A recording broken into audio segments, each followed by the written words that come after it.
and sit and watch it. Alright, alright. And have that excitement. And speaking of all that, Μέρα τελικού, παιδιά. Έφτασε μεγάλη ώρα. Οι ανακοινώσεις γενικά για το Gear και το Siege X έφτασαν. Πάμε να δούμε το τι θα ανακοινώσουν σε μία ωρίτσα. Είναι το showcase panel. Τώρα θα δούμε με τους creators ουσιαστικά που παίζουν μεταξύ τους και... Δηλαδή φιλικά μάτς θα δούμε τώρα. Άνοιξαν και τα drops πριν λίγο. Οπότε σήμερα γενικά θα δώσουμε και drops για shotgun weapon και esports packs και charm. Γενικά θα έχει πολύ πράγμα σήμερα. Οπότε θα έχει πραγματάκια. Cool.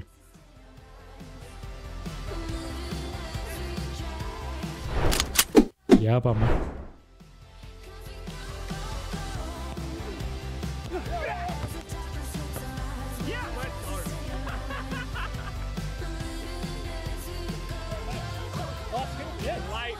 Light work, man. Another one? I can't. Well, what do you mean you can't? Let's go practice. No, what do you mean? Ian, practice for what? For what? For what? Vamos para Samba RIO! Never knew that we needed Ian as Tom Cruise. Who'd have thought it, eh? I don't know what I was missing from my life until I got to see that the first time round, and getting to see it again is just absolutely beautiful. Ooh. Get the wink? Don't wink at that. That did something to me. Oh, that one did not. Oh, now I feel threatened. That was a very, very quick change of emotions, Tim. As somebody who's played in a good few of these, George, is there? You said yourself, you played with Kamikaze. You know, you've had other pros on your teams. Is there a point where the pro players, their like competitiveness just kicks in a little bit, and it's like, right, okay, we need, and it really starts. They go lights out and looking for the win. I think it does really. It's like you start and you're like, okay, it's fun, and then you're like, kind of in the back of your head, like, oh, they're kind of trying. So like, I gotta bring this back now. Like, I also don't want to lose, but you want to have it be a fun tournament as well. So but this one seems like a lot more serious. Like instead of the knife rounds and everyone sit in a circle and nomad each other type of thing, this is going to be a serious game. So it should be a lot of fun to watch. He says that now, and we'll have a nomad first round. Probably. You just watch. You just watch you step into that. Good news is we have got every player in the lobby now as well, so I assume our mouse issue is sorted, and we'll get underway in just a moment.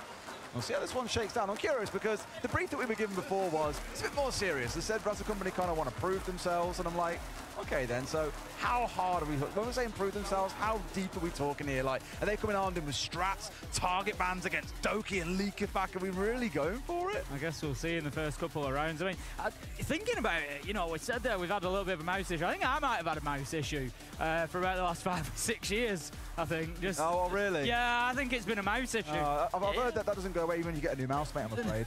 Well, I'm on my 4th one, so... 5th is a charm. Yeah, kid, he still hasn't gone up. I got a better chair and everything. Done nothing for me. Oh, but you didn't get the gamer mattress though, mate. No, maybe that's my next purchase. Παιδιά, σήμερα έχουμε πρώτο drop στη 1 ώρα, δεύτερο 3, 4, στις 2 ώρες παίρνετε το charm, στις 5 ώρες παίρνετε το skin στην καραμπίνα. Πολύ ωραίο σκηνάκι στην καραμπίνα, πολύ smart. Οπότε ναι, χαμός σήμερα. Ανικός. Couldn't see it, guys. Sorry. It's funny when some guys just stood there with a gun. I'm just like, Tim. I've got a couple of good clips because Fresh and I play together quite a lot, and because we play a lot, it's relevant because we play a lot. He's used to it. So okay, I've got a couple of clips where you just get Fresh going, left side, Tim, left side. And he's just like a sheer panic because he knows that I can't see whatever's going on. It must be class. Oh, so funny, so funny. What about your game of B-Day though? Or bidet? By the way, you guys both want bidets? Absolutely. Happy to give both of you one. I would never be happier to have you anywhere near my backside, I think, George. That's the way to go. No, it's the greatest thing ever. So I can't talk about them enough. And yeah, I mean, definitely recommend it. If you haven't bought a bidet yet, definitely do so. I never thought I'd come to a time in my career, Tim, where we're talking about bidets on stream. Yeah. I mean, we're talking about Brie-Day, but not B-Day. We've been through a whole catalogue of stuff across the years. I'd say it's probably not even the strangest. Maybe you should give him your mouse, Tim. It don't work. It don't work properly for Siege. You can't click on heads with it. We'll get him a bidet. He'll be good to go. I'll tell you what, show me the listening. What's this? Married? Yes. Mechanics? No. Aura? Yes. Mechanics? Trash talk? No. And only Deimos. Even on defense. I wonder what he actually plays these days. I mean, you play with him at something every now Fabian's and then. surely at about a thermite age now. You reckon? He must be, surely. Forever stuck on hard support? Well, apparently game is now ready. Good news. So let's get ourselves into it with this show match. Bank is the one. It is the battleground. Let's see who comes out on top.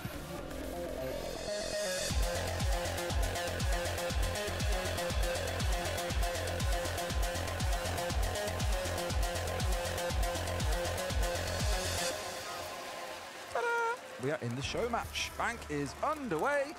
And again, I'm curious to see just how seriously they take it, because you guys were saying earlier on, like, yeah, you kind of start taking it a little bit more seriously each time. It reminds you of like the memes that you see, people like walking side by side, then one goes a little bit faster. And before you know it, they're at a full sprint trying to like slightly outpace each other by the tiniest little bit. Wait, who's playing against? Yeah, they can play like I am, sorry. I think I would actually ban Valk. I think it's actually a good ban. Yeah. I don't think they will play Azami that much or Mira that much. Maybe It they can sounds play pretty Mira, but serious. not Azami. Yeah. I mean, we have the third one anyways. There's some strategy going on. Attack will be the easy side. They will ban Defense Ace. will be the harder one. Oh, They're gonna ban Ace and yeah, then play you know what does Mira that with the mean? meeting. Doki on blades. We have a 3-4 shoot open. I think I have for everyone, guys. Yeah, you can instantly pick that shit. Thank you. Oh dear, He's guys. saying attack with the easy I can play side, Ash. but Look at my hard breach, background man. card. The double range time breach as well, so you start thinking about like canto wall. It's going to make it difficult to get that open. I mean, I You've could go got, you know, back here if even you have top to of have a square shield, skylight but- walls get a little bit more difficult. You've got to get your thermite right in there. What do you think of those bans, George? It's going to be more difficult. I mean, there's still hard breaching gadgets that you can bring, which I'm assuming what they'll probably take. Yeah, I guess we'll have to see what when they pull the utility. But yeah, I mean, you're definitely going to take thermite and several hard breaching gadgets. I've got to say, we did ask about who we thought Fabian might play. Fabian on bank. If I don't see a Monty from him at some point up on that top floor, I'm going to be seriously disappointed. I could just run 4 shields and just full send it. If I don't see Fabian on Monty, I'm going to be disappointed. It's funny, actually. I was talking to Doki earlier on about shields. Last night I was talking to him about it to Fair, and I was like, you know, who do you kind of see up there as one of the best shield players in the world? And he's like, oh, you know, Alamau's amazing. Weirdly enough, didn't mention himself. No. And now here he is, like, yeah, He's I'm locked playing in. great blitz. I'm like, you didn't mention that last night, mate. I think you're putting on some false ego here. And what were you saying to him earlier? Like, mate, if you play terribly, I'm going to rip you on. I said to him yesterday, we were talking to Doki after, we actually went for dinner with Doki last night after the cast, and I was having a bit of fun with him, and I said, I'll tell you, because he said, oh, I'm playing in the show match. I said, oh, I'm casting it. I said, I'm going to absolutely tear apart everything you do, Doki. Just remember that in the back of your mind, that I'm going to be really critical of you. So we'll see whether that pressure weighs on him or not. He laughed at the time. I don't think he cared, if I'm honest. Feels like a man and his hound, doesn't it? Deimos and the Blitz coming in together. Leakyfat's going to be like, go, boy, go. And then Doki's in there, woofing and charging his way through, trying to find someone. Fabian being a little bit sneaky on the Nook, a solo operator, not wanting to interact with anyone else at all, George. Yeah, he sees the Capcans now, so got to join him. Does he know that he's here? He's got to know. He's got to know, right? They're going to swing together. I think Raza looks scared. He knows that Fabian's approaching. I don't think Fabian's got any idea that Raz is inside of the elevator there. This is surely going to be a freebie as he tries to go past. Justin manages to pick up Bragod, takes him down. But, oh, what about the timing of that, Fabian? If manages to take down Doki as well, and it's advantage Raza company. I think Justin's taking things a little bit seriously, Tim. He's the only one walking away with any kills on the All-Star Pro side at the moment. 2 for himself and keeps his team in the round, but Fabian and Doki are down, and considering there's a race towards who had the best KD to force Doki to retire, it's not going well, George. We'll see. Still a bit of time to work with, though. Just under 2 minutes here, lots to play for still. Of course, the Deimos has got that track available at the same time, but right now only sees the Warden, as you can see highlighted above his player card. Got to be mindful of Kamikaze, because like you said, George, he can still fry in this day and age. Oh yeah, he is definitely not lost it, I will tell you that much. We just see them picking up the hatches as well now. Do you think this is going to turn into a bit of a server-sided push? Yeah, it's kind of looking that way, right? Like they're definitely set up for it, but you can see Roz is kind of backing up, preparing for it a little bit, preparing the smokes. They have the Fenrir in case they have any smoke that haven't plant. There's a Warden as a backup as well. So the SMG-12, obviously lethal. So, and he still has a C4 up as well, too. and a pocket barbed wire. Oh. Sniffing out some feet, but not quite finding his man. At least knows where he is, though. Really, with the time they've got available here, you'd imagine, being truthful, Tim, that Leakifat being the IGL he is, Baby Shark, we've seen him play brilliantly this tournament. Justin, of course, as a coach, has got all the context in the world that he needs. They should be able to get this one done, right? Yeah, Leakifat's going to pick up the diffuser there, back himself in on the Deimos and start to put it down. Nitro comes out. They managed to just dip away, so just baiting that utility, and they've got the time to do it. 35 seconds, and they've got the cover as well. Justin picks up his third in the round. He's proving that coaches can play. Sneepy takes him out, but it doesn't matter because his job was done at that point. He was holding the cover. The diffuser goes down. Baby Shark's up above. I think All Stars take this round. Feels like they should, truthfully. It's going to be, if nothing else, a crazy play from Sneepy or Kamikaze to save the round. They have pushed up top here to try and get rid of Daddy Shark. I'm going to have to call him Daddy Shark, so I'll look at his nameplate and not be able to call him Baby Shark. Again, when's Mommy Shark arriving? At least holding up on the push round for the one. Kamikaze comes in, takes some shots, gets rid of his man. They're going to have enough time here because Leakifat's now dropped down, and they've tried as they might. They've got the cover in place, but no, he'll waste enough time. Only 2 seconds to play here. Kamikaze might get himself a little trophy. No! Leakifat getting it all done, planting and fragging, getting everything you need out of that round. All Stars take round one. Beautiful round there. Leakifat 2, IGLing and fragging out at the end and clutching up the round. So it's looking good so far. A little bit of nerves there on Raz's face. The panic starting to set in as he realizes he might actually lose to Fabian. I love how he went from 0 to 100 in the round, like he was dug into the elevator for the longest time, and I was like, surely you want to be ready to swing here and go aggressive, but he was dug in so deep, and then decides, right now I'm going for him now, and then goes for it and actually gets rid of Fabian as well. It's beautiful stuff, but MVP for me, Justin. The hot drop from Justin there, absolutely beautiful. As soon as he came down, guns up, ready to go. Fabian was caught sleeping a little bit in the elevator, but again, Justin on the cover. Yeah, he loses the next gunfight, but it doesn't matter. He's done his job, the diffuser's down, and then Leakifat's there to mop him up. Really good stuff from All Stars. What's our current assessment on Doki as a shield player, George? He was gone in about 15 seconds, so it's okay. I have more faith in him. He's still stuck on the shields. When I look at Doki, I think of someone who's an absolute gunner. So I would have him on Ash, Grim, anything probably that is shield. But the thing is, most teams don't have a Fabian on them, and I guarantee you he's sat there every round saying, don't you dare play anything except a shield. Get back on a shield now, because he wants his KD to stay well and truly in the mud. He did swap off Iana, which would have been a better choice, honestly. But please, Dad, let me play something else. No, back on shields. Doki's just one of them players that as soon as he hears a barricade, he's running towards it. He just wants that fight all the time. Oh, definitely. And also, too, I think this is as much of a show match as Fabian punishing Doki as well. Doki really didn't want to sign up for this for that exact reason, but here we are. We saw a really cool Skopos shell deployed, actually. I think it's inside of lobby, so behind where Doki is now. Imagine if he pops off the back of that and just absolutely rolls through Doki. It would be hilarious. He's tucked in the corner. I assume they know about it, but at the same time, I'm worried that they don't. In fact, they're swapping over now. Look, you can just see the Bragos changed over. Look at this. Bit of a flank starting to build out around ATMs. Could get a shield for free here. Surely not. He knows that he's there. He's just got to swing around and he gets him. Beautiful use of the Skopos there. He can't get one onto the windows now. They can't allow that. He's managed to get himself back up with the steam coming in from Leakifat, who very shortly after dies. Justin deals with that Skopos as it was trying to flank around from ATM. Raz is also going to fall here. Fabian getting revenge for last round. And for now, All Stars are in control, George. Yep, picked up Doki too with the Finka, so he's back in action. Continuing the lobby take here, so let's see what they do. Still got to take care of the guy in the elevator, and they have a mirror to deal with as well, so there's still a bit to go. Still a lot to choose through here, and try the very, very best they shall. Sneepy holding nice and close with the shotgun, waiting for the push to come on through from below, but no one's even there. It's Doki doing his very, very best, and it's an impression, I believe, here. Tim, he's got himself a kill. 2 in the round now. Definitely starting to improve that KD, knowing that he's losing his job if he can't get it better. The thing is, he's playing this Monty really well. He's using it perfectly. He took his, there you go. He took his opportunity to get the kill. He's then gone shield up to feed intel back in, and then gets the final kill at range with the pistol. Great stuff from Doki. I saw you. Yeah, because it's like I was trying to get to somewhere where I could be useful, but I just couldn't get anywhere. Well, people do also often forget that, hey, if you're Montaigne Blitz, you could still ADS too, and Doki has that lethal aim, right? It doesn't matter if he's on Ash or if he's on a shield. He could hit heads, so. And so far, it's not the best start for Raza Company. Tim, they're down 2-0. They're going to need those home fans behind them. We can see them making a bit of noise. They're going to need to be making a little bit more if they want to have an impact on this one.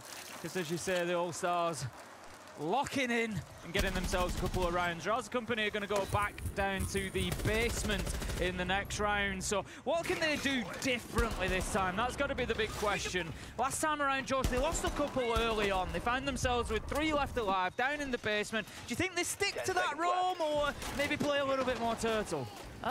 Probably still turtle up and potentially, I mean, it doesn't look like they're really watching the flanks well enough. They got flanked by a Scopos that was just sitting in ATM, so potentially having more of a late round flank and having the information to do so you can figure it out later in the round and opening the hatches above could be a better move, but we'll see how they play it out, so. It's a real shame he didn't get the freebie onto Doki, to be fair, because obviously he was quite influential on the outcome of that round once he got stimmed back up by Leakifak. Speaking of, Doki's going to try and do the same thing again. Of course, not playing on a Monty, but going aggressive is sort of his forte, so no surprise that he was looking to get himself inside a Prince there and start causing some bother. Raza for now pushed back by the nade, and look at this already. That first floor has largely been lost.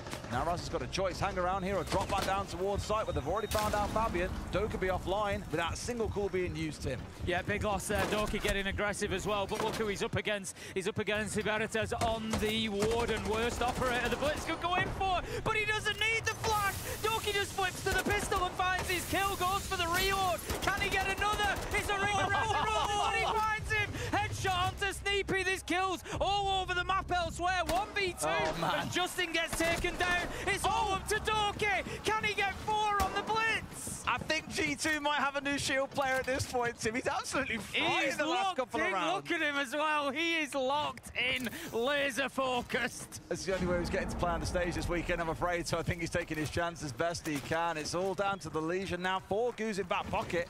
Could afford if they wanted to of course, stall things out a little bit. Doki taking a couple of shots, and in doing so, Rago has given his position away. Doki stepping on forward, but cannot find the last. Brago keeping his team in it and giving Raza Company their first rounds. How does he win that 1v1 situation, George? If you're in that spot and you're on the Blitz, you've got some distance between you. What are you thinking? How do you do that? Oh, it's always tough to say. Like, I definitely see why he did it, but ADSing that soon without maybe like taking cover and ADSing first before taking that engagement is probably like in hindsight the ideal situation. But he did it 3 other times in the round and it worked out, so he's probably like, why not a 4th, you know? Shock horror, they've banned away the Blitzton. And we're just going to see Doki bring the Blackbeard. Yeah. And I love how they banned the castle away here as well, because ultimately that castle has been there in every single round so far. It does impede you, it does slow you down. You've got to be bringing on the Gone 6s or nades or other things to chew your way through. And when the team wants to go fast, and when I say team, what I really mean there is Doki. I think unleashing him a little bit more might not be a bad shot, even though we can no longer play on that Blitz. A shot. What do you think of the environmentals, by the way, from what you've seen of them? Oh, I actually like them a lot. I don't think they're like too much of a problem where people are thinking they'd be OP because they only last, you know, I think it's like 5 seconds or so each. Yeah. And if they're actually bothering you a lot as a defender, you could pop them in prep phase and stuff. So I've been fine with them so far. I think they add something to the game. We've seen the attackers doing exactly the same as well. When they get a line, you know, from outside of the map, they'll just take the gas pipe out. It's preparing for later in the attack. It's just kind of like a new default cam, isn't it? It's just a new thing to think about of, you know, whether you want it there or not. Yeah, no, it's really cool, and it also kind of helps too if you're a roamer, you want to leave them up. It's a good way you can get away or stop a shield blitz, for example, from rushing you. So yeah, I've been enjoying it so far, and I think it's going to add, it's not one of those things where it's a complete game changer, but it's definitely going to add a little bit of extra to the game for teams that want to take advantage of it. I mean, have impact already throughout this week. Yeah, we've seen it a couple of times. Kills. KZ is the one that springs to mind, but we've seen kills with it. We've seen players backing off, not being able to push into an area because the gas pipes are about to explode, and it's definitely had impact. This is very reminiscent of Fear X, by the way. When they were attacking into Bank and they had to deal with this double range hard breach ban, their alternative they stepped into doing instead was putting every single player on the windows, putting a lot of focus on Square, and that is basically now where we find ourselves. You've got 1 around 8. Salam alaikum. Oh, it's Andy. Ευχαριστούμε πάρα πολύ για το raid. Ευχαριστούμε. They could have snagged a kill or 2. It's actually made this map so much more interesting to play that I feel like the top floor site, kind of in my opinion, is like is really καλησπέρα, Laz. You could sit on those windows and they really can't do much about it unless you're going to fly out there with a shotgun. So I'd like to see how the map evolves and changes over the years if it's going to have that big of an effect. Or maybe teams will have more of a lobby hold to like kind of stop that window repel. Beautiful bait onto Braga there as well as he was stepping around trying to challenge onto the repel. Γιατί έρχεται ο streamer και θα με δει. Baiting his teammates, of course. It's the only way he's going to find his first kill in this game, Tim. We'll have a little mini celebration for Fabian picking up his first a little bit later, but 3 versus 2 now. The All-Stars once again in command of this round, but not really established inside of the map. As I say that, Justin does take the rappel in through the window and gets himself at least boots on the ground inside to start pressuring towards Iberites inside of Janitor. But he knows where the pressure's going to come from. I think All-Stars just stalling out a little bit. A little bit stuck here, say that. They found that kill they crucially needed. Now it's all on to Raza, the man himself, in a 1v3. Might really be a big famous personality over here, but that doesn't always give you the skill to bring down 3 pros. And sure enough, Leakifak finds that closing kill. 3-1 to the All-Stars. Not giving it anything for free, are they? They're making it hard work for Raza Company. Oh, you want to play against some pros? We'll make you play against some pros. I love it. It's made it interesting. This is probably, in my opinion, the most competitive show match that I've seen. So it's been a blast to watch so far.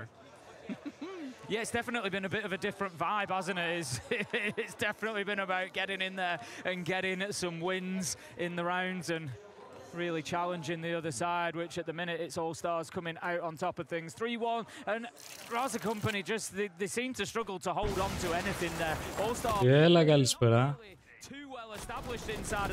Ευχαριστώ πάρα πολύ την κουλίτσα για το raid.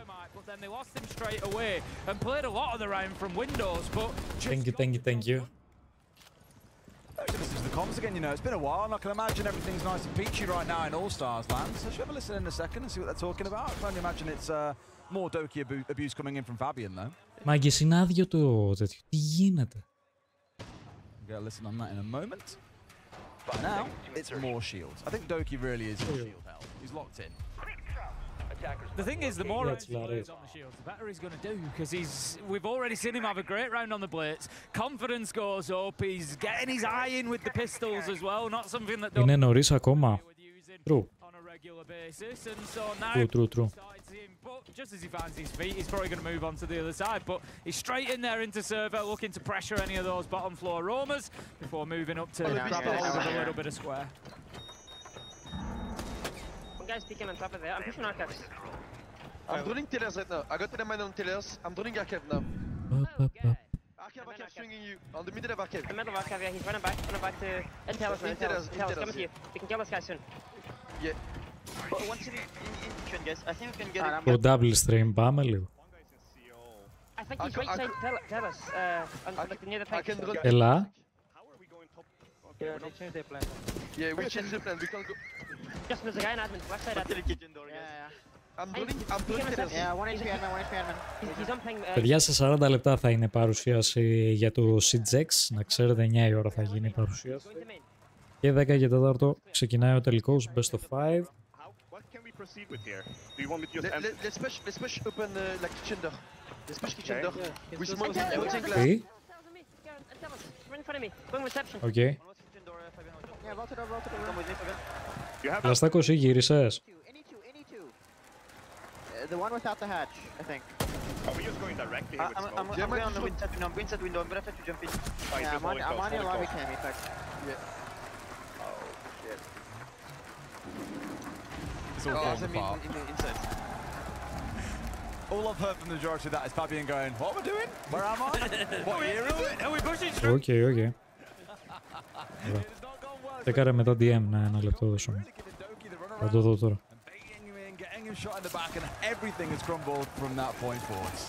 It brings an interesting point listening to the comms, and it's something that, you know, you'll be familiar from playing days as well, George. Like, all these guys play on different teams, and all the teams have their own set of call-outs for everything. Τώρα που θα σου το εξηγήσω στο voice Instagram. Θα σου στείλω ένα ηχητικό last. Για να σου εξηγήσω τι παίζει. So it's definitely going to lead to a little bit of confusion when you have 5 people that have 5 different specific calls for each spot. I feel real bad for Doki there. He's been screaming, there's a guy here, there's a guy here, he's doing that, he's over there, he's on the left, and like no one dies. Then he's like, there's a guy here, there's a guy, he's trapped, he's in front of me. Chases after him and then dies anyway, and it's just like, what more can you do? I think EFAC was the one sat behind trying to figure out what the next play was on drones. Didn't have a chance to get in with a kill on the back of it, but it keeps things nice and close, Tim. Rosa Company up to 2 rounds, 3-2. Yeah, I think Rosa Company starting to find their feet a little bit more now. We almost thought that it could be a case of the All-Stars coming in and struggling. They play with each other maybe a little bit less often, and they just kind of being thrown together. But, the Rosa Company guys, of course, know each other and maybe a little bit more prepared. But so far, it's been them that's taken a little bit of time to find their feet. But find them they have. Got themselves 2 round. Honestly, I think if Rosa Company come away with a 3-3 here, it's a real steal. They've got away with it. Oh, I think so too. It's been also too, all the pressure's on Raza Company really, in my opinion. Like, they're here in Brazil representing all the fans here and everyone here, and All-Stars, like Fabian said, he hasn't played in 5 years, allegedly. Allegedly. I'm certain I remember. I can guarantee you he stepped in for a few scrims at some point over that time. He has to have. Definitely. Maybe not played at this level. Yeah. Maybe that's what he means. A scrim team pro teams, I'd probably say, is this level. Yeah, I think he's played. Yeah. He ain't showing it so far in the scoreline, that's for sure. I mean, I think Doki's career is pretty safe. I can't see Fabian massively accelerating and taking over him in terms of KD, in which case Doki can stay on G2 and everything's right with the world. Yeah, all remains safe. Rip! Oh! He deleted him in the last round and he's carrying on again. Here, Tim, it turns out he's got your mouse in his hands now. He's absolutely flying.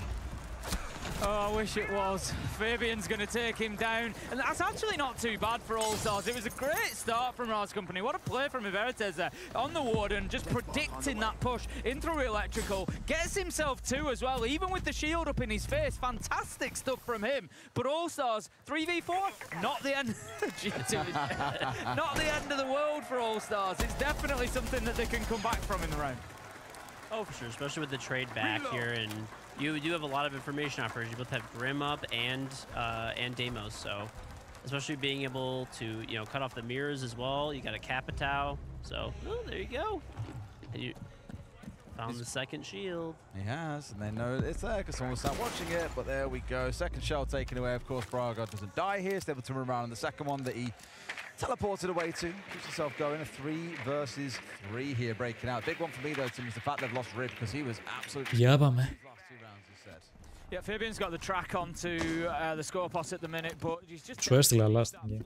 Σου έστειλα στο Insta. verticality on this basement inside a bank. It's mostly kind of the marble floors. You can work the hatches, but other than that, you're really struggling. So Deimos' value. By the way, chat, εγώ και με τη Ubisoft ξέρετε ότι είμαι partner εδώ και 2,5 χρόνια σχεδόν και μας έδωσε τη δυνατότητα να έχουμε Creator Code. Αυτό το Creator Code, παιδιά, ουσιαστικά αν κάνετε αγορές μέσα από το Uplay, αν πάρετε ένα game, δηλαδή αν πάρετε ένα DLC και βάλετε τον κωδικό μου στο τέλος που κάνετε την πληρωμή, το γράφω και αναλυτικά στο μήνυμα, το κωδικό Gasterat. Ουσιαστικά με σαπορτάρετε εμένα, δεν παίρνετε κάποια έκπτωση, αλλά με βοηθάτε. Και επίσης, πάνω σε αυτό το κωδικό, έτσι όπως γράφω και αναλυτικά στο command, μπορείτε να κουμπώσετε και άλλον κωδικό, γιατί γενικά η Ubisoft αρκετές φορές βγάζει καμπάνιες που ουσιαστικά σου λέει βάλε τον τάδε κωδικό. Ας πούμε τώρα τρέχει μια καμπάνια που αν βάλεις τον κωδικό Legends, σου κάνει μείον 10 ευρώ ανάλογα σε αυτό που θα πάρεις. Δηλαδή εγώ ας πούμε είχα προσφορά το Mirage 20 ευρώ, έβαλα το δικό μου κωδικό και έβαλα και τον κωδικό Legends, θα το δείτε και στη φωτογραφία αν κλικάρετε, και ουσιαστικά πήρα το Mirage στην απλή έκδοση 10 ευρώ, απευθείας από το Uplay.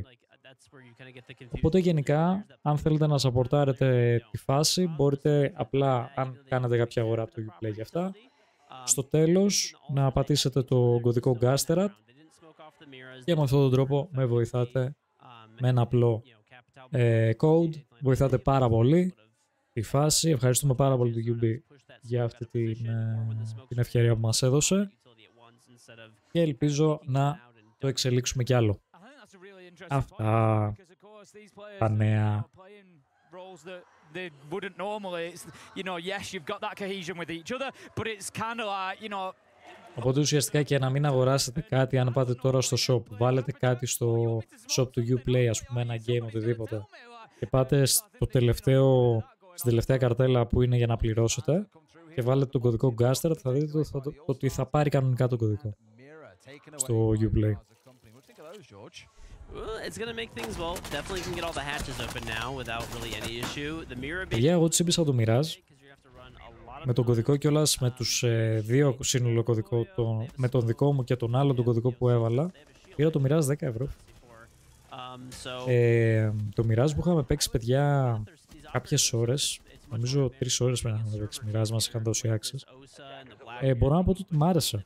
Δηλαδή σαν build ήταν πολύ ωραίο. Και πιστεύω γενικά και το story θα είναι δυνατό. Είναι μαζεμένο game. Είναι μικρό game. Οπότε δηλαδή για 10 ευρώ παιχνιδάκι είναι clean. Και πιστεύω άξιζε. Και γενικά αν το ψάξετε έχει πολύ καλά reviews και το μοιράζει σαν game. Λένε όλοι όντως ότι είναι μικρό, αλλά εντάξει, αν το πάρεις 10 ευρώ, it's okay, bro. Οπότε γενικά αν θέλετε να αγοράσετε κάτι στο Uplay, τρέχει και καμπάνια το ότι αν κάνετε αγορές πάνω από 20 ευρώ, σας κάνει μείον 10 ευρώ έκπτωση με τον κωδικό, θα δείτε. Γράφει και ποιον κωδικό, Legends νομίζω είναι, η Legend, τέτοιο. Οπότε ουσιαστικά είναι μια ωραία ευκαιρία αν θέλετε κιόλας να αγοράσετε κάτι από το Uplay, να αγοράσετε. Μείον 10 ευρώ δεν είναι και λίγα. Θα πάρετε ένα γκέιμάκι 10 ευρώ ας πούμε. Μπορεί να βγαίνει σε προσφορά 20 και να το πάρετε 10 εσείς.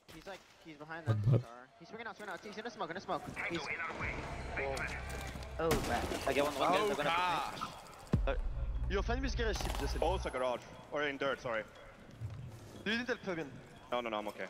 One is above me, guys, I'm hearing him. I don't know who. Might try to push you, Ducky. I can't leave the drone.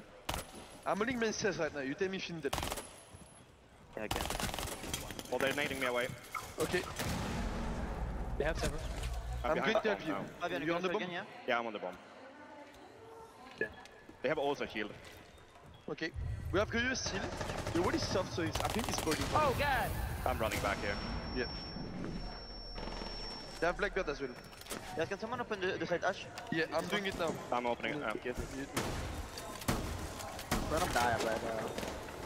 We haven't reinforced the fall wall, so they have long angles. They have ace anyway. I can smoke. Do you have C for Fabian? No, I don't. I've used my shield. I have one Ryu and I can smoke. Let's go the edge, guys. It's heavy on this side. Blackbeard's server and line was We still have good Ryu, guys. I popped by mistake. Oh, never mind. I didn't pop by mistake. That was all. Line dead above. Nice. Let's go the defense, guys. Happening. Okay, Gasterat, go fucking run! Oh no, don't run anymore. It's also behind you. I love that call from Leaker Pack. That was a full right, let's just troll, go and kill, and then as soon as one of them died, no, back off. Cancel. I think we've seen that moment for a few teams already this week, Tim. Yeah. Fabian actually had a really good round there. 1 minute 40 he managed to waste inside of the server, kept himself alive, dropped back to behind bomb, dropped even deeper when the pressure mounted again. Accidentally got a kill with his Vulcan canister, which we heard from him. But yeah, just really good stuff from Fabian. Yeah, I mean, to be honest, from the All-Stars there, it looked like they forgot, primary reinforcements and we're even talking about that, but hey. When he was shotgun in the hatch, I was like, huh? I was like, oh, yeah. we okay? Are we good? Sometimes, people thrive in chaos, and I guess that's where we are right now. Oh, absolutely we are. I mean, the last 2 rounds across that site have been a little bit mental, round 6 and round 7, but that's all the dust has settled. It's All-Stars back in the lead, Tim, up to 4-3, and now it's on Raza Company again, who I think started out with the right intentions there, just couldn't quite pull off the execute they were looking for. No, it was tough right from the off, as George quite rightly predicted. They were looking to get themselves in through dirt, establishing server with the 2 shields, and that's why I pick up Fabian's play in stopping that happening. he'd half won the round for them because that was the plan from the Brazilian side, and it just didn't work out. They had to back off because of all the damage that was done to the Blackbeard, and then all of a sudden they're on the back foot. They've got to go to plan B. Ooh. How about that? Baby Shark manages to find Braga on the rappel, and that's going to be a great start from the Vigil. We saw some great Vigil plays out of him on wildcard, of course, yesterday, and just continuing that now at bank. Seeing how much he was moving his mouse, then I was just like, bro, lay off the Red Bulls. You gotta calm down. It was intense. One of those really high sense players as well that just makes me dizzy to watch. Oh, I got a little bit of that, actually, that last round as we were watching what was happening in the game through the camera on our screen here, and I was just like, this is gonna be a headache watching this. It was so weird to decipher. I think on that last round too is actually this was the thing we were talking about, the gas pipes and stuff like that. A lot of the damage that Blackbeard took was actually from the gas pipe. So it's a whole nother thing you can kind of stop if people kind of forget about, hey, there's a gas pipe there. There it is. If someone pops it while you're rushing through. Gas pipe MVP. Oh! Yep. See, he's getting a little bit too Red Bulled up here, I think, Baby Shark. Down he goes. Kamikaze getting the trade back. One thing worth noting in this round, by the way, 3 bulletproofs on side for All-Stars, leaning very heavily into that, and of course there's a Nook in Kamikaze's hands. Just need to get that first kill, can definitely look to try and find some more. As Doki's getting pressured here. He loves playing these spots, he was saying to me yesterday, loves being in these power positions where he's expected to pop off, and right now he's got to do just that. There's 3 players coming around him, and he does not pop off. He was certainly trying, he was dancing back and forward, but no, cut down, and it just continues here as the Brazilians sweep across that top floor. Kamikaze hitting one, Ibertes with the last, and that's going to be Raza Company just managing to level things up again, and that was a very different attacking round than the one we saw in the round before. Extremely well coordinated, extremely fast push there that you could see, and that push to the window, they really had no answer for all the shields, so we'll see what they've got going next round. You can have my contract for the next major, I think, mate. Like, you literally taken the words out of my mouth. I was going to say that actually looked like a really good coordinated team play, right? 3 or 4 all focusing on square and stock together, making this push in. Beautiful to see. Oh, serious, by the way, you can have my contract. You can catch me, Tim, for the next one. He's been auditioning people for days, yeah. Said the same to Doki yesterday. He's like, no, you take it, mate, you take it. I'm desperate, please. I need a break. I'm just I'm the copper here. I'm here with the champions and just enjoying my time getting carried. Oh, you're too kind, you're too kind. It's the only place I will be a champ. I won't be getting that pink charm anytime soon, let me tell you. Don't write yourself off, Tim. Get the 5th mouse. I got to Diamond the other season. I nearly had a full rebrand on the back of it. I was like, I've got to go to Ace of Diamonds now, surely. It's a good point, actually. Yeah, Ace of Pyro. It's gold. Yeah, you're stuck there forever. Yeah. Yeah, fair. Fool's gold at that. Excellent, excellent. Camera. All right, let's see how it carries on here. He's got things all square at 4 apiece. That was coming with a real good round last time, and this is where I thought we'd start to see them come alive a bit. It was on the attacking side when they can use that teamwork synergy they've got here to pull off some really cool attacks. This one looking very much like a pro lineup, to be fair, to the sort of thing that we've seen played all week long, and it's starting out the same way with a kill. Sneepy finding Leakafak here. That's the cap can off the board. Also, really clean drone work here, just getting through, making sure to let this Blackbeard take proper space. Nading out all the bulletproof cameras, trying to reduce their utility. They have an answer for pretty much everything that the All-Stars have. They have an IQ there for the Valkyrie cams. They have nades for the bulletproofs. They have a Lion to kind of stop them after they're running around, and a Grim to combo it.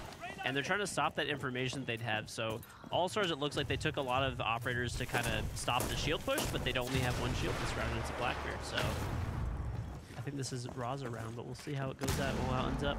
Nitro gets sent out there, does not manage to connect. That's 2 that the All-Stars have tried to find some feet with, but just not been able to. Continue to see Braga on the IQ there, just going across, clearing out more and more utility ahead of his team. This is really good progress quickly from Raza Academy as well. Only 1:20 into the round. They've got the opening kill. They've cleared out a ton of utility, and it feels like it's that point. I know that both teams have been taking this pretty serious throughout, but I asked you earlier, Judge, is there a point where it just really kicks in? And I feel like we're starting to see that point where it's really kicked in. Braga managing to find 2. Gorky Justin taken down. Another for free in the round. Can he find the last? It's all up to Baby Shark. There's 1v5. Really warming into this, and he might try his best with the shield up in his face, and 2 players pushing him. The team play is looking fantastic from Raza Company these last 2 rounds, and I tell you what, the pros have got to wake up, Tim. They're getting outclassed. Oh, absolutely. Right now, like that drone work was beautiful. They took it almost like a top CEO take, and then they just ran drones through, pinged every single gadget, had the IQ running at the same time as the drones to ping both, all the cap cans, the bulletproof cams. I've seen that look on Leakyback's face before. I've seen that. I think when his team were around us, he's getting flashbacks so earlier this week. Oh, yeah, you're spot on as well, George. Absolutely, it's one of those now where I'm thinking you've really cooked up here. They woke up, especially between Bragard and Rib. They've really stepped up into this as well. Kamikaze, we've seen have a couple of good rounds earlier too. But now you've got 3 players especially really starting to pop off. I'm nervous for All-Stars on who's going to do the same for them. Yeah, exactly. I really like, we're just having the replays there, but when we come back in, you'll see the bans that have come out. And Raz Company have actually made this way more difficult. Again, this is like a real difficulty ramp for the All-Stars. They've taken away their Valkyrie. And the All-Stars were using that to try and control the map effectively. Get those black eye cameras out there, get as much intel as you can, know what you're going to be facing, where they're coming from, where the pushers are, and straight away get rid of that Valkyrie. And now All-Stars are going to have to come up with a new method. They're going to have to pick a new way to try and control this map and try and control the position of Raza Company. Trying to do it with shields here, with the barbed wire they bring along as well. Look, the whole comp just screams Turtle, except for Justin, who no doubt is off and about around the map now for fun. But for everyone else, it does look like a very, very dug-in defense, trying to slow Raza Company down because they know what's coming here. Without all that information on side, you're probably going to see them start to get ready to execute with quite a lot of time left. And just to make sure they can do it, look at the amount of anti-roam setup they've got on the go here. Almost a little bit of a mismatch. I would have loved to have seen a Brava getting brought along here to deal with those evil eyes. Deal with the evil eyes. Oh, definitely. Yeah, that, and you could see as well, too, it's like All-Stars actually banned the Blackbeard, which has been huge for Raza coming in to quickly clear the map. They've been pretty much having drones running out, and some of them have been pre-placed, and they've been clearing like the whole top floor of the map within 20 to 30 seconds, which is going to probably slow down a little bit now, but I think they're realizing that they have a turtle. Oh, freebie! No! Doki! You should be used to this one, man. You played enough Bank in your career. You've seen Almago crouch walking around before on a Nook, and they paid the price. A second one. Great bit of team play as well as they forced Baby Shark down from that top 4 in the elevators and collected for free. It's a 5 versus 3, Tim. Yeah, Baby Shark, he dropped the impact nade onto the hatch, and the sound comm was there then for the player underneath to know that he was going to be pushed. 4 versus 3, and we're barely a minute into the round. Raza Company now can just take their foot off the gas a little bit, get back onto those drones, as you've said. 8 left, George. They're playing this intel game absolutely brilliantly, and they can continue to do that now. They're going to have a completely crystal clear picture of what's going on inside a site before they go anywhere near it. Oh, absolutely. Also, if you notice, they actually only have 2 Heartbreakers, so I'm curious. Oh. Well, you don't need it when you're doing that. And now they've gone in and dominated what's going on here. Look, Fabian's getting 3v1 here as well. The team play is on another level. The pros are getting run over here. Leakyback, try as he might, will get rid of at least one more, but there's someone coming on the backside as well. Spins for one more. Is this Leakyback's moment in the sun? It's looking like it could be. Out comes the smoke, and Tim, we've still got 60 seconds to go. This could be absolutely massive. Kamikaze's on really low health. No! He can't back off enough. Leakyback on low health, and he knows if he stands up to move away quickly, he's gonna get cut down. Very little option for him. Raza Company move up onto match point. Should we have a listen to the comms and see how they're feeling right now? Because it's looking a bit ropey. Again, like same thing, just pushing past him. Anyone else want to play the Warden on the stairs? I can. No, not Ella, what am I doing? I'm at Tracy. I'm taking Azami. I go from one gun to the other one. That was good, bro. Yeah, she's good, but do you think I can control the recoil, brother? Apparently not. No, exactly. Leakyback ain't smiling. he's fuming! Well, at least some people are having fun on that team. Yeah, I love how at least Fabian knows what he's good at and what he's not, and control and recall apparently is the thing he's not that good at. Oh, bless his soul. I was interested to see whether we might get a tactical timeout coming in, and Dark maybe trying to, you know, interject a little bit and steady the ship, but no, for the moment, they're just going to be continuing on, try and get these rounds won. Absolutely beautiful shot from Sneaky. I love those where you just look through and you're like, is that a head? Yeah, that's a head. Oh. Free. Love those kills. I will not play the SMG again. Absolutely. The SMG-12 is a tough one to control. Yeah, Baby Shark's onto those duties now. Fabian's over onto the Maestro, so running around with that Alder. And Doki said, I've had enough now. I was asking him yesterday, what is your favourite operator these days? And he said, on defence, it's definitely still his army. And he's like, right, we need to make something happen here. I'm getting onto my favourite. We can carry this, guys. It's okay. What about yourself, George? Favourite operators at the minute? Who's your go-to? Well, I like the classic old school operators. I like Rook and Sledge. Okay. Yeah. I thought I was going to say Jaeger Ash then, as soon as you said the classic. No. For me, I've always, well, my most played operator is actually Thermite. I still like. Yeah, Tim plays 2 operators only. Thermite and Ace, and he doesn't pick an operator for the defense. So true. They're great. Like, I feel like a lot of teams in ranked, they will not even take a hard breacher. But if you have at least a hard breacher, your chances go up a lot of wins. Almost guaranteed when Tim's in the stack. Well, the thing, I actually played a lot of Buck a couple of seasons ago because he was so self-sufficient. Soft breach, hard breach, everything. Obviously, they've taken his hard breach off him now, which I think needed to happen because he was just too good on his own. You could just go out there and survive completely solo. And Ace kind of falls into a similar bracket there, can go and do an awful lot on their own. Oh, definitely, yeah. The versatility of like Ace as well is just so good. You know, he's the one operator where you have like the least amount of risk to hard breach. So I love him as well too. But I think the full giant holes for Thermite are, yeah. If you're doing exterior breach, at least are great. So I really thought for a second that Baby Shark was going to get a little bit too impatient on those blue stars and just spring his head up and pay the price for it. Still waiting for the breach to get open, the thing outside on that hatch. If that does get like blown open, then of course it's his indication to swing, and this might be the bait that they need. They've had 2 or 3 players watching this angle, waiting for him to step out, and I think he's also aware of that himself. Isn't going to bother for now. They know that he's still here. We saw Fabi in this spot last time round, so you've got 3v1. So Rasa Company, no slouches at punishing a player holding blue stairs. Yeah, Baby Shark's not going to overextend here. Anybody who plays on blue stairs knows you don't need to go near that door until it's like, you know, last gasp situation. Just keep yourself on the stairs. You're burning time. Doki manages to pick up Sneepy. We just see there he's got that support inside a server, so Baby Shark knows it is all about staying alive. Beautiful use of the asphyxiation arrow from Raza though. Takes him down, and that now puts Baby Shark in a difficult position. 20 λεπτάκια, πάμε λίγο. Πάμε λίγο. Absolutely clinically.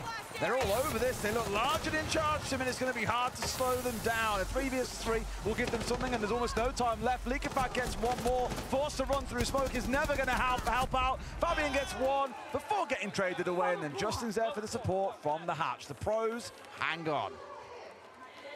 Baby Shark and Doki doing a great job there to waste so much time inside a server. If you're thinking about playing on those blue stairs yourself at home, George, how important is that server player for you?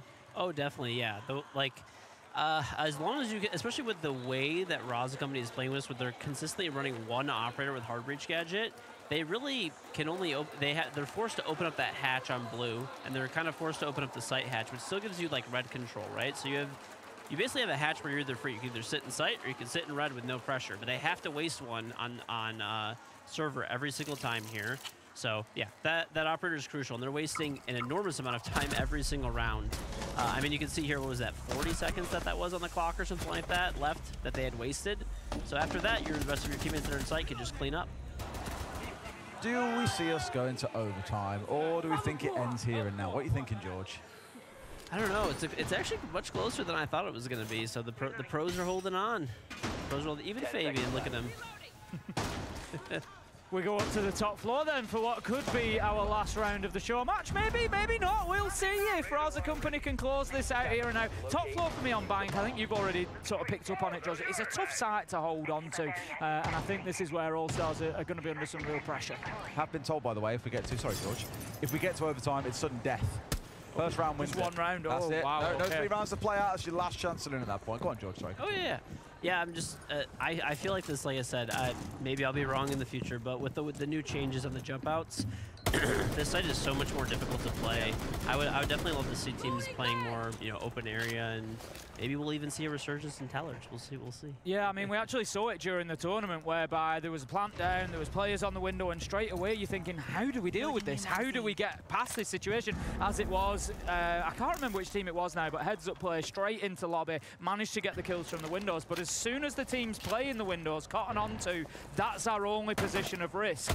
It's going to be covered, and it's going to to make it so much more difficult. So I think, like you're right, as the season progresses with those changes, we're going to see, you know, this site get harder and harder.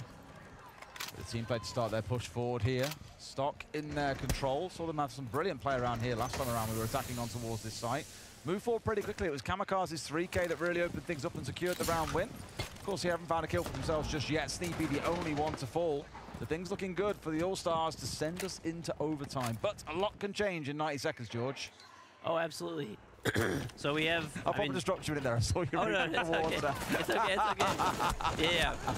Timing, here we go. Kamikaze gets one back. Doki on for a double in the round. He really is trying to take this serious. Raza and Bra are also down at the same time, so it really is Kamikaze to have to get all 5 kills to close it out here and now. Otherwise, it is going to be sudden death in overtime. Yeah, exactly that on the Twitch. DMR just looking to see if he could get a nice cheap one to kick things off for him.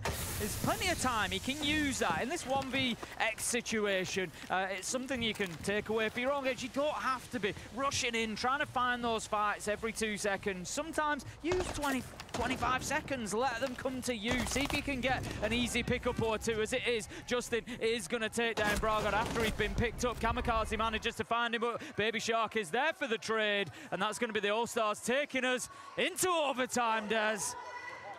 Final round. So there it is, right from the host. You know, winner takes all, best of 1. Who's on which side? All-Stars are going to be on the defend. Yeah, that you'd say it favors them, but of course we've had 3-3 halves, so it's line either way. But we do have a reset, and I feel like All-Stars has been playing really well downstairs since they figured out their blue hold. Yes. So we'll see. Although in this round, no Warden being brought along. Probably leaning his head in towards the smoke to play on there, realizing, okay, they're not running things like Ying. We'll be okay. We don't need to play Warden. If Rasta Company read into that, this could be painful. Yep. Big if, though. Instead, what we're seeing them hover over, at least at the minute, is the Bravo. I'm not surprised at all, because those Evos from Maestro make a return once more as these replays play out for you from that last round. I mentioned Doki on the Azami team. He really is trying to make sure they can get this one done. Yeah, it's that point where the players really lock in here and say, right, we've got even adaptation coming along, right? I'd struggle with the Evil Eyes, get the Brava, you know, the teams are really thinking about how they can get this win now. They know that it's one round, it's one and done, and we will see exactly where it ends up. Down in the basement, it's All-Stars defending to try and take the title and try and get this one won. All right, then, let's see if we can get it done. George, you're seeing these lineups now. Any immediate thoughts? Have Raza Company got the tools that they need to get the job done? They definitely do. The only thing that kind of confused me is they hopped off of the Brava that you were really happy to see, and they hopped onto an IQ instead, which there's not really that much to counter with IQ, but maybe they're afraid of, you know, potential Kapkan traps or something, because they are running the shield again. Instead of the Blacker, though, they obviously, which is banned now, we have the new ban system. We have the Blitz, so they're able to quickly clear everything, pre-place the drones, and maybe just want to make sure that that's clear for him with all the pre-placed. No, they're not rushing lobby, right? Right? Right? I mean, not fully, because as you can see the lines off in the distance, but there are a couple of them hanging around here. That's going to be an instant drop. He's thinking about dropping, but I think there's just been a couple of shots towards the hatch from the smoke of leak effect there, so they know that they're aware, but Braga manages to work his way in through Garage, and this is actually really smart. Make a lot of noise over by Vault, and then push in on the rear side from Garage. Leak effect does pick up Hiberites. Raz has managed to go down Elevator and take out the smoke. It's all kicking off now, 4 versus 3. 3 versus 3 as Doki gets involved on his beloved Azami, takes down Kamikaze. This is anybody's. A 3v3 to decide who takes the whole show match here. That reminder, it ends. This is sudden death for them to see who comes out on top. Right idea, but Doki just up towards the side here. And Raza, he's had a quiet against him, but he's in a very dangerous position. Everything just slowing down a little bit now, George. Is this the point where you get back on the drones as the attackers see what's going on, what's changed? Yeah, you could definitely see them coming out here. Maybe the nerves are hitting a little bit. They want to slow things down, readjust. Try to find Doki here. He's the one who's been really holding down this position over here in the vault. And you can tell they're worried about it. I mean, oh, and he's left himself too exposed. Not tucking himself away, and Doki gets a freebie here onto a double in the round. We said he really didn't want to lose. And my God, is he showing it. Bragon and Sneepy, the last two going here. Bragon finding one, and down comes on through. It's a 1v1, and Fabian's the one in it, Tim. Could you ask for a better end? Absolutely poetic. He needs to make a move before Bragon. Oh! Fabian comes through and proves once again that he is the true God Emperor of Siege, closing it out in a 1v1. Unbelievable. You know he's going to be loving that right now. I can only begin to imagine how insufferable it's going to be on Twitter later. Surely going to be saying to Doki, well, I saved you there, didn't I, in the 1v2? But really good. You know what? I came into this thing in a case, a bunch of pros against Raza Company. I'd expect the pros really to come out on top in the end. But I was really impressed by a good number of rounds, genuinely, from Raza Company there. The coordination, they bowled over the Pro All-Star team like nothing. It was a breeze for them in some of those rounds. Yeah, they've definitely both come in. You know, they've left nothing out there. They've absolutely gone for it. And it's been a really entertaining game between the two of them. We even got to see a few of those Siege X features, and it's just been a really nice opportunity to have a good look. Oh yeah, especially seeing that one round that particularly sticks out to me where they were rushing dirt with the black. Πού είσαι ρε Τζεφ? Καλησπέρα, καλησπέρα. Τι λέτε κάνουμε? How are you? Πώς είσαι? I'm really enjoyed you joining us as well, George. Thanks so much for coming up and doing this with us. But now we're throwing down to Rob and the guys and the studio. Yes, thank you very much for that, gentlemen. An incredible TriCast, one for the ages that we will never forget. King George actually said something at the end, a beautiful showcase of Siege X. You get to see some new features, maybe some features that aren't tested in pro matches, but of course can be done for a show match. Leo, what a comeback. Yeah, a comeback from the Olgans, you know what? Ωπα ρε ανηφάκο.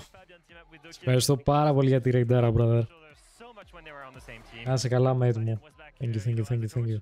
And I was thinking, you know, for Baby Shark, starting his T1 Τι λέει, τι κάνουμε? Πώς είμαστε? Μόλις γύρισα από μπάσκετ, nice, ρε Τζεφ. Nice one, ρε. Πώς πήγε το μπασκετάκι? Καλά.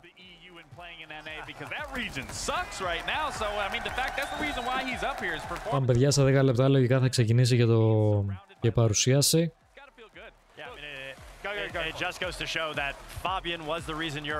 Το έκαψα σήμερα, πάμε λίγο. 13 νίκες, 9 ήττες. Πήγε άθλια. Δηλαδή πιο πολλούς έχασες,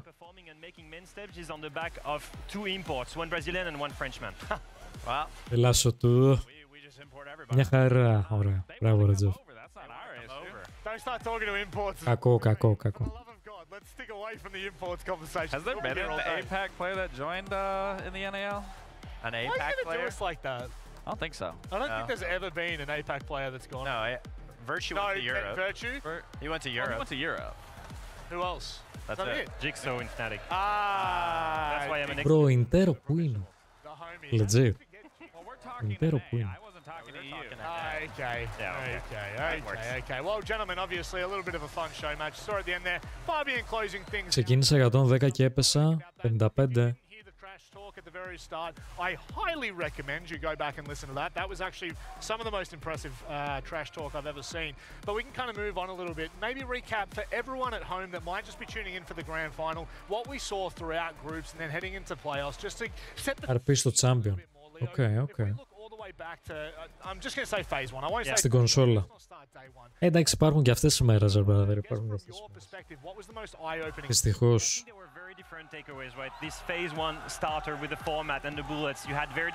Η αρένα γέμισε σιγά σιγά. Καμία σχέση με πριν. Was one of them because they could beat any team in the tournament, and you had teams like BDS that came into this tournament to try and learn with a new roster, play against as many international teams as possible, reloading a minimum amount of bullets. Now in the end, you saw some big missing teams here in this main stage, right? Yeah. We've seen M80, we've seen Dark Zero, you know, teams that were supposed to be here in NA that didn't make it. Yeah, I think that's the biggest takeaway is obviously the new look of teams that we saw on this main stage, and honestly the resurgence of APAC finally making it to the main stage, you know, besides Rob.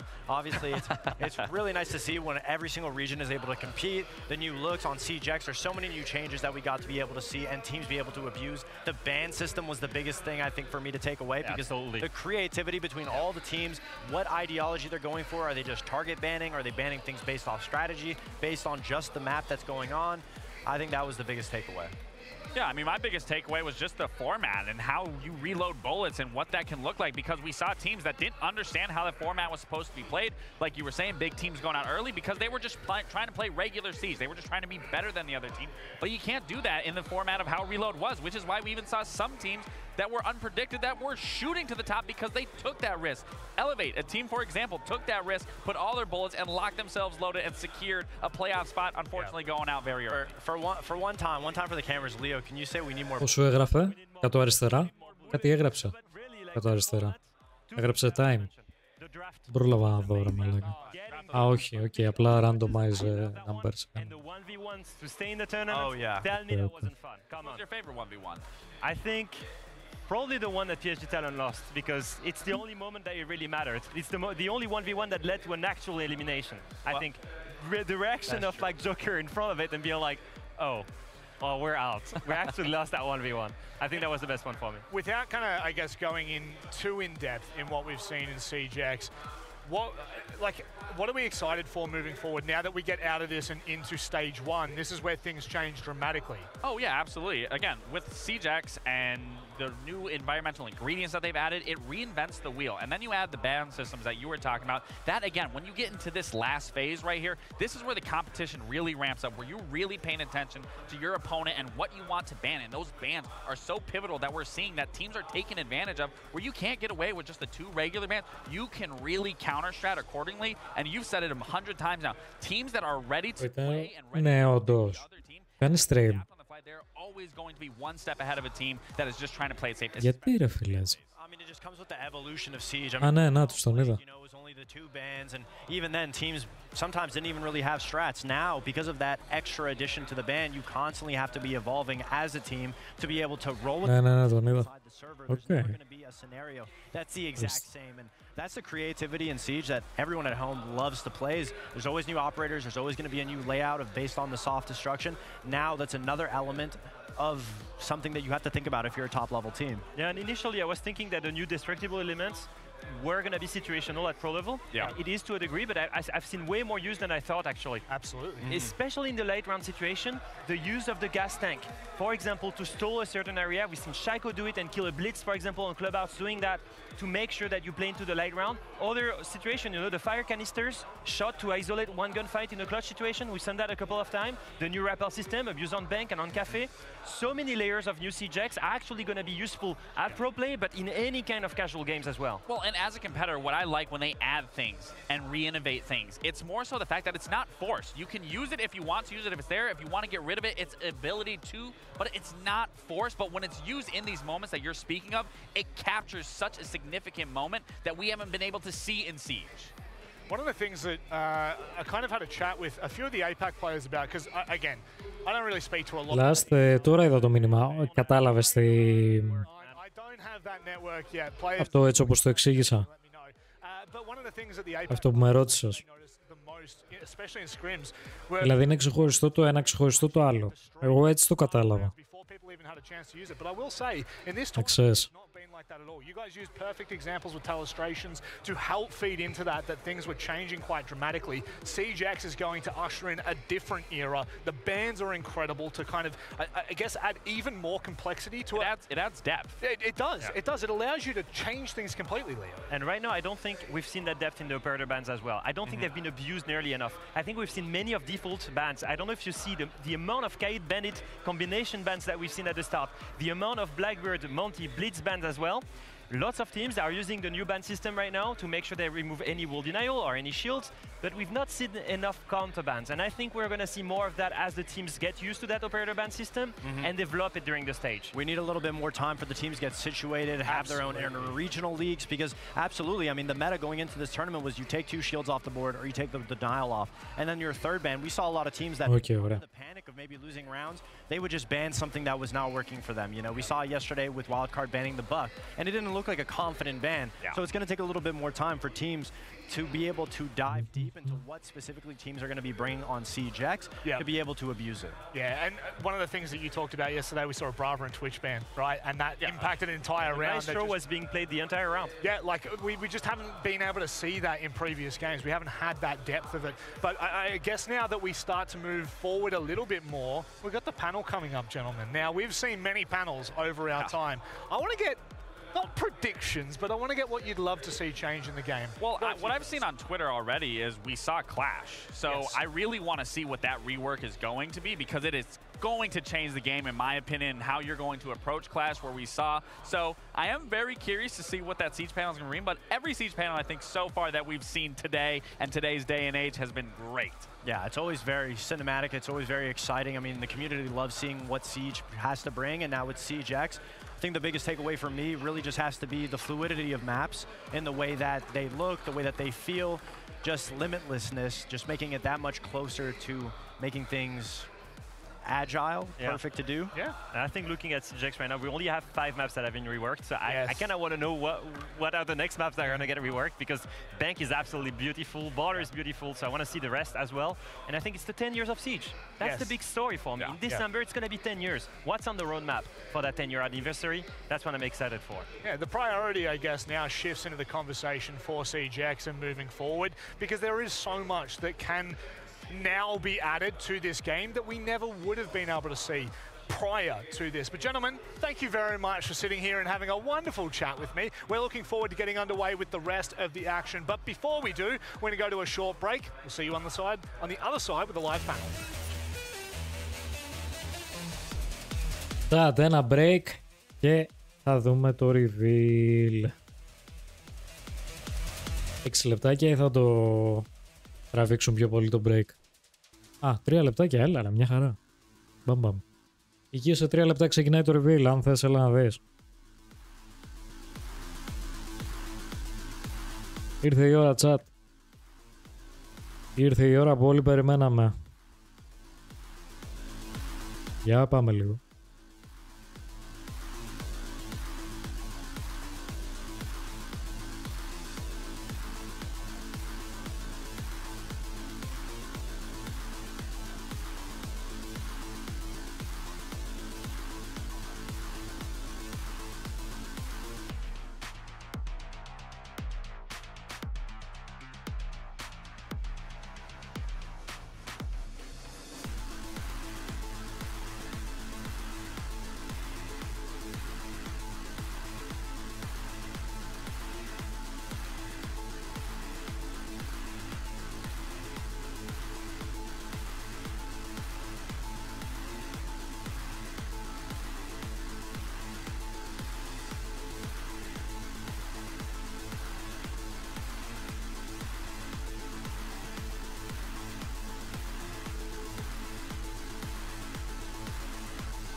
Για να δούμε. Για πάμε να δούμε. Παιδιά, πάντως έχω εντυπωσιαστεί με τα έτσι μικρά βιντεάκια που μας έβαζαν και στο Instagram και τα δείχναμε και εδώ στο stream, με τις αλλαγές που θα κάνουν στον ήχο. Αν όντως, παιδιά, είναι έτσι ο ήχος, θα έχουν κάνει huge improvement στον ήχο. Αν όντως είναι έτσι. Και θα το μάθουμε αύριο, παιδιά, που θα ανοίξει το TTS λογικά. Έτσι, εκτός αν... Δεν ξέρω. Δεν ανοίξει αύριο το TTS. Αλλά πιστεύω αν δεν ανοίξει αύριο μπορεί να ανοίξει μια εβδομάδα. Δηλαδή όχι αυτή τη Δευτέρα, την άλλη Δευτέρα. Οπότε ναι. Για να δούμε.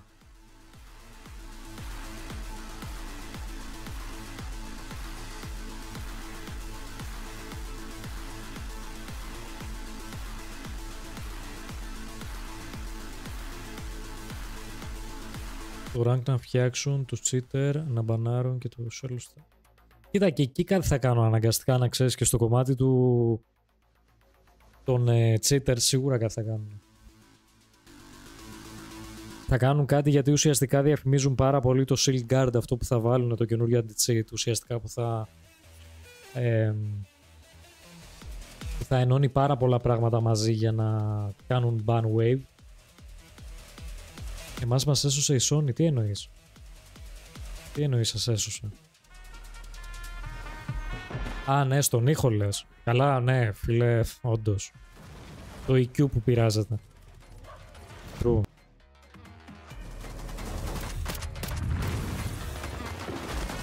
Όχι, αλλά σε έχω ακούσει που λες να... Όποιος έχει PlayStation που ρώταγες και τον τέτοιον, τον...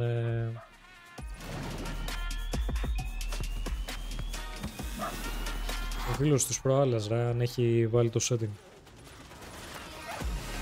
Τον Ανδρέο.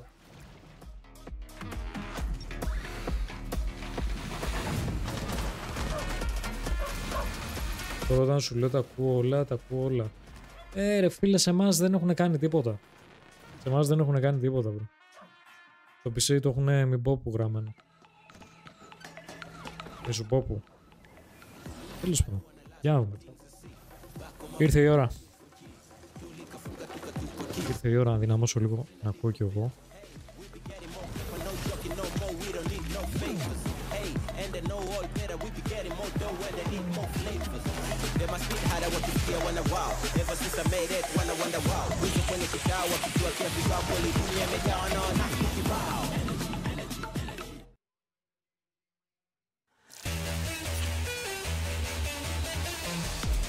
Έπαιξα 3 solo PC, τα πήρα, top Tiger πιστεύω D1 πάλι. Για πάμε λίγο. Για πάμε λίγο.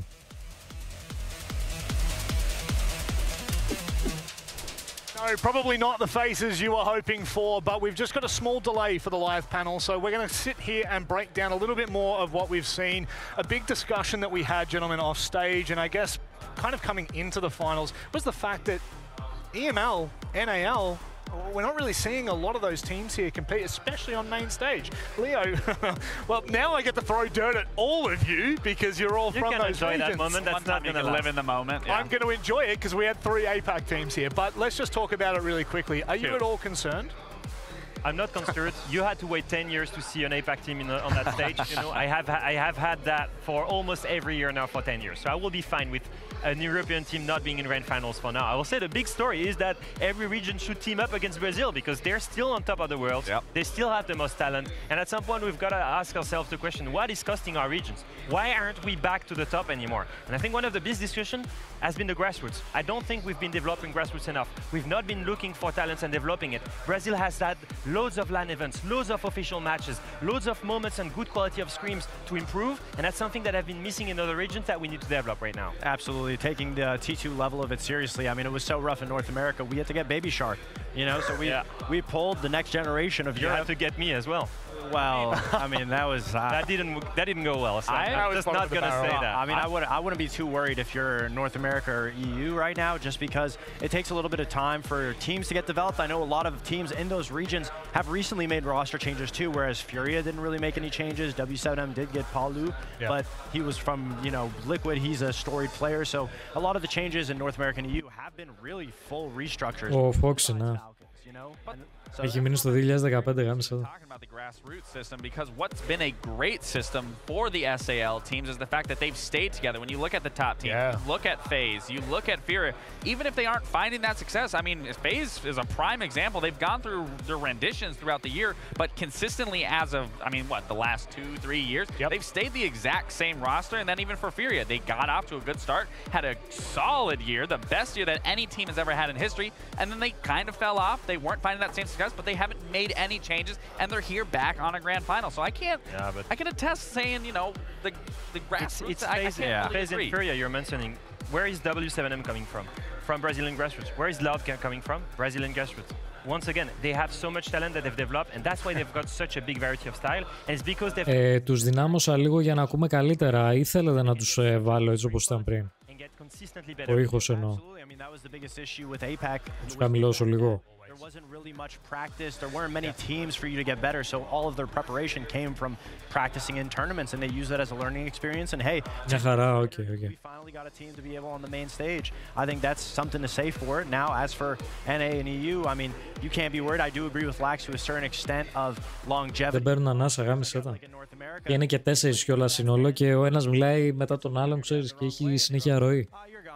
Το τρελαίνει αυτό, true that. Instead, they would just rather make a brand new switch. But at the same time, at the same time, what happened after the when he said that? I just like it just ringed in my ear. Like we looked at a player, we got rid of him. Fox Commons. So wildcard, brand new roster, pretty much. I mean, sometimes changes do make teams better, but at the end of the day, working through your issues, understanding the level of the issue. Is it the player? Is it just some type of strategy, teamwork? You know, I think effort goes a long way, and one thing that the SAL does the best is the effort. You can feel the atmosphere with all the Brazilian teams. And how about the international events that we've got coming up? Munich, Paris, we're going back to Europe. We're feeling the love from a home country. Oh no, Lax, go. I saw how excited you were. Hey, I was going to say great memories, especially in Germany. I mean, one, I visited Gamescom super early on. I actually beat you guys. I'm pretty, did we play you guys? I think, we didn't play you guys. But anyways, was in Gamescom. No, Cologne. We were in Cologne for Gamescom, and then we were in Berlin. I got dropped there, but it was still a good experience. I still enjoyed all of Germany, and the fact we're going to be back there again in Munich, I'm excited for it personally. Who took that decision, by the way, after Berlin? To drop Laxing? Putting you in the spot here. Who made the decision to drop Lax? I mean, it was a team decision at the end of the day. Okay, I see how he does it. We had to run the numbers a little bit. What happens if something else happens in Munich? You know what? What I'm going to say is we actually have a clip from a live panel delayed. Stay tuned. Maybe not that long ago. Do you remember when you used to... Έλα ρε μαλάκες. Αν είναι δυνατόν. Look at this. Look, a completely different game. It's not even the same. We're not even looking at the same thing anymore. Oh, that's you beating the grand finals team right now. Yeah, that was us beating Cyclops. How'd you go there? What was that Australian talk? It's... Oh, wait, we actually get to see you. Oh, folks. Natos. Changed it all, unfortunately. I can't even take the piss. No, definitely a better haircut. I think so. Can we actually cut back? Can you just go on the side? Like literally, all it is just a mullet. That doesn't look like me. Oh, wow. Turn to the side for us. Turn to the side. We want to see it. Yeah, Lax looks kind of different in that video. No, I mean, that was a great event, though. That was SI 23. That was, we got third. Just after replacing you, we got top 3. That was definitely a moment. We were like, oh, yeah, we're going to be so good. And then we didn't make an event for the rest of the year. I'm going to be honest. I was praying on their downfall. And realistically, they didn't place any higher than when we were on the team because we placed 3rd, 4th back in, what, 2019? 2019. Yeah, 2019. So I was, trust me, at home, I was sitting there like, lose. Every time they were getting closer. Right. Leo, when's the last time you made main stage? I think it was really major 2019 in August. And how high did you get? I think it was top 8. I lost to 4s. Nice. Yeah, that was rough. That hurts. That hurts a lot. And of course, Hey, they're adding Siege Cup, you know. I'm going to have a dig somewhere. I tell you what, you probably don't want to see me compete whatsoever. It's a little bit terrifying, but obviously SI coming up over in Paris, your beautiful hometown. You've got to stop to try to speak French. Okay, I'm going to stop. You know what? How about we all stop? All right, so if you want to pronounce it, usually you start by not. Που είναι Barbie σήμερα. Κάπου εδώ. Θα τη δείξει σε λίγο. Θα τη δείξει σε λίγο. Για να μπει ο Βανίκας, αλλιώς δεν μπαίνει. Say a little croissant. Croissant. That's how I would say. Going back to Paris events, going back to French events for Rainbow Six Siege. I don't know if you guys remember. Έλα 60 σε κάντε. Έλα πάμε. It's going to be amazing. It certainly is, but no more amazing than what we've got coming up next. It is the live panel. Για πάμε. Ωπα μαλάκα, είναι κάθε φορά που βάζω να δεις το μέτρησε.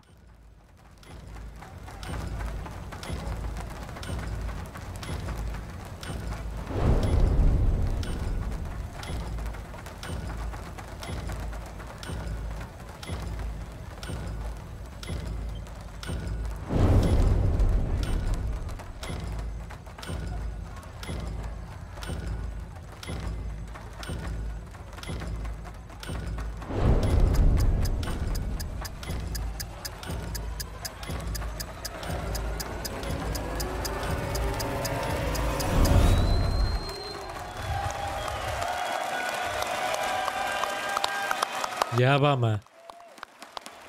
Πάμε Καρπάζες. Καλή χρονιά να έχουμε ρε. To the year 10 roadmap reveal. Live from Rio.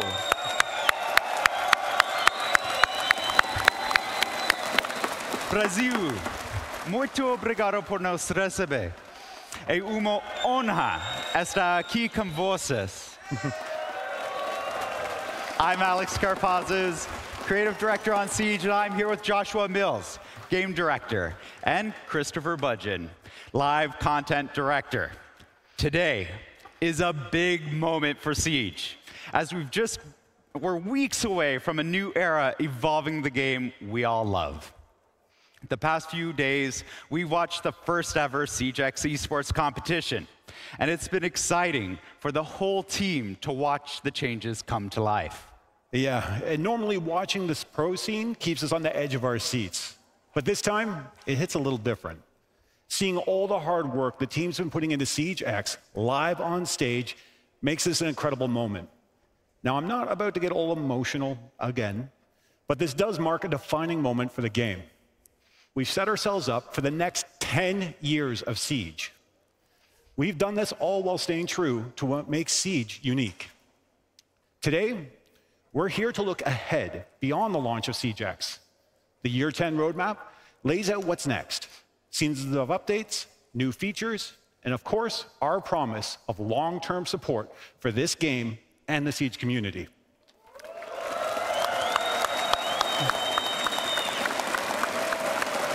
And it's that same community that knows what makes Siege so special isn't just how it plays, it's how it keeps changing. We're going to show you how that continues across Year 10 with updates built for longtime veterans, returning players, and those jumping into Siege for the first time. And it all starts with Season 2, launching with SiegeX on June 10th. That's right, Christopher. And the launch is also about reinforcing our commitment to creating a competitive, fair, and fun environment for everyone. With SiegeX and R6 Shield Guard, we're reinforcing our commitment to a fair and competitive environment. It is a constant effort and one where we're gaining ground every day. To walk you through the updates and give you a clear look at what R6 Shield Guard will mean in Year 10, here's Adrian Fress.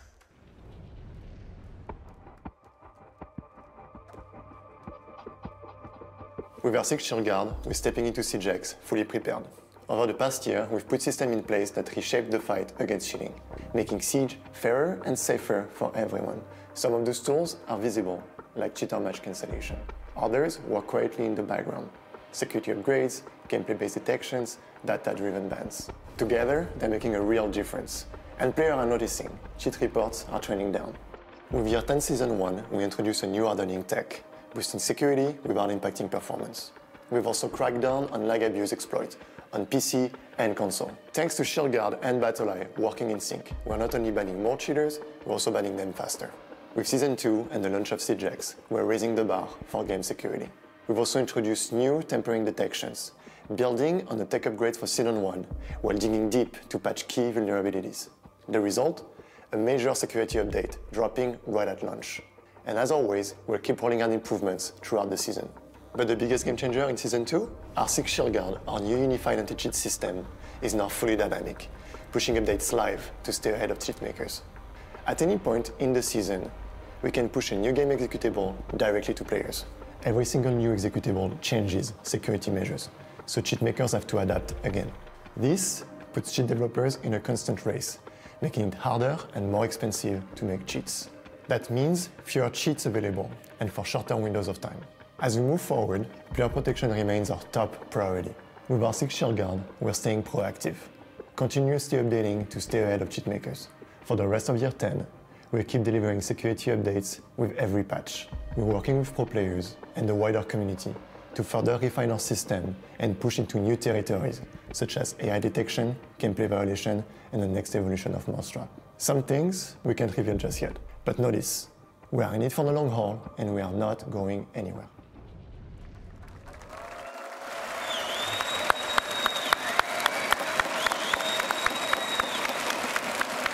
R6 R6 Shield Guard gives us the ability to protect Siege in real time, deploying updates whenever needed. That's why the launch of SiegeX will be the most secure in the game's history, upholding fair play and sportsmanship while taking the fight to cheaters head on. On the other side of the equation, the anti-toxicity team has seen a sharp decline in toxic players. This year, we're going even further to improve communication and refine how the game responds to disruptive players. To break down what's coming in Year 10, here's Lanslow Satche.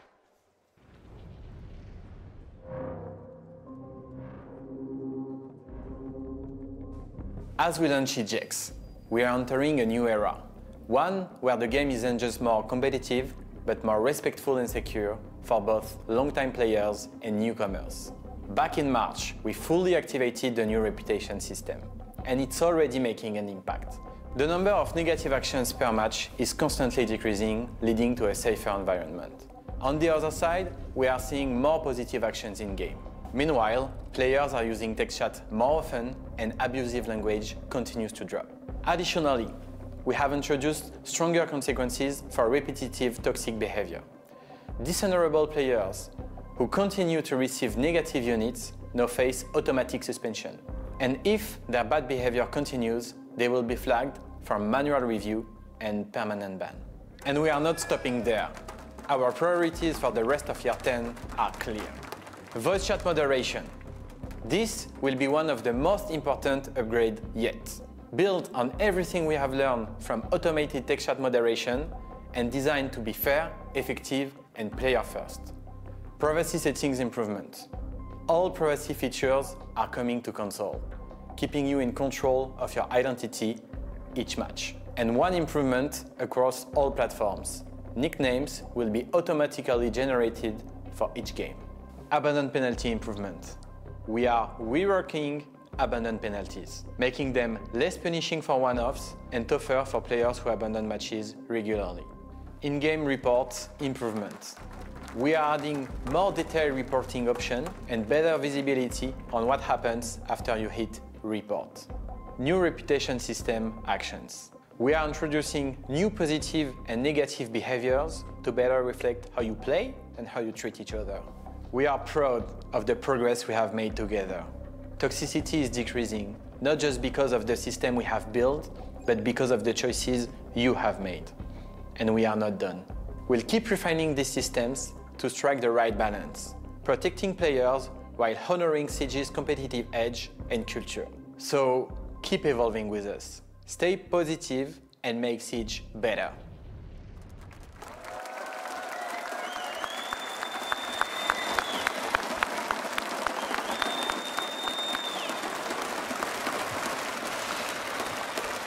We've talked about how R6 Shield Guard and anti-toxicity are helping us shape a better Siege for everyone. And we'll continue our consistent, transparent updates every 2 months through blog posts and our panels. But now it's time to shift gears and talk about the rest of the updates for Year 10.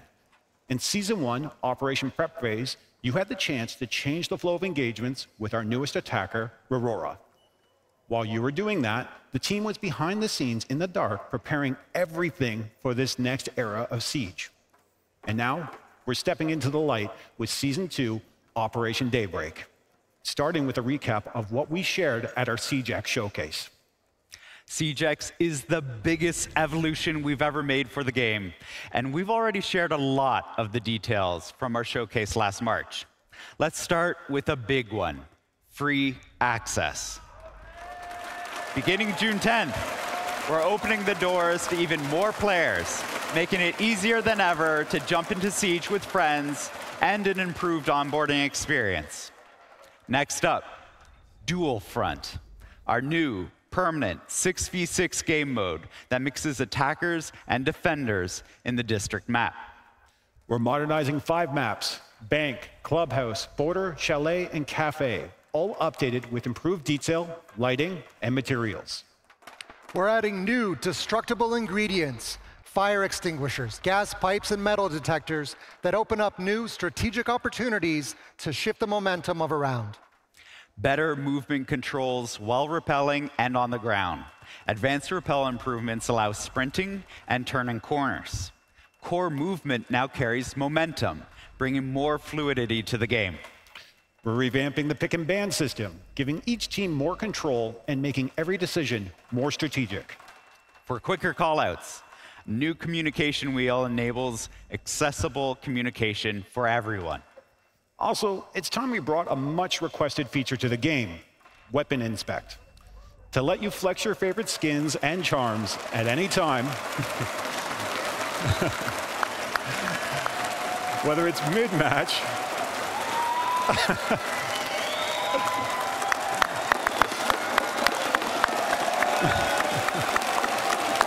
or in the final kill cam after a clutch moment. And while we're welcoming new players, we haven't forgotten about those who have been with us from the start. That's why we're introducing veteran rewards as a special way to celebrate your time in Siege.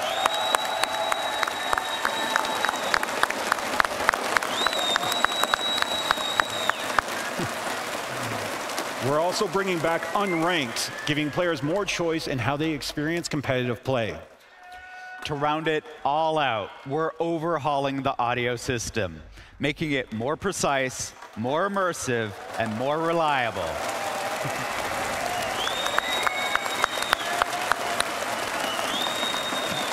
All right, we covered a lot of new features coming to SiegeX. Everything we announced at the showcase brings so much change and creativity to SiegeX.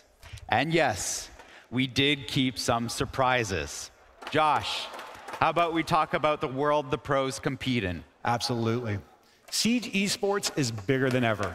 With leagues across every major region, stacked teams, packed arenas, and fans showing up around the world, this scene is thriving.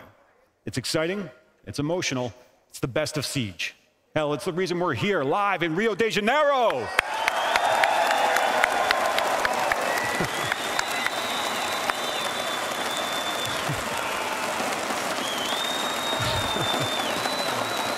We wanted to bring that passion and energy closer to every player.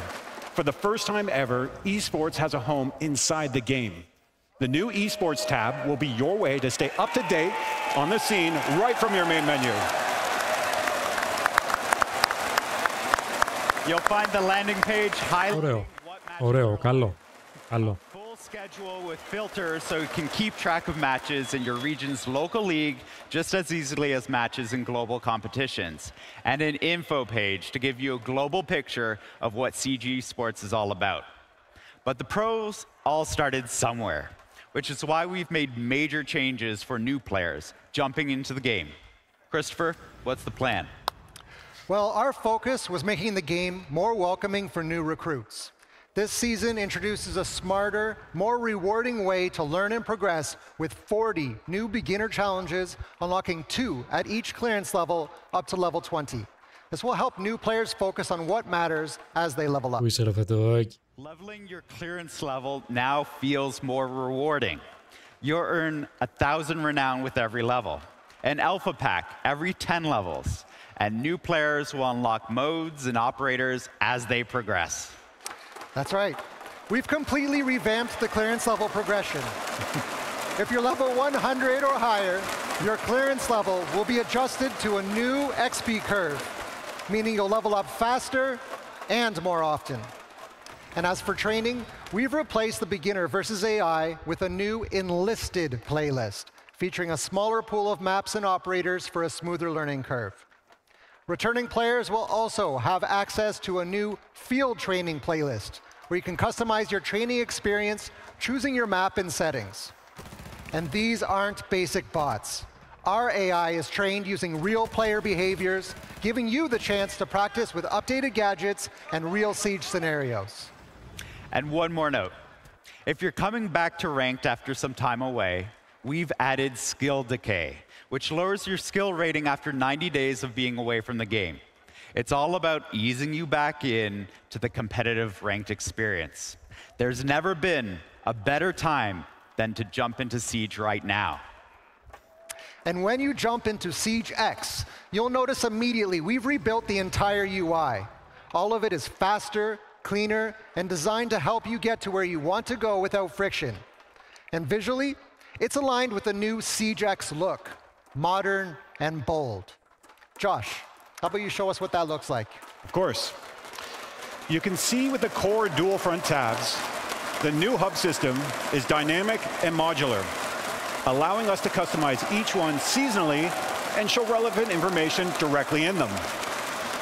This system can scale and adjust as needed. Like, for example, if we really wanted to bring back a fan favorite event in Season 2, we would simply have to activate the new event tab. With that, dust off your cowboy hats and get ready to step back into the 3v3 action because Showdown is back.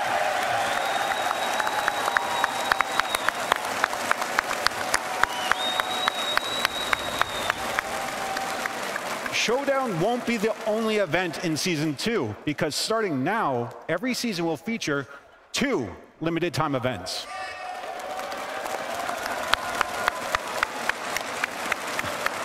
Jumping from events to another part of the menu that will get a UI update.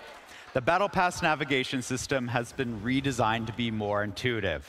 The map-like progression menu can be panned and zoomed with your mouse, which lets you focus on the path you want to take to the rewards you want to unlock. And if you're chasing cosmetics, 2 new animated rewards are waiting for you in this season's Battle Pass. We're also introducing new challenges to support different player goals, whether you're focused on progression, onboarding, or competition. That includes the progression tracker to track your Battle Pass objectives, new onboarding challenges, and progress towards unlocking exclusive dual front skins. Operator skins are a great way to show off within a match. But Alex, I've heard we're going further, letting our operators interact with each other at the beginning of a round. That's right.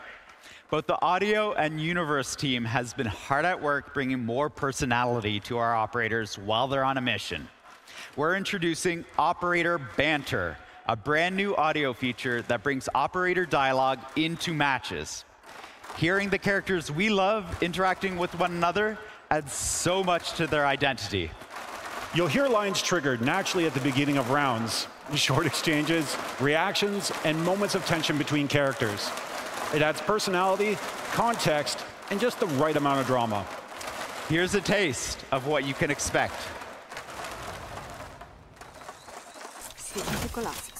Don't worry about the shells, Doc. I'm their physician. Good. I don't think I'd be able to find a vein anyway. Your mission is to locate and defuse a bomb. I gave you an easy out. All you needed to do was stay asleep. I don't give up, and I never will.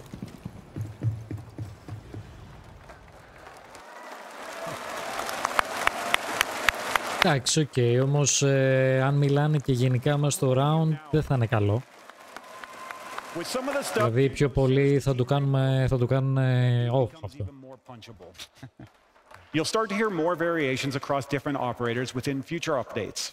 We're rolling out a wide range of scenarios that players will discover organically over time. It's all about adding that extra spark of life to every round you play and bringing the universe of Siege into the game. Now, it's time to get a little analytical. Stats are essential to learn and grow in Siege, and the Career tab has been missing something that can help with that.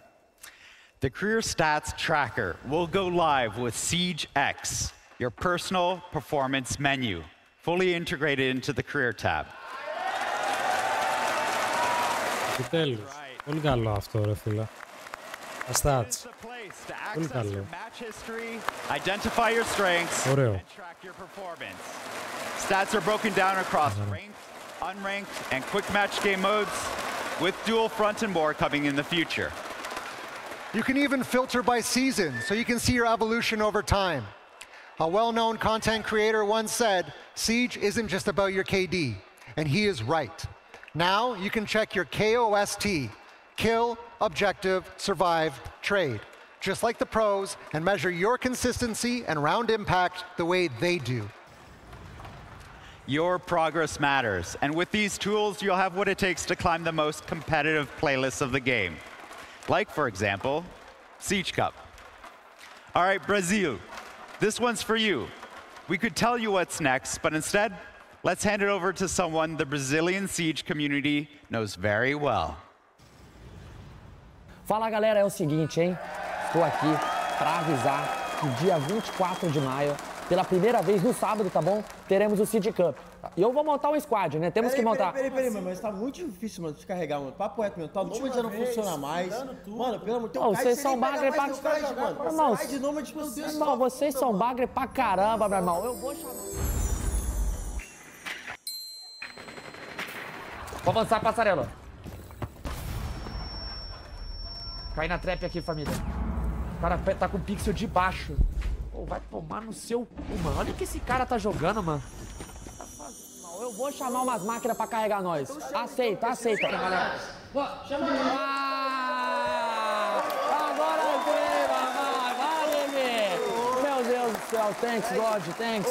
Esse time aqui tá muito forte, cara. Agora sim. Agora tá bom. Finalmente temos um time, tá bom? Boa noite a todos e até a próxima.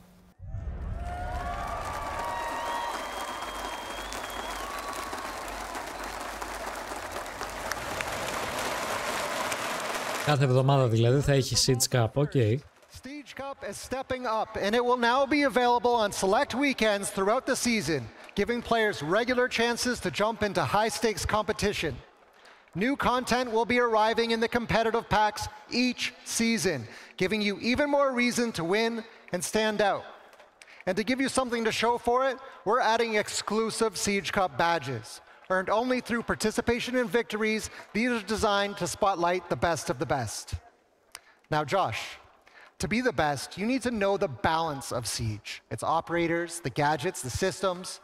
Are we seeing any changes to the meta this season? Oh, there'll be some changes when Season 2 hits, and we took the time to prepare for it. In Year 10, Season 1, we held off on major balancing updates. This allows us to have stable data leading into the launch of Siege X. New elements like destructible ingredients, momentum-based movement, and advanced repel all impact the balance of the game, so it was critical to start with a strong foundation. With all that in place, balancing updates are back on the menu for Season 2. Some of you already spotted a few balancing changes during the reload competition, and you are right. We've been testing and tuning, and now is the time to break it all down. Let's dive into the system update the team's been cooking up. We will be implementing a reduction to our global limb damage multiplier. What this means is that shots to the limbs will do less damage overall, and the damage will vary, as you'd expect, depending on the caliber of the weapon. This adjustment will reward those with high mechanical skills that consistently land their center of mass and headshots. Electricity is also becoming a neutral element. Like fire, electricity will no longer differentiate which side of the fight you're on. It will now happily destroy any electronic gadget that touches it. Here's how it works. If you're vaulting, rappelling, standing on any electrified surface, or placing a gadget on one, you will be shocked. When shocked, operators are slowed and shout out in pain, but no damage will be dealt. If you are not doing any of these things, you'll be fine. Mute jammers can be safely placed next to electrified walls, and mechanical gadgets like Mirror's Black Mirror will not be destroyed when placed on them. All right, that's enough systems talk. Alex, Chris, how about some operator updates? We'll be tuning our ballistic shields going into Season 2. Aiming down sights will now be canceled during the vaulting animation for shield users. This will bring down their lethality and force them to think twice before making riskier, aggressive movements. Specifically for Blackbeard, we'll be making more changes. The sound effects of the glass panel moving up and down on the hull adaptive shield have been enhanced in order to provide more clarity of his shield's state. The glass itself has been tinted to make it easier to see when the shield is down or still extended. A big shout out to the community for this suggestion. And since we're speaking of operators, let's list a few more updates coming to some of them. To reduce frustration when facing off against Jackal, we've introduced some changes. Footprints will immediately be removed after a scan, and the operator detected will be revealed with only one hunter mark. This makes it more interesting for Jackal to hunt his prey instead of revealing them. Jaeger's active defense system will now be able to detect and destroy Capitão's bolts and Gridlock's track stingers. Thunderbird's Kona stations will no longer heal enemies, unless hawked by Brava, of course. And Sledge?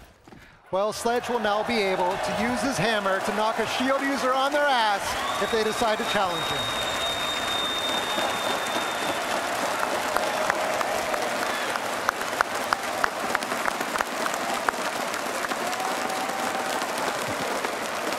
Okay. So we've talked about changes coming to our operators and some gameplay systems. But what about this season's operator? We'll be taking this opportunity to remaster someone who made their first appearance back in Operation Grimsky. We're updating Clash.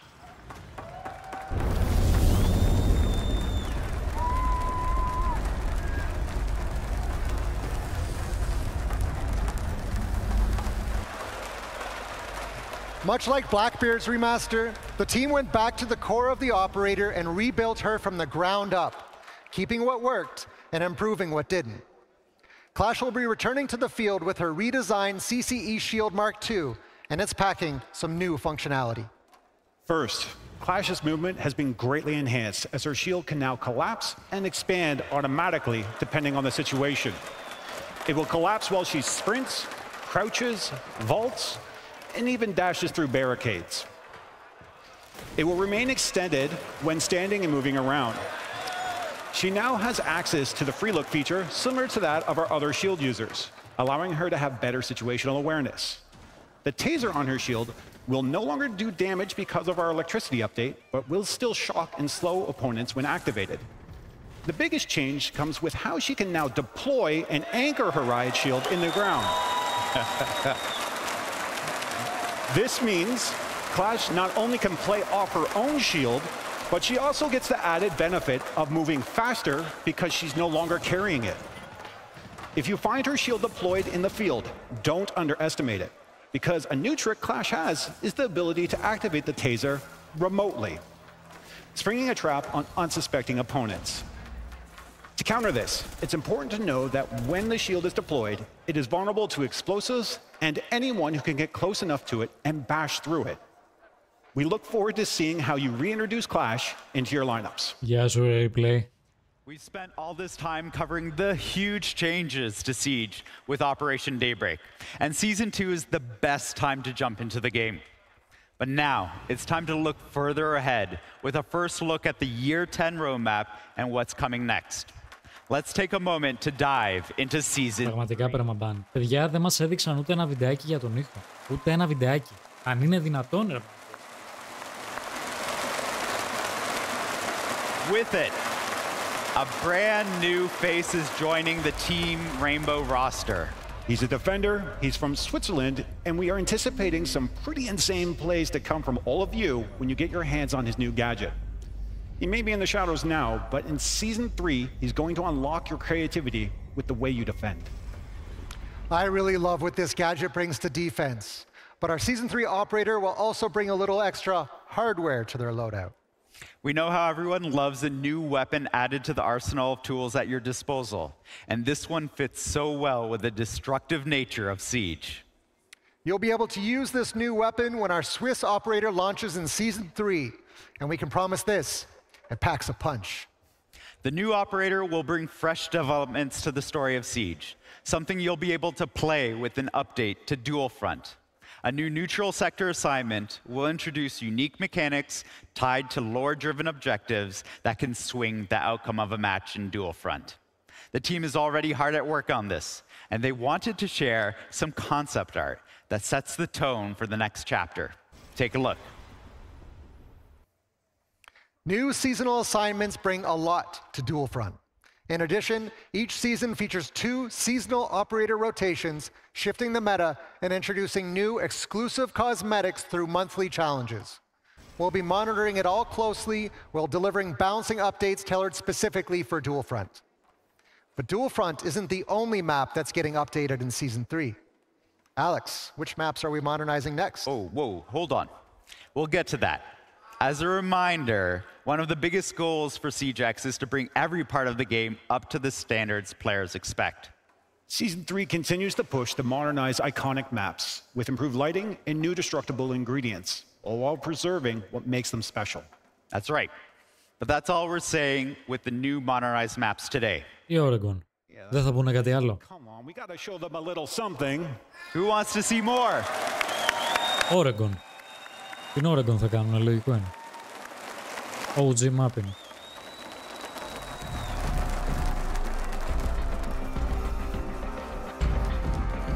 Το αγαπημένο map της Χιγής.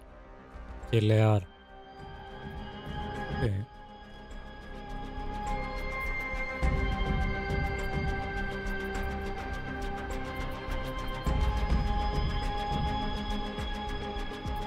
No.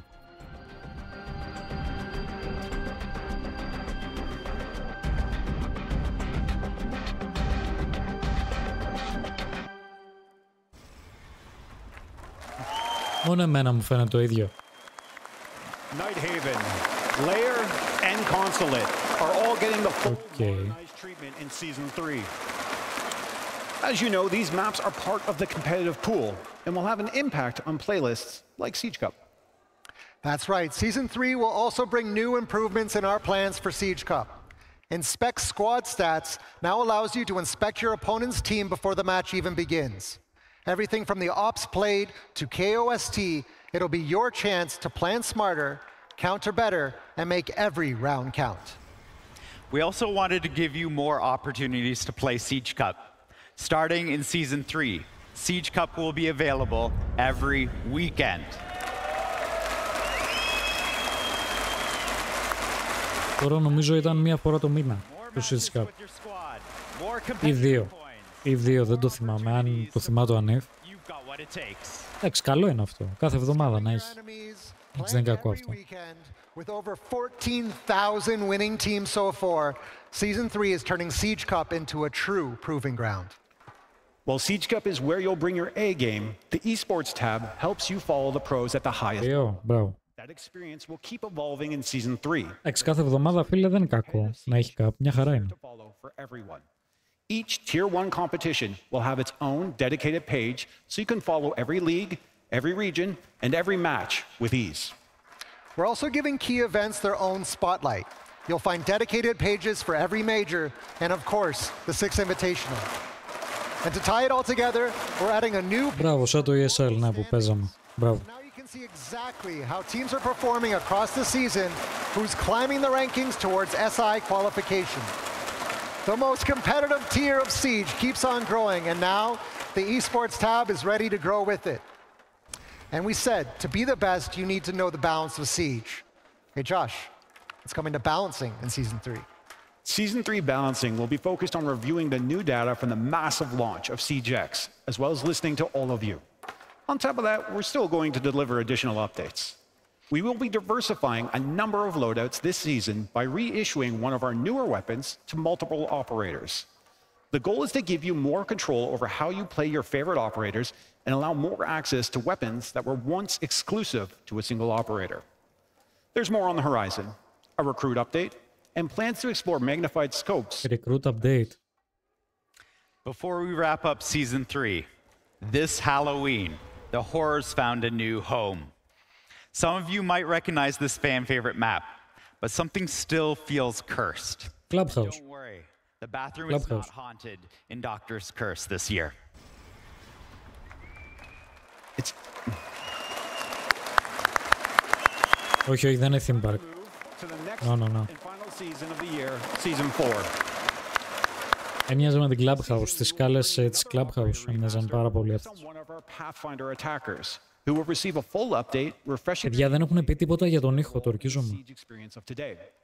The goal with this remaster is to raise the skill ceiling with this operator and unlock more thoughtful, creative strategies throughout the entire round. Along with remastered operator, we're bringing some new firepower that will enhance some operators' loadouts. What's the plan, Josh?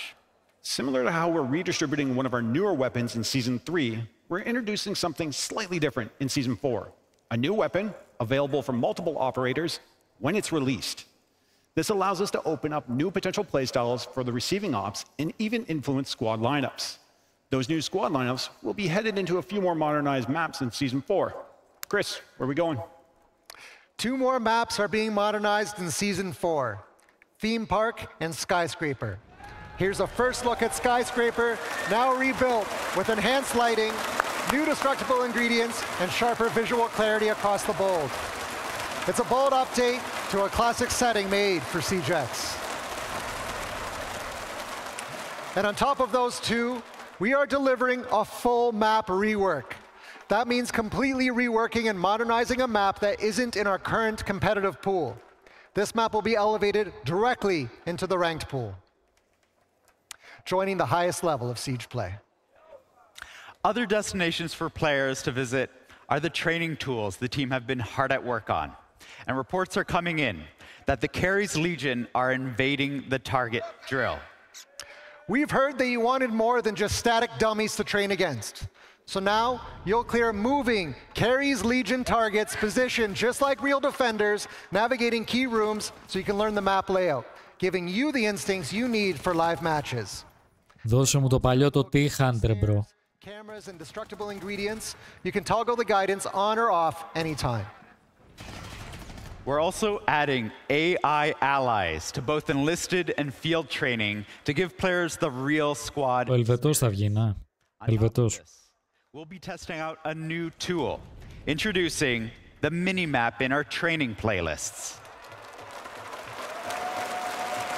That's right.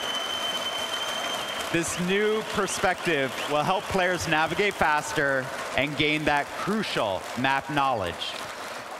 And that's not all. Season 4 will bring more updates across the board.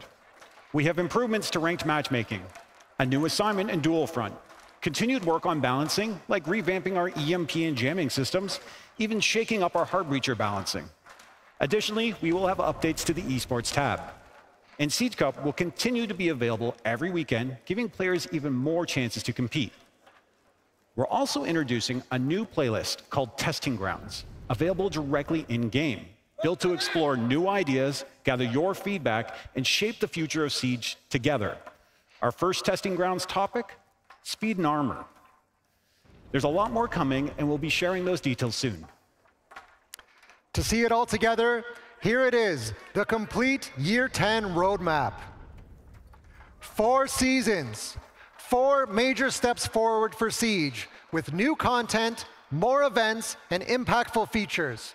Improving the experience of the game that you love with... Και δεν είπαν τίποτα για τον ήχο. Εντάξει, ρε μαλάκα, είναι για πάνω από.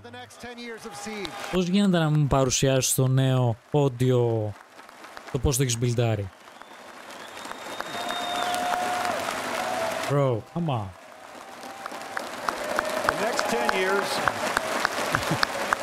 The next 10 years starts with SiegeX. Every season builds on it. Every update pushes the experience further. This is the future we're building with you. Whether you've been with us since day one, returning from a short break, or just jumping into Siege as a new recruit, this is the best time to play Siege. There's still something we need to highlight. As you can see on the roadmap, Bro, δεν βλέπω να λένε, να ξέρεις. one of them Αφού δεν will be φτιάχνεται. December and marks a huge milestone for us, the 10th anniversary of Rainbow Six Siege.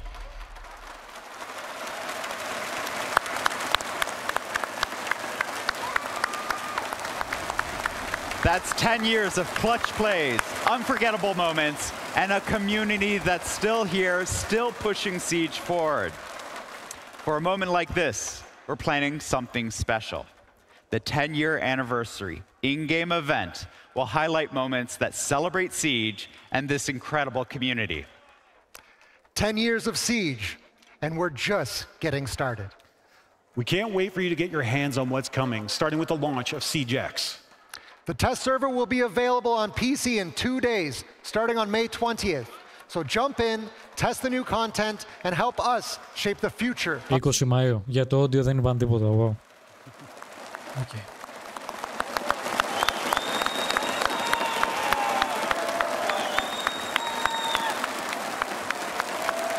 From all of us on the Siege team, thank you for your passion, your feedback, your support, and your love for this game.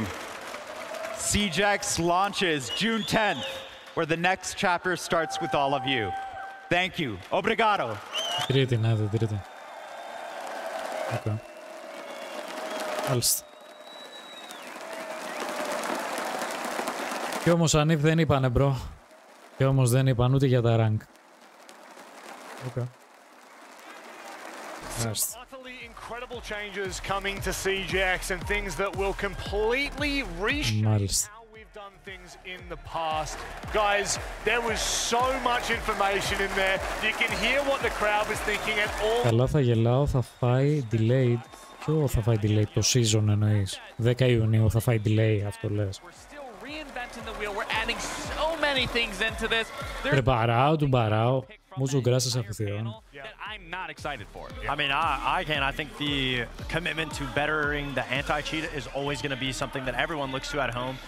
Obviously, Siege is so committed to making sure that cheaters have no place in Siege, and seeing them constantly updated, I think goes to show how much Siege... Αλλά δεν γίνεται να μην πούνε τίποτα για τον ήχο, για το... Να παρουσιάσουν κάτι ρε παιδί, να ακούσουμε. Μας λίκαραν πόσα βιντεάκια ρε φίλε για τον ήχο και αυτά. Αν είναι δυνατόν. The fact that you're getting rewarded as you grind your first level, the first clearance levels as well. For me, this is a really good add. Τέλος πάντων, οκ. Ξενέρωσε αυτό ρε φίλε. What I love the most is talking about new players coming to it. The free access. That is bringing it to everybody. And a big thing for me is some people don't. Λοιπόν, παιδιά, αυτό ήταν το stream για σήμερα. Να είστε καλά. Καλό βράδυ σε όλους. Thank you. Better rate at a far faster rate any of them before. It's big because I mean, you know, from watching the casual community get involved and having all of you personal friends that try to get involved in Siege, now that it's more accessible, this is something that I think will fundamentally Creator code στο Uplay για όποιον θέλει να πάει να αγοράσει γκέμάκι στο Uplay. Καλό βράδυ, καλό τελικό να έχουμε. A way to one click and get directly to see the match that's going live. You can check every region, you can check every team, you can buy skins from your favorite team. All of this stuff is amazing for us. Obviously, we're former pro players. We were dreaming of this. I was saying, how long we've been asking for something like this, and now it's here. Yeah, absolutely. And then seeing the SI standings too, the leaderboard, that was so cool. That was so cool to be able to follow it. Even as a player, sometimes I would be like, I don't even know. Όντως replay, όντως του κράζε. Pay attention. I don't know. It was like, if we're there, we're there. We're going to keep trying. It also keeps, I guess, kind of more of like a central topic for who the best team in the world is at that point. I think that that's exciting as well because the regions are so split, because you don't have an opportunity. I mean, unless you stay up 24 hours a day to watch every game that we have, it's hard to keep track. Well, yeah, I know. Έλα, γέμισε ρε η αρένα. Everyone at home, so it's incredible to see how we keep track of this. I think that ultimately CJax is ushering in a new era. Μπρο, λογικό είναι να τους κράζουνε, μα δεν ήταν reveal τώρα αυτό. Άφησαν πόσα πράγματα τα οποία δεν τα παρουσίασαν καν. Ό,τι να είναι. Ό,τι να είναι, πραγματικά ό,τι να είναι.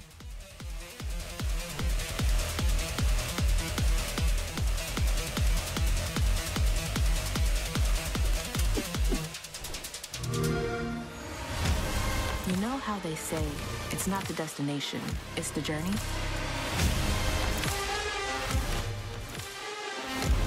Πάμε για ύπνο, άντε τα λέμε. Δουλεύουμε αύριο. And you know what? They're right.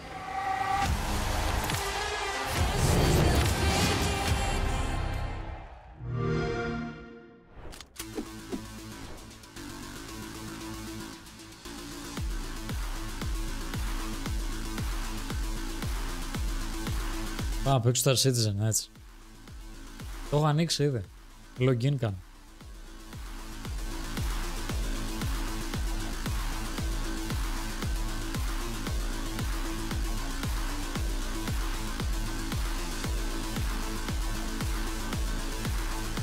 Έλα, σου στέλνω invite.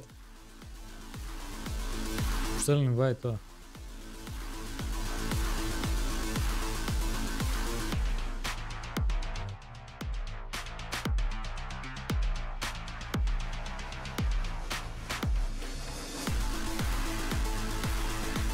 Έγινε ελαστικό.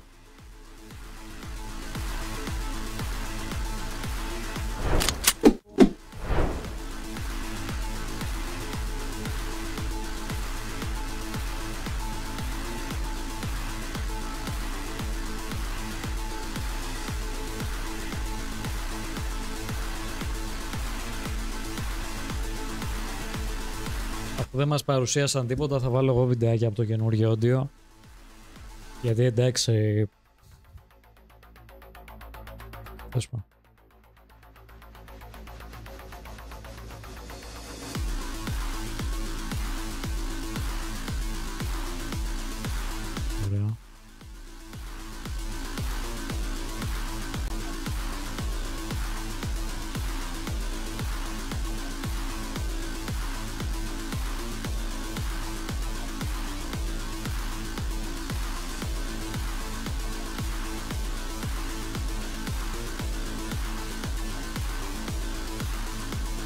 Αλλά το είχαν κάνει τόσο huge ρε φίλε και...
Θα παίξετε. Δεν ξέρω. Σιγά μην πει ο Λάστα, δεν υπάρχει περίπτωση. Θα μπει για μπανάκι όλα στα ένα τέζαμα. Λοιπόν, πάμε να δούμε λίγο τα βιντεάκια με τον ήχο. Εγώ περιμένω φαΐ. Okay. Πάμε να δούμε λίγο τα βιντεάκια με τον ήχο. Βάλτε τα ακουστικά. Να ακούσουμε λίγο τις αλλαγές που μας είχαν ελικάρει στο Instagram το ότι θα γίνουν στο audio update, αλλά ποτέ δεν μας τα έδειξαν στην παρουσίαση. Για πάμε. Identify whether sounds are coming from above or below you. And in this video, I want to show you how it works. Here we are in Clubhouse. We've got one attacker right above us and another attacker right below us. Let's first listen to the one above us. It should sound more boomy and more thuddy, kind of like your upstairs neighbor.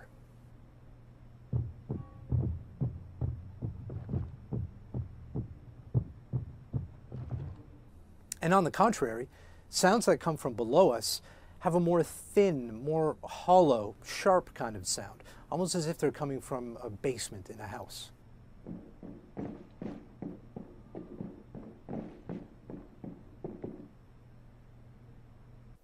Now this one's pretty subtle, but in time, once you learn what to listen for, it's a really powerful tool to have in your arsenal.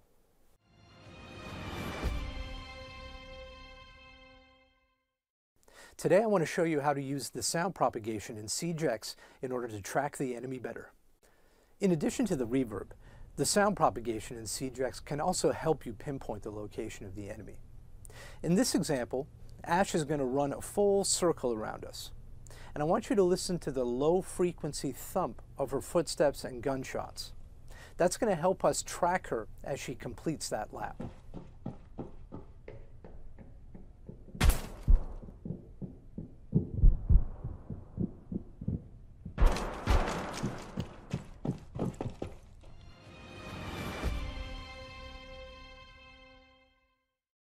To get you ready for Siege X, today I'm going to show you how to use reverb to your advantage. Here we are in Bank, and I want to show you how to use the reverb in Siege X to help you identify what type of room the enemy is pushing you from. So to our left we have one attacker, and they're set up in the main lobby, and that's a big, echoey room. To the right we have another attacker on the B site, which is a smaller, more dampened, carpeted room. Let's take a listen to the gunshots and the footsteps and see how different they sound. So you really get a sense that that person's in a big, echoey room. So in this one sounds like it's in a much smaller, drier space. So combined with your map knowledge, you can really use this information to your advantage. Μάλιστα. Μάλιστα. Εγώ τέτοια βιντεάκια περίμενα ρε φίλε να μας παρουσίασαν. Έτσι όπως μας είχαν ανεβάσει στο Instagram, στο YouTube και αυτά. Να μας δείξουν κάτι ρε μπρο. Άρα. Έγινα νύφ, έγινα. Θα ρωτήσω και το Last αν θέλει να μπει. Και μετά. Will change things around, and sure enough, catches him out on the downstairs in the end after a bit of a chase sequence, I imagine. So he's fighting his way back in, Tim, but can he really do 2 more in a row? Don't think so. I think he might be able to. I'm going to back Anaton here. Spirits, as you say, only needing 1 more. Anaton's going to move on to the defense. His performance on the clash last time was a little bit poor. It wasn't, you know, Spirits closed that gap really well, got right up in Anaton's face, but Anaton, this time around, can he do anything different with the clash? He's managed to create a bit more of a gap on this one. He's been baited out by the fuse charges. Well, I love that. Plant it in, trigger it off, like use it as a chance to get some cover, as we're seeing here as well. Plant now going down. Anaton's got to now fight back into this, Tim. This is not looking good for him at all. No, he's just going to swing around. Surely he manages to find his shots. No! Anaton! Anaton even accepts it in the chat. Cold Spirit's the genius. I mean, it's there for you. The footage is there, Des. Oh, Tim. Even Anaton declares him the best. Now what you're saying? He's still the best for me. Sorry, Spirits. Oh, it's a tough one, but Spirits is your king.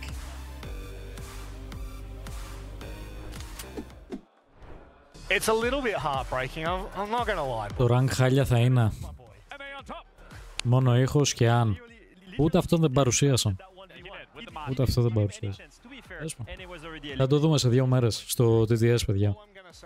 You can be the king of shields, but that only takes you so far, and I don't see any NA team on stage, but there is one team on stage that we're going to start talking about. It's Cyclops, the roster that has broken boundaries, the Japanese giant that has ultimately flipped the tale of APL, gentlemen. It's one of those things that excites me thoroughly to have APAC finally on a main stage. It's time for us to meet CAG. The land of the rising sun is shining its bright light at Reload. CAG Osaka have put APAC on the map. Nothing can stop us from taking that shield home. In the semi-finals, they truly got tested, but they showed resilience and turned the match upside down. And look at that time in that team play. For the first time in Rainbow Six Siege history, we will see an APAC team stepping into the grand final. This right here is CAG Osaka's moment. With the weight of a whole region on their shoulders and the opportunity to rewrite history, they will now try to put tears of joy on the faces of their followers once again. This is where Japan's era starts.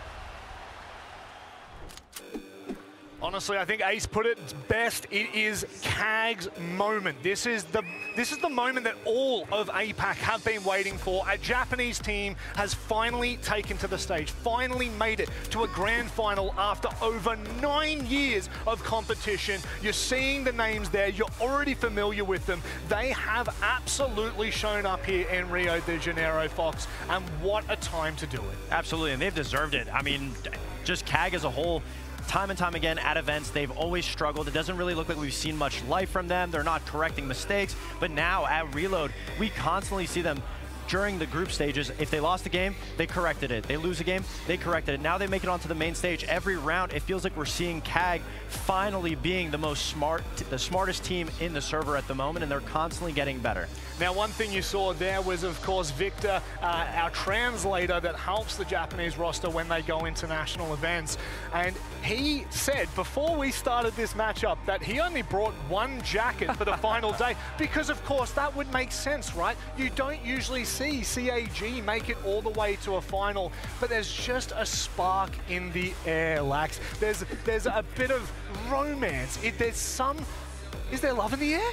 There's bromance. There's a bromance that's in the air, and it started a long time ago. As you can see, this is going to be Black Ray and Anaton. Anaton being that IGL coming onto this roster in June 19th of 2018, where Black Ray would then follow and start their bromance starting in June 11th, 2019. That is so long ago. These players are the dynamic duo. They have been with it through it all, but not only going through it all, like a lot of brothers and a lot of situations you go through, there's tough times, there's hard times, there's great times. Unfortunately, they have had a lot of hard times. Throughout their entire history together, they have found zero to little success in international play. All of these clips are just showing losing moments back to back to back, never finding that success, never finding a footing. And like you were talking about, they just would always be knocked out. Yep. You even said it yourself, their coach only brought one coat because they were expecting to go home, and they just couldn't find any success throughout all these years of competition. It's incredible to see that finally they're finding some, but it's not Λοιπόν, without hardship. There is a reason why there is so much emotion for this team right now, Leo. Of course there is hard work. Of course there is learnings. Of course, by losing so many events, eventually you start to understand maybe our playstyle has a ceiling. Maybe going to chaotic has a ceiling. Maybe we need to be a little bit smarter. Well, one player that definitely helped these guys get smarter was Akuli for sure. This guy actually played for them for 1 year. I don't know if you guys remember, from 2023 to 2024 and got dropped. Yep. Akuli played for a full year with this guy. Yes. And then joined the team only 2 months ago to help them perform better. It's incredible to see that they've been together for so long, but it's not just about those two players. It's about a team, Lax, and a team has made it to the main stage here in Rio. Absolutely, and these are going to be the moments that we're seeing them thrive. We're seeing them get excited, get hyped, a totally different look at how you're looking at Keg and approaching Keg as a whole. This is what Reload has been all about for these guys. They've been the words in everyone's mouth, uttering Keg, gagging for a Keg, and I think is a big one that the community has been saying. Look at that dominance that they're showing, getting rid of Liquid. They didn't have the fan behind them before. They have them definitely here. And again, it's these winning moments, it's these individuals, it's every single player on this roster, time and time again, showing why they're here now at a grand final that has never been done for a Japanese org, Japanese players. They can make history today. It's unbelievable to have them finally make a main stage. Akali speaks perfect English. In fact, we had an interview with him yesterday. I'll just let him speak for himself. It was a bunch of like miscommunications, and like I didn't have my glasses on. I forgot my glasses. So, yeah, I don't know. Next map though. There's almost like some humorous music behind that. For the viewers at home that did not see it, of course, I can't even explain it. Leo, how can you forget your glasses? And yesterday, the semi-final, the first map, he forgets his glasses. He drops a ridiculous, like, he was not helping his team. You know, he struggled really bad. Then there is the interview, and there's the moment where somebody brings his glasses for the second map. Let's take a look at the difference in stats.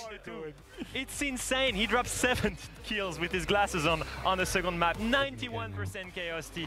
Once again, for me, one of the big guys that helped this team cement these late round situations, help them play smarter, help them play around the objective and the time. Something that was missing for CAG before. There's always been things that have been missing for CAG. There's a reason why they've come close so many times, why they beat great teams, but then at other times they falter. But Leo, something has changed with this roster. It's like it's a new CAG. Something has started clicking.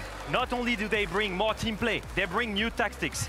We will show you something, guys, on the very last round of their semi-final, what helped them qualify here all the way in grand finals on border, a rush never seen before here, Lax. Again, it's about reinventing that wheel and reinventing what Keg looks like as a whole. To start out this, you are going to see the Blitz and the Ash. Their initial take is going to be breaching that soft wall. That is going to be step 1. Step 2 is Capitao is going to be smoking off that vital information for that Archives player. Step 3, simultaneously, that Grim is going to be on sandwich window, feeding that information to the Ash and Blitz, and they are then going to execute into sight, get that in control, and go for that plant. Now, if we move on to real footage, you will see that. You will see Grim on sandwich window. You'll see Capitao on Archives window, and Blitz and Ash are rushing in on the Ash charge. Now, they're getting past the Archives player. The reason for this is Capitao from Archives window is smoking off that doorway, and at the same time, Firebolt straight into Archives so he cannot retake. At the exact same timing, you see Grim on sandwich window, sending the Green Bees to spot the Armory player. They will all go and pinch this player with the Blitz and get rid of him. As soon as the Anchor is dead,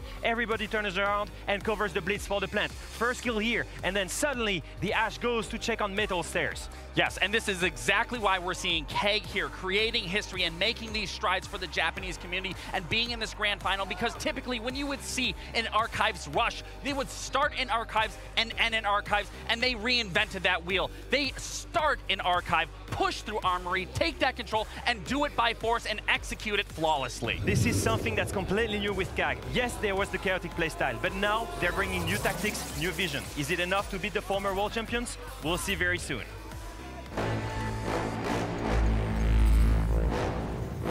The nicknames are standing in line. The Comeback Kings, the Kings of Brazil, or the Siege X Samba crew. But their real name is Furia! When trouble comes knocking, they always find a solution, even if that solution is just one player being unstoppable.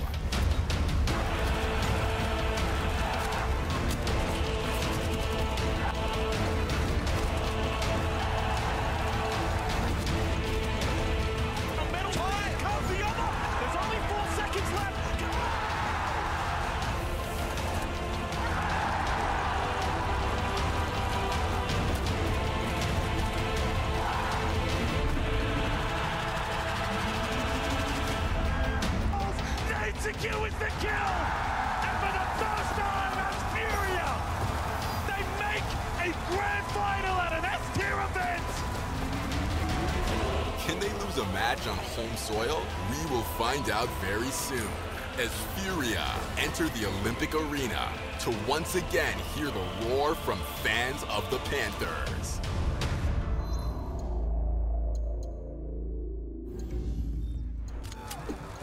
Furia have made an absolute nuisance of every team that they have versed so far here in Rio, and at the moment, I will be honest, this is going to be a barn burner. The roster that has time and time again ended up in positions of power. You just look at the names on there. The fact that they haven't changed names, even through adversity, is unbelievable. But then you look to players like KZ that have been popping off. JV just continues to showcase unlimited power.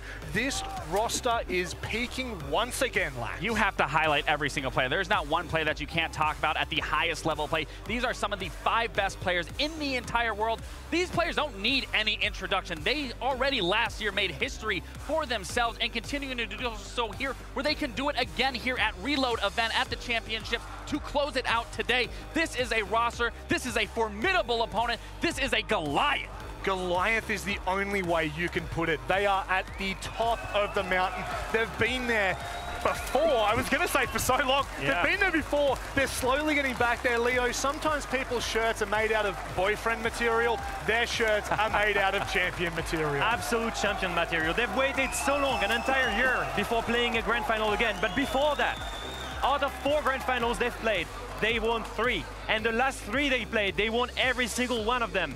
They won the 6th Invitational in 2024, the Atlanta Major, the Copenhagen Major, and the only one that they lost was the 6th Invitational in 2023. They've improved dramatically. We've seen that resilience yesterday. What happened in semi-final? They were led 3-6 on the first map against W7M. They came back and they won 2-0 that semi-final. Same thing happened at SI 2024. Yep. They were down 1-6 on that very last map and they came back. These guys are absolute champion material. And it's all because of the confidence. They've been here before. They come back every single time. And obviously, the last year after that year of success was a rebuilding period. They got 8 in Manchester. They didn't make Montreal. So now to be able to come back to Reload and look like the team that finally won that SI in Sao Paulo, back to maybe win again in Rio, obviously it's a task. The mentality has to be strong because there's so many uphill battles that Fury have been fighting. If you want an uphill battle, this is the team that you take into it every single time. Yesterday against W7M was an absolute showcase of what this team can do. Fox, they are absolute animals, beasts individually. I mean, individually they're amazing, but something we're seeing at this tournament is the way that they play off of each other. Yes, amazing plays come from amazing players, but it comes from teammates being around them, being able to feed them into these positions to get those kills. And every single round was a highlight reel for Furia. Obviously, their attack and defense, they're one of the best teams in the tournament at the moment, and they're constantly getting in these positions because that is how the strategy sets up for them. Look at these positions. Every time a single player facing 1, 2, 3 players, and every single time they get away with it. And you keep thinking they can't keep getting away with it. Well, that's Furia for you. They've got amazing players that will hold strong positions with nothing and still get a triple kill. That 1v3 from KZ on Castle. Insane. That Easter's hold from Felipox. They've got so much talent, so much gunners on this team. Look, incredibly powerful as individuals, as a roster. They do so much damage individually, but what is it, Leo? What is it about this roster that's brought them back here? Siege is a team-based game in the end. Yes, you have the best gunners, but one thing that has changed drastically right now is their team play. Their coordination is on another level at this event, and the best way to look at it, Fox, is yesterday, semi-finals, second map against W7M on Cafe. They're attacking one of the most defender-sided map in the meta on Reading bomb site here. And it's so difficult to attack because you're limited to just the windows, but let's look how Furia sets up. They have two people, one on the piano window and one on the mini balc window. Now they're gonna have another player on the window for white and one AC window also on white to be able to hold it. And the final player is outside mining balc to be able to support any single jump out that's going to be able to affect Furia. No, in this point, you're gonna see the real footage. When we move into it, you're gonna see that Pixel player is the one that's the target. You're gonna see minibar rappel, piano rappel, JV holding the jump outs. And what do you see all the way there? Hertz is ready to help. He's ready to go on bathroom window. And that's gonna be key to kill that Pixel player. And once you're all set up, the next step is just information. You got a drone, make sure nobody's close to the window, and identify if somebody's playing Pixel. The one thing Furia does so well is they identify the Pixel player, but they don't overexpose the drone. They're able to hide it so they have no idea, and now they know that he's set up. Next thing, let's nade him out, and the rest of Furia is behind him to make sure that even if he escapes the nade, he gets taken down. The best thing to notice, do you see how Felipox goes on the window here only when the nade is being sent, because he's in the victim position here. It's gonna punish him directly. Hertz from bathroom and Felipox directly. Perfect crossfire, they get the kill, but now at this moment, W7M fights back and they go aggressive here. Well, W7M tries to go for a flank. They're able to take down KZ because of the information, but the player on mining balc that we were talking about, being the defender, is now going into the aggressor, making sure that he cuts off the retake, and JV92 gets another trade onto W7M. Every single time they make a move, there is a trade potential, and here, Nade with Fuse is gonna make some space here onto the bomb site. He creates vertical play, gets rid of the anchor, and really good utility usage against tactics and coordination. He sends a Fuse canister to clear out anchors and get ready for the execute here. And it's going to zone the execute, and as they jump down, he's going to get taken down. But Felipox upstairs was on the flanks, and he's able to drop down immediately, getting the trade, and another trade for Furia in the round. At the exact same moment, they all go for the execute. Who do you see backstab the bomb site? Hertz. Once again, every single time Furia does something amazing, there is another player playing about it. There is always a reaction. Perfect team play for Furia. At all times, yes, they are the best gunners in the world, but once again, they're an amazing team with chemistry, with coordination, with incredible team play. Look, to be honest, this is going to be an uphill battle for CAG. Let's see the map so we can start to break this one down straight off the bat. Gentlemen, we don't have a lot of time, so I'm going to go to you first, Lax. If I'm Keg, you don't worry about the maps here. You're going against the biggest dogs in the fight here. You have to just be playing into your fundamentals. Like the clip that we just broke down, they have to be playing at the highest level here. I mean, this is big confidence picks from CAG. Obviously, Lair picking out, that's a confident map for them.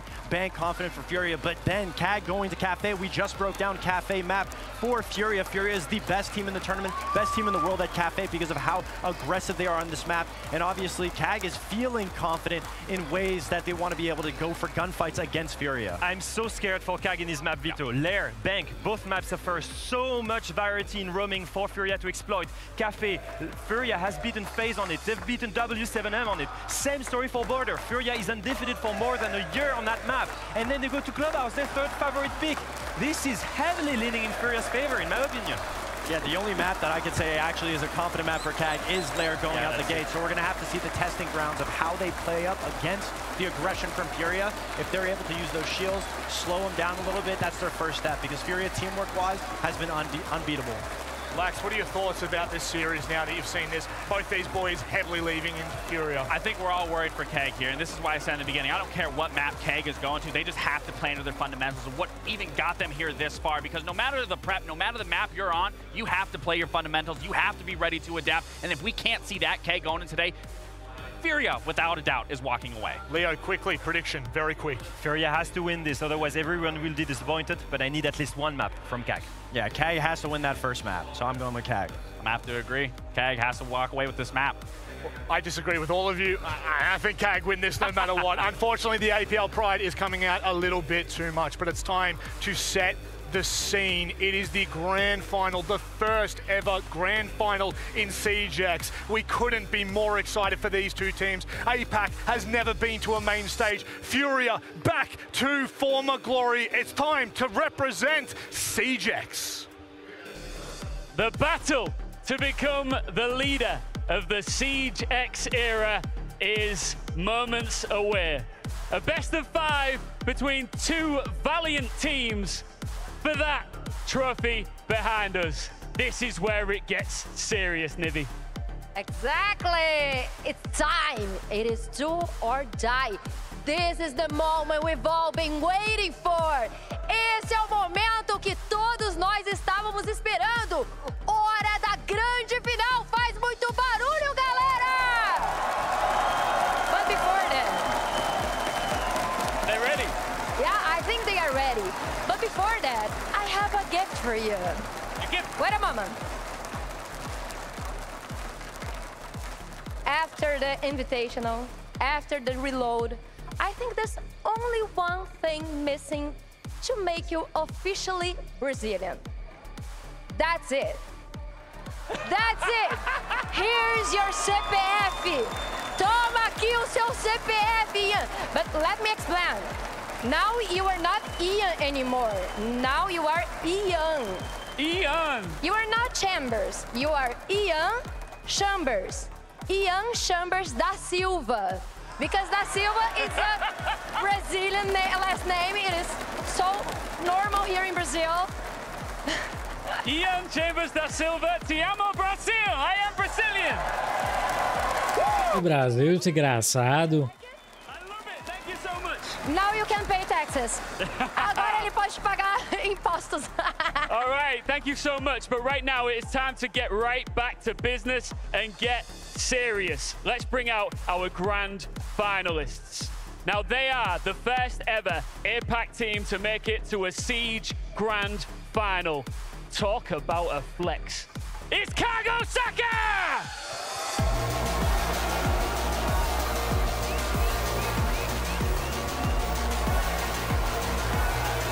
Não tem medo de nada. Eles se autodenominaram carrascos de brasileiros, venceram a Elevate, a Liquid. Será que o feito vai se repetir hoje? Os estreantes de palco Tier S estão muito confiantes.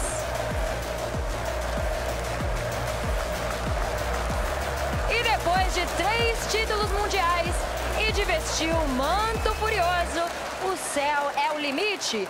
Eles querem mais. Querem receber o primeiro troféu da história do CDX e da Pantera. São eles, Fúria!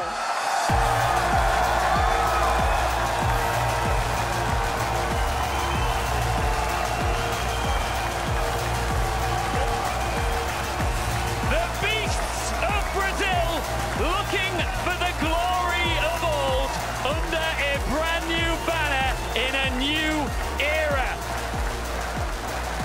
They've done it all, but now they want to do it wearing the Furia badge.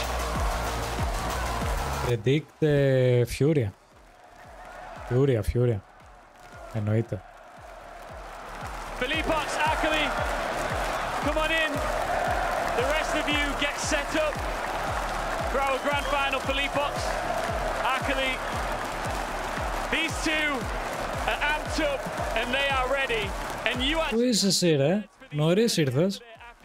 Καλησπέρα. Πού είσαι? But you'll do it with tremendous support after who they knocked out of the tournament a while ago. Yeah, we're getting our revenge from the S side. E com essa torcida maravilhosa tá com nós aí, vamos amassar esses japoneses aí, vamos pra cima. Bom demais! After beating Elevate, Liquid, and also Void Card with the Brazilian Dash, do you think you guys became pros at defeating Brazilians? Oh, definitely. Yeah. And Hey, next. Oh, definitely. Eles disseram que se tornaram prós em derrotar brasileiros. Vamos ver. Philippox, this means a lot to you because I know that you did a lot under a different organization. But this is your first chance now to truly do it big for Furia, and you're not going to let that go. Yeah, I've said it many times. We want so much to give a Furia championship, and now is the time we are going to get it today. É a hora deles conseguirem um troféu aqui representando a camiseta furiosa. Títulos eles têm de monte. Agora é a hora. Let's see. Did you guys prepare anything new to defeat Furia? Oh, that's secret. Okay, it's a secret. Actually, I just want to ask you, you've already made history. I want you to take it in. You are part of the first ever Japanese roster, the first ever APAC roster to make it to a grand final. But then tomorrow morning, you don't want that to be how you remember the story. You want it to become champions, right? Yes. and we will do everything we can to lift that shield. Shake hands, guys. The atmosphere in here is going to be mixed, but go and take your seats. Yeah. All right. Listen, let's figure out how this crowd's feeling right now. I'm feeling... Galera, eu tô a fim de saber como que vocês estão se sentindo nesse momento. Ó, o Ian foi de um lado e eu vim aqui do outro. Então eu quero saber qual torcida, qual lado da torcida que tá mais animado. Ó, eu quero só esse lado de cá, em frente a Kagosaka, quem que vai fazer muito barulho pra poder deixar eles intimidados. Vamos lá! Vamos fazer barulho! So we're trying to find out which side is the loudest. These guys are already loud. Vamos fazer barulho!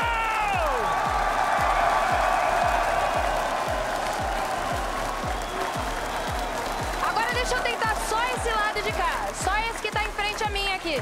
Só vocês. 1, 2, 3 e vamos fazer barulho! Πριν λίγο γύρισες. Α, οκ. Οκ, μια χαρούλα.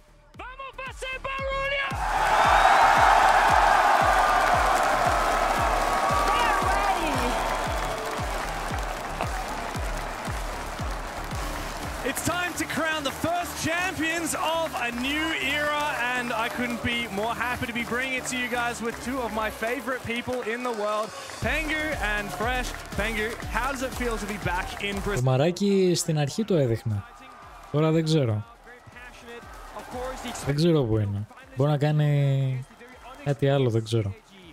It's the David versus Goliath. It's exactly what you want to see in the final. Obviously, Furia in front of their home crowd. Yeah. It's a very loud crowd. It's a very impressive crowd to get in the faces of CAG, but they're more than happy to play into it. You know, you're seeing Aniton out there when he's walking out, flexing his muscles. They are not bothered whatsoever that this crowd is going to be hostile. No.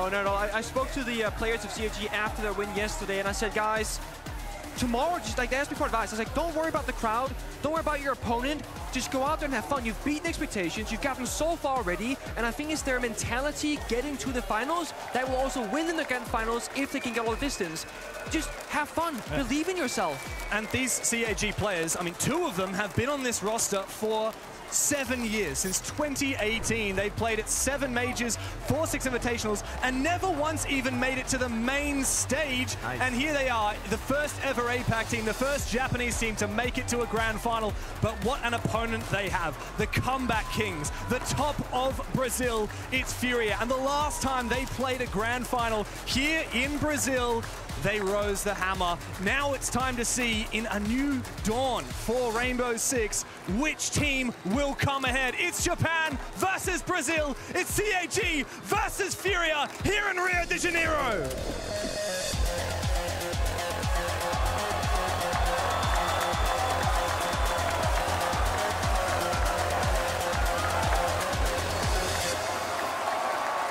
CAG started this new style of playing the game back in around October of 2024. They've then went to November Major, got 18th, sent home by Chiefs. Went to SI25, got 12th, almost beating Unwanted, who finished 4th at that event. Now they're in the grand finals, and they thank their coach DD for making the strats and setting the tone for how to play the game strategically, and that's what the desk showed us earlier. They can play the older, slower style of the game, which they could not do before. It really feels like they've matured as a roster. You know, we've been used to seeing them time and time again come to these events and be the unpredictable team, to be the APAC team, to be the Shield team that you can't really expect. It really does, for me, feel like they've matured, especially Aniton. He's moved into the IGL role as well. And I think this is a new era of CAG that we're seeing. And as we say, it's constant improvement all the way to a grand final. Who'd have thought it, even at the very start of this tournament? Yeah. And there's something to be said for the disparity, like we've said. It's a David and Goliath matchup, but we've seen this David and Goliath matchup before. CAG and Furia have met in the server, most recently in Boston at the 6th Invitational. It was in the playoffs, and Furia won 2-0. But CAG, they stood a fighting chance on that first map. It had to go 8-7.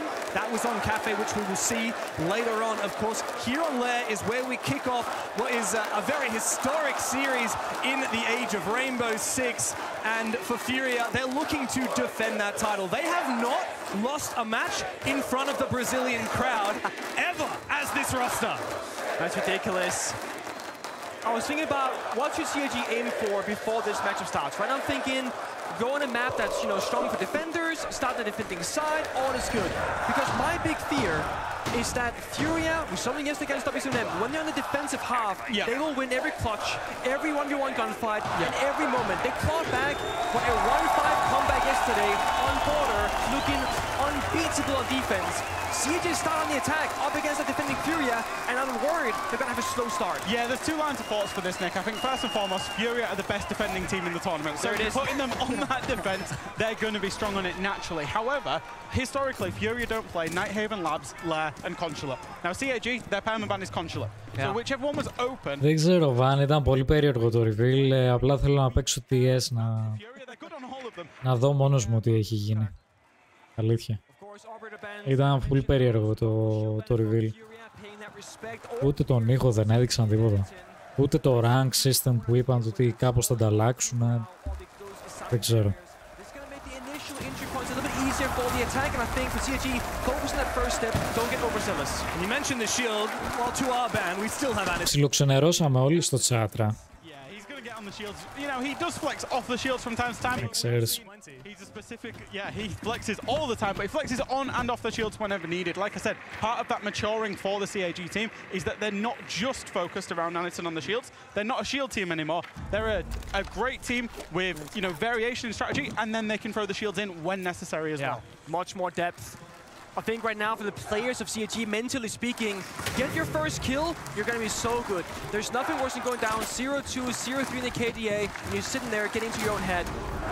Here comes the first approach. Nate goes out, half the round to go. Anderson on that blank grid, making progress in this hallway. But Fury will answer back with a C4 going wide.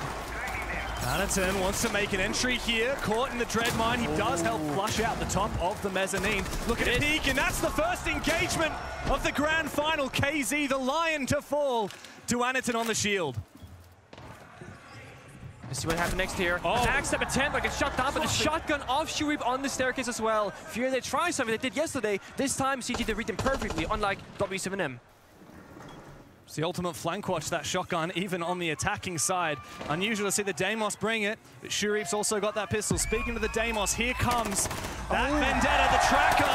Anderson falls, but Blackray quickly to trade his long-term teammate, leaving Furia with just Philippox and JV. That's a great refrag. They now have the Deimos below. They can get tracks on both of the remaining defenders, and they can breach this wall, but Philippox is playing close to it in that right position. The corner, this is dangerous. If they hear him, if they find him, if they don't, Injure comes out, he's stuck in a corner now. Shotgun out, can he get it, James? Oh, he's trapped, but it doesn't matter! Philippox cornered, and he still comes up with 2 big kills, shotgun in hand. Oh, and they're looking for something, but CAG finding nothing! 1v1. 1v1 for Arkuli. JV waiting on the other side. His position not clearly known. The swing, and Furia to kick us off. Revitación, Furia, revitación. A good old forward to start things off. Yeah, that's just what it's like playing against Fury. You can play as well as you can. You can refrag each other out. You can have all of the information. They can still make the big plays. Philippox gets 2. JV finishes it off. And I will say, for the most part, I thought CAG actually did well inside of that round. Maybe their one key problem was not being able to breach after they'd taken that ops hallway. It took them a long time. The Deimos below. They finally get the breach way too late, and it allows Philippox to get that position and make that play. Yeah, the thing that really bothered me is that they got the breach, they had a fair bit of time within that 4 versus 2, and I wouldn't say they misplayed, because they weren't pushing inside that bomb side door. It was just they assumed that there was going to be nobody tucked in that corner by the breach, and they were just not really paying attention. They didn't drone it, didn't go that second track on the Deimos either, and that very small mistake, well, it cost you the entire round, unfortunately. Bomber. When you corner a player like Philippox and he's got that shotgun, he knows exactly how to play it. The CAG, they had the right idea for that whole round. Yep. But Furia, We know what they like to do. They like to play aggressively. They are some of the most individually talented players in the world. Best fraggers, they know how to come back from a 2v4. How does that feel, Nick, when you're in the server? You know, obviously first round of a grand final, you want to start it off so well. CAG, they got that start so well, and they should have converted it, but lost to a clutch. That's what I was saying earlier, like, if every player can get, like, a kill in the first round or two, that's, like, the individual side of, oh, I got my kill, I'm not gonna drop a donut. That's the first kind of mental hurdle to overcome. If you lose a round that you technically should have won, it comes down to the leadership of that team. So guys, we won that round, despite the scoreline being 0-1. We do that again in the future, we check that corner, we're completely fine. Because, again, it's the first round of a best of 5. You can lose a round, hell, you can lose a map. It's about the longevity right now, staying mentally in it, and we know CAG, they can have fun on the server. I believe, based on yesterday's game, they're not going to mental boom this. That's not going to be their problem. I don't see that happening. I think the fact that there's just no pressure on this for CAG, everybody expects this to be a washout from Furia, a 3-0. People are saying maybe we'll get a 3-1, and that means there's no pressure on CAG, and perhaps that will be to their advantage. We don't want them to be feeling pressure. We want them to be playing that underdog story, but in a stadium like this, with a crowd like this, I'm sure you guys watching along from back home can hear it. We can feel it. Yeah. So can the players, of course, sitting there. And they want that trophy. They said it. Our cultists said, we want that shield, and we'll do anything or everything rather we can to lift it. I saw a great tweet on the timeline. I can't remember who put it up, but they tweeted, of course the trophy is a shield. CAG in the grand final. That's this. A bit of a run out. Chibisu to fall. Very aggressive from KZ. Anatson, though, elsewhere, makes up for last round, punishing JV.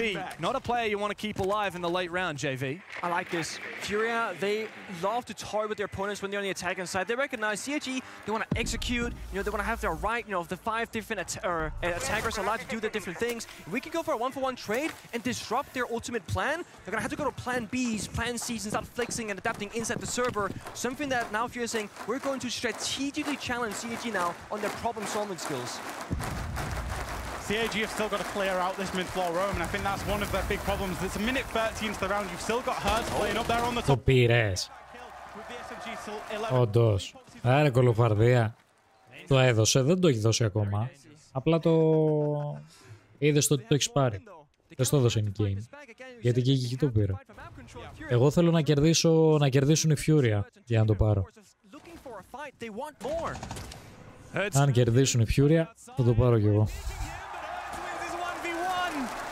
So well baited. CAG, in theory, did everything right, but Hertz, he knows exactly where they're going to come from. His game sense is on point, and he's got the mechanics to back it up. Surprised BlackRay's not gone in there and challenged him and at least tried to get the refrag, although you feel with the way... Εγώ πιστεύω θα το πάρουν οι Ιάπωνες. Κάτι βρωμάει. Μάλλον κάτι θα πάτησες, ρε. Δεν νομίζω. Να ξέρεις. Δεν νομίζω. Downstairs, isolating CAG, locking them outside. Now BlackRay on just a single point of HP left. Furia, they're gonna play their corners and have those crossfires established. KZ's got that pistol out. BlackRay takes him down. Philippox, though, he's got the back door on lock. All up to Anatson now in the 1 versus 2. 20 seconds to play around. There is a vert angle looking down at his position. It's Hertz.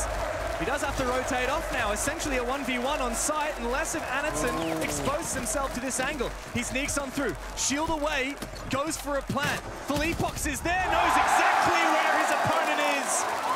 An easy shot for the Brazilian and another round for Furia. Absolutely love that round from Furia. Ακραίο το ότι έχει φτάσει στα 9 σωστά αν το πάρουν και Furia, ρε φίλε. Ακραίο. He gets Deimos tracked, he's out there on the roam. The smart thing to do, as Cyclops take their time out within round 2, by the way, the smart thing to do was to rotate back down using that Scopos shield. He did that. Yeah. What did Hertz do? He did the dumb thing, and he stayed and he fought it out, and it managed to win them the round. That's what makes Furia so unpredictable, because you don't know if they're going to do the really, really smart thing or the really, really dumb thing. And they're so good at both. It's not like they have, they're really good at the smart stuff or really good at dumb stuff, so to speak. They are excellent all the way across. I like this timeout personally. I feel like this is a good opportunity to say, guys, this is what we're playing for. And like a little bit nervous or the comms a little bit, weird or whatever, or not really getting into the game itself right now. I wanted to see a more clear plan from CAG. whether are we gonna go for a roam clear or we're gonna go garage and hit the bomb side. We saw Anderton on Blackbeard being one of the last 2 attackers alive. That's your entry operator. When you have a player stuck in a corner, whether it's Hertz or KC, find them on that first or top floor, send the Blackbeard in. They are raw taking these gunfights, no real droning and no real gunplay. I said KZ makes the smart plays. He also, you know, does the run out to get the first What's kill. Smart run out though, right? Pretty safe. Very smart, yeah. Tactical aggression, which is the name of the game for Furia. The CAG now, after that tactical timeout, they knew pretty much what bomb site they were going to be attacking up next. Top floor is locked, bottom floor is locked. It's time to go to one of those first floor bomb sites, which can be very fickle occurrences. There's a lot of map that you've got to deal with, being vert-centric on those bomb sites. You've got to take that top floor. CAG have had a couple of minutes now to discuss how they're going to deal with that. Fresh, how do you feel about the tertiary bomb sites? Because our experience from Lair, it's a... ναι, Last ο Βανίκας δεν ήξερε το ότι σε κάθε τουρνουά μπορείς να κάνεις prediction για να πάρεις packs, να πάρεις skin. Δεν το ήξερα. Πανικέικο. It's me and you trying to shotgun out every bit of the top floor. Somebody walked in on us. When it's pro players, they bring a lot more shotgun, they have more setup. It reminds me very similarly of how, like, for example, on Consulate, the split bomb site and the piano bomb site get played in the pro play. Ranked, completely different story. Actually 5 shotguns on the setup right now. Yeah, exactly. You need them because you need to get all of the vertical lines of sight, because obviously the way that the defenders tend to hold the bunker briefing bomb site, they hold it from above. Μα με το μαράκι ήταν για καφέ και λέει πού είναι το μαράκι και αυτά, μου είπε ότι θα γύρναγε το τέτοιο και τελικά δεν έχει πάει και τέτοια, γι' αυτό ρώταγε για το μαράκι. Τι νομίζεις, με το μαράκι ήταν για καφέ στον κορυδάλο. Και όταν έσπασαν, είπε το μαράκι πρέπει να πάω, ξεκινάει το match. Πρέπει να πάρω interviews, αυτά. Και γι' αυτό ρώτησε μόλις μπήκε ο Βανίγας, νομίζω ότι θα είχε φτάσει το μαράκι. Καταλαβες. Το διάβασα εγώ.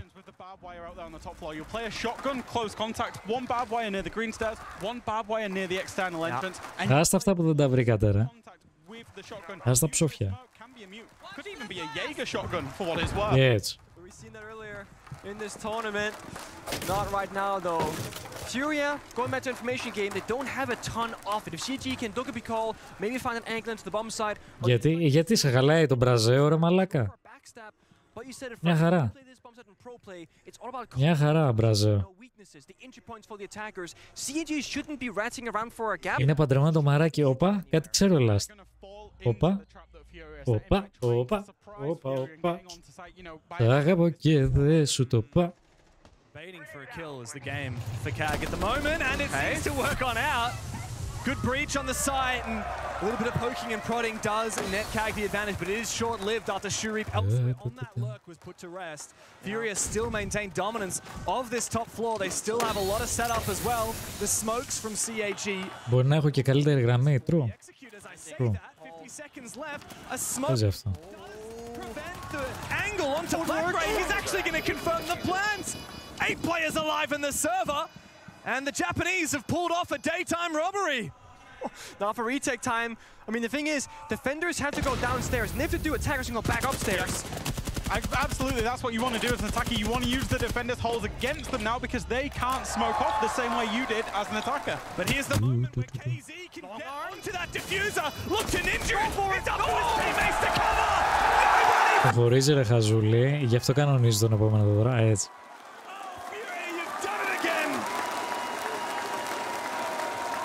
This story will likely continue because this is just how they play Rainbow Six Siege.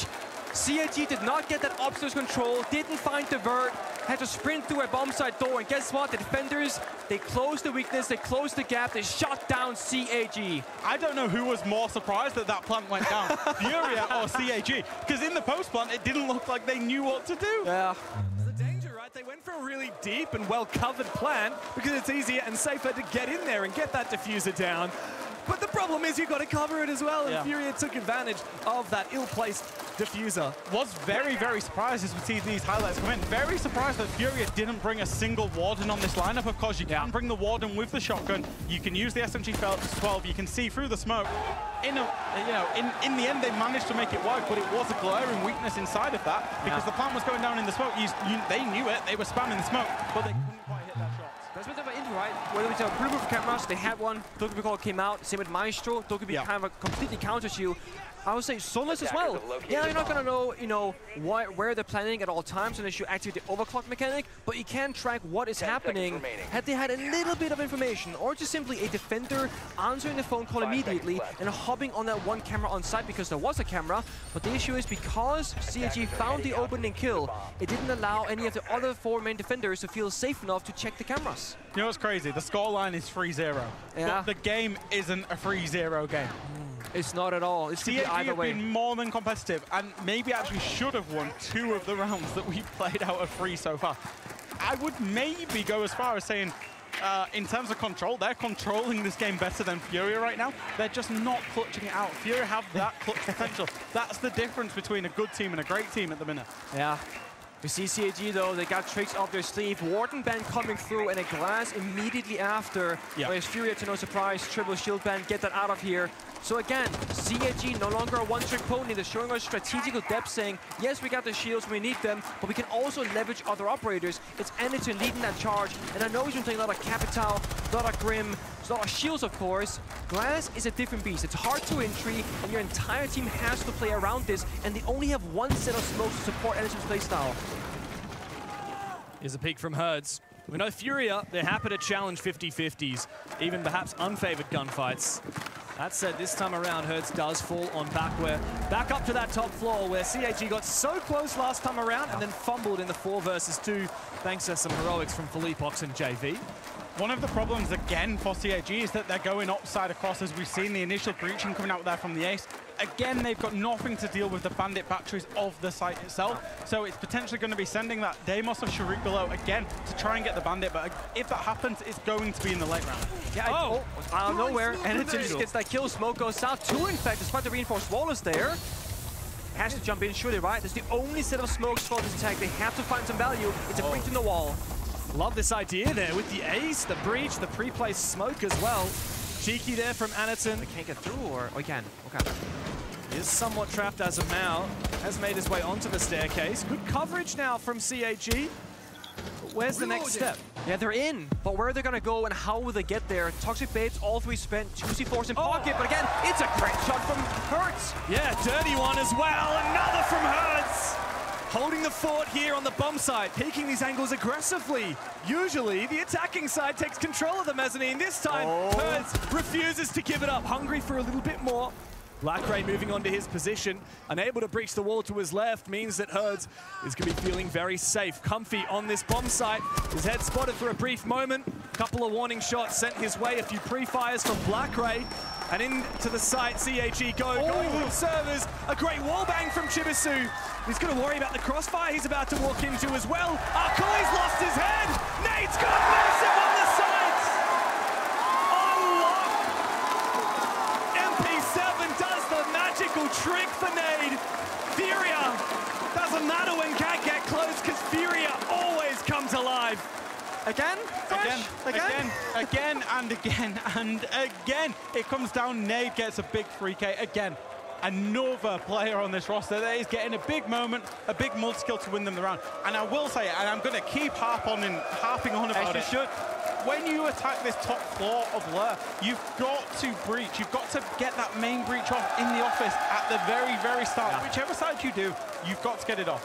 Yeah. They didn't twice now, CAG, and it's forced them into attacking in a plan B, plan C scenario, and that's where they're having to walk in ultimately blind into Nade. They didn't know his exact position because they weren't planning on going there originally. Yeah.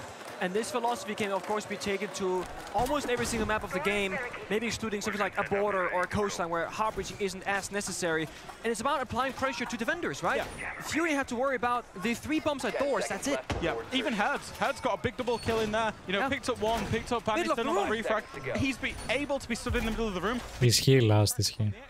Αλλά έχεις πολλές φορές έχουμε δει, ρε φίλε, οι αντίπαλες ομάδες να παίρνουν τα map των άλλων. Το έχουμε δει πάρα πολλές φορές αυτό να γίνεται, οπότε κρατάμε λίγο μικρό καλάθι. Ying shotgun, by the way. You are limiting yourself in the basics, right? Like getting the walls open up, etc. Yeah. But there's no excuse not to bring secondary MPs and at least go for an attempt. I feel like the attempt was missing. They were playing grenades, they were playing flashbangs when they could have brought EMPs. It's also Maverick, if you don't want to get fancy with it. There's options. A lot of options. The CAG are changing their options from round to round. You know, last round they went for the vert with Deimos, or rather the first time they attacked that top floor. I think the second attempt, they actually completely changed their strategy. It was a nice idea, but as you've said, there are holes in the plan for CAG that Furia, if they can hit some gnarly shots, will exploit. And that may well be the story of this game. Here's an early one for Filipov. Shurip's having a really rough game so far. 1 kill to his 5 deaths. And we saw him on the face cams before. He's looking a little bit shaken. Herd somehow survives. The attempted cut here from Kag. Back down to the basement here for most of these Brazilians. Pox, though, he's tempted. He thinks if he rats in these corners, CAG are perhaps just tilted enough, just worried enough, just overthinky enough that they will overlook him. Another kill going out. CAG, I would say pretty comfortable in the driver's seat right now. They got most of that map control. We still see Filipox roaming on that first floor. And I think KZ on the Scopos still has a way back if he wishes to teleport. I absolutely love the Scopos on this site because KZ, as soon as it went to 4 versus 3, he got himself back to site so he could help out his teammates on the site. Should an execute go down, he can then teleport back up and retake onto the top floor and the middle floor to get the verticals back onto site. Go for a crazy spin. And he comes around, he's got his one. The shotty drop shot! And now suddenly the round flipped on its head. It's all up to Pox, and he's gonna have to drop down this hatch. CAG not seemingly aware of his position. The vert attempted, comes out. Now they know where he is, and they can surely cut him to pieces. Chibisu goes for the swing. Finally, Cyclops are on the board, and they're silencing the Brazilian crowd. Very silent indeed. I was expecting some sort of roar there from the crowd, but there is none at all. Not a Mika in the crowd that we saw on the cam just then. She is the one Japanese fan that they have imported here.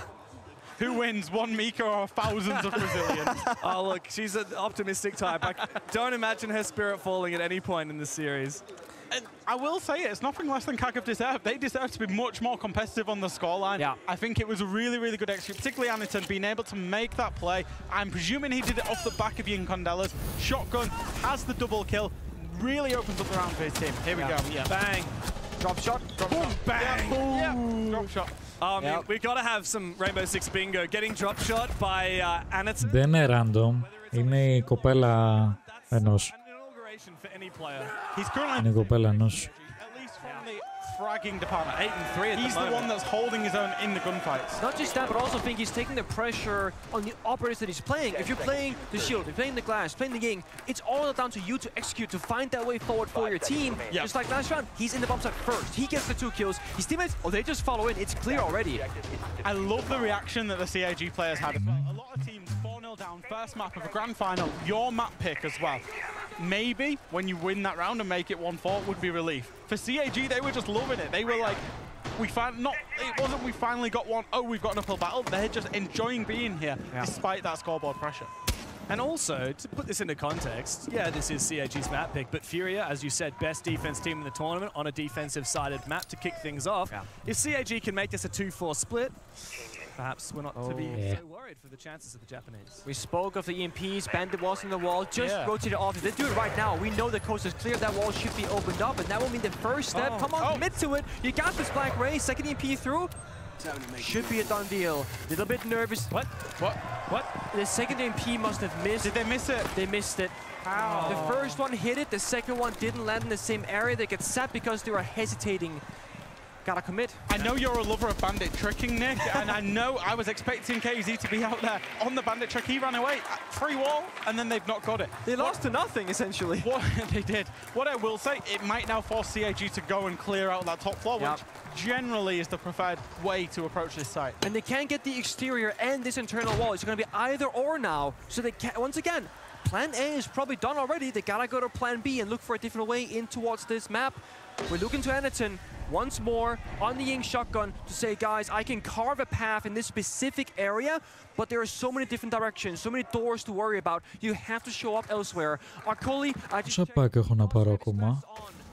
Ένα με τις 4 ώρες και το άλλο το skin του shotgun 5 ώρες, οκ.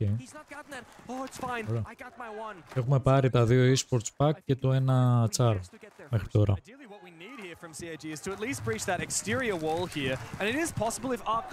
Εντάξει, θα κατεβάσω το Siege και στο τέτοιο. Το Rogue, να ξέρετε. Ξεκάθαρα. He might have just done it. I think he just did it. Yeah, we go bang. Damn, give me a color commentator. Look at you, James. Give me my color commentator. No, you stuff, James. And no opening kill as well. Here they're gonna go. Will they go all the way in? Smoke's coming out again. Warden is banned. Echo drone and C4 can maybe save Furia this time. Well, let's see how this pack is CAG going to commit to it. Blackray forcing it down, but a spray through the smoke works out for Felipox. And now Jibitsu is forced to go in deep. Out comes the bearing. He spots his player. And now the side is his to behold, but he's going to worry about these vertical angles. Can he force down a plant? In a 4v2 now for CAG, but we've been here before. Getting spotted. Another bit of Urk comes out. Hertz and JV need to be pressured right now, so they can't afford to look down. Λογικά, την Τρίτη ανοίγει το TTS. 20 του μήνα, όχι αύριο.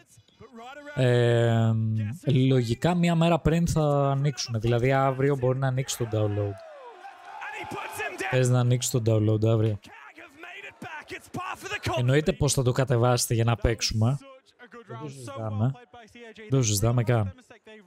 That they needed that breach open if they were going to attack this bomb site at all. Took them a while to get it open. They got it open. And then the clutch factor of Aniton to throw a Ying Candela up there on the top floor and then push in as Ying, as his teammates are getting the plants down. Because what happens there if you're a defender? You either focus on Aniton that's pushing you, or you focus on the planter and Aniton gets the free kill and you play the squad, the man advantage out from there. And you saw Fury, they were trying to go for the planter. They saw the Candela, they completely ignored it.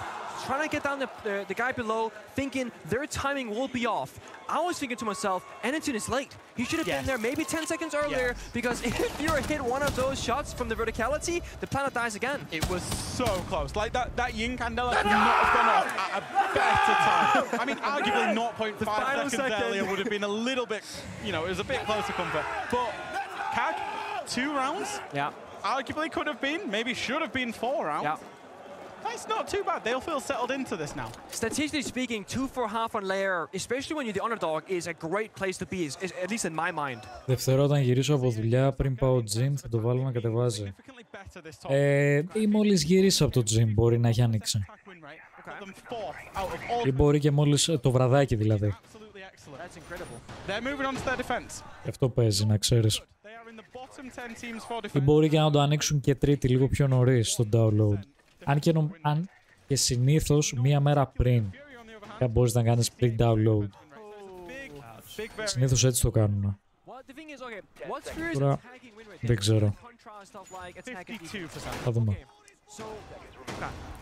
Interesting. So Furia is that much better on defense. Yeah, absolutely. And I think Furia straight away, they've gone with the Bandit Cade ban. They've realized the value of breaching onto this map. They want to get rid of it.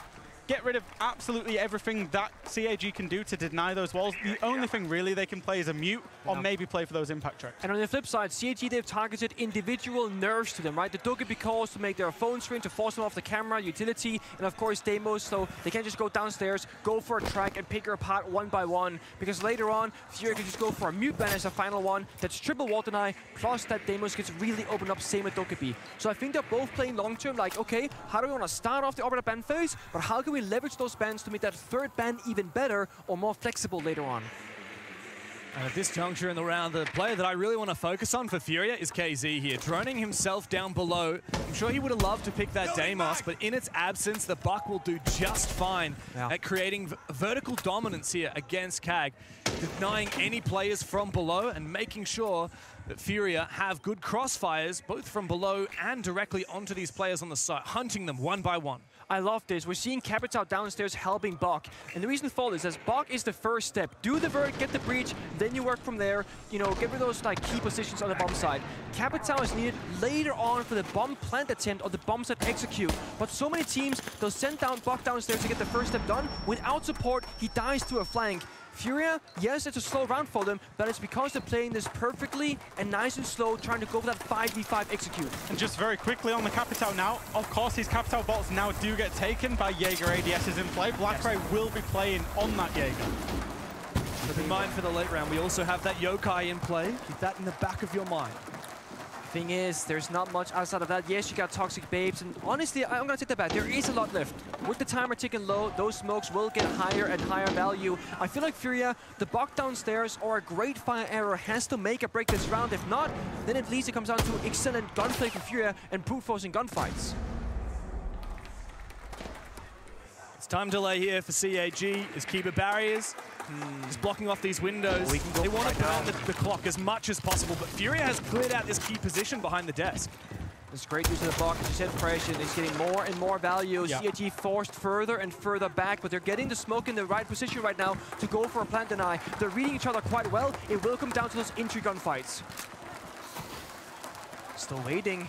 Wall comes out, smokes the counter. 5v5, 24. Yokai drone is ready for it. This could be a time round. With no pick here for Furia, how on earth are they going to make this work? The Yokais both have snuck into sight here, and they're both in position. Shuri also through the vert. He finds the kill on a KZ down below.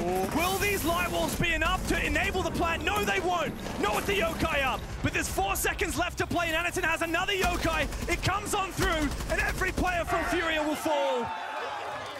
Furia far too slow on their attack, and CAG will lap up that first defense. This is one of those mature rounds that I'd like to mention for CAG. Yes. Previous CAGs of old would not have played into the time as the win condition as perfectly as CAG just did. No. They knew what Furia was setting up for. They kept themselves alive. They stayed out of line of sight of the book. They allowed KZ below to basically chase the ghosts. Yeah. Snuck the echo cams in, snuck the Yokai drones in, perfectly timed smokes, and ultimately, as the plant was going on, they were already in a 5 versus 3, and then threw enough bodies that they can just keep forcing it through until they win the round. They did it flawlessly. They also didn't tunnel vision. I saw Echo right before the plant was going down. He was flaking one of the other cameras in the hallway. He saw a backstab was coming, made the call, and then we saw a player, I forget which one from CAG, turn their attention from the bomb site plant to the flank instead and shut that down. It goes to show as well the impact of that Dokkaebi ban. It wasn't just, oh, let's get rid of a fragger, let's get rid of a roam clear. It's actually, let's get rid of the counter to how we want to play, which is using that Yokai, which is using those cameras to watch for those backstabs that Furia love too much. It was kind of funny for Furia, because they must have been droning the bomb site. Yeah. They must have been booking below the bomb site. Like, where are these guys? Can we just go for this? And then they still took an age to do it from there. I mean, the Kagavol would have been running, peeking people. Exactly. Not realizing that, as you said before, Jack, the win condition was the timer and man advantage. So as long as CAG don't give up players, they don't need to get kills. They got the time on their side. They've got that 6th player. And at the moment, it looks like... Are they feeling pressure, James? In the technical pause, Akali is getting a little bit of a back rub and having a banana. So I was just in the top-down view that we have here as commentators, and like what happened during the plant attempt. The Toxic Babe went out in the middle of the bomb side, kind of shrouding the line of sight and stopping the entries, and that's pretty much what gave CG enough space to walk in past the Bok vert host. Bok was already past deep the first line of sight. They sprint past him. The rest is history. CAG, you said earlier, Jackie boy, they are only 1 round behind now, 3-4, but they could very much have been ahead 2, maybe 3 rounds at this point had those clutches not gone against them.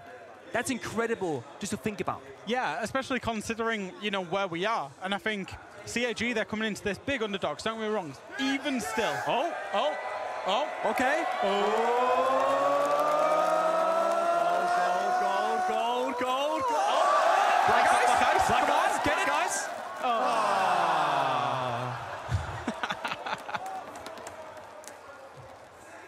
It's always like that, isn't it?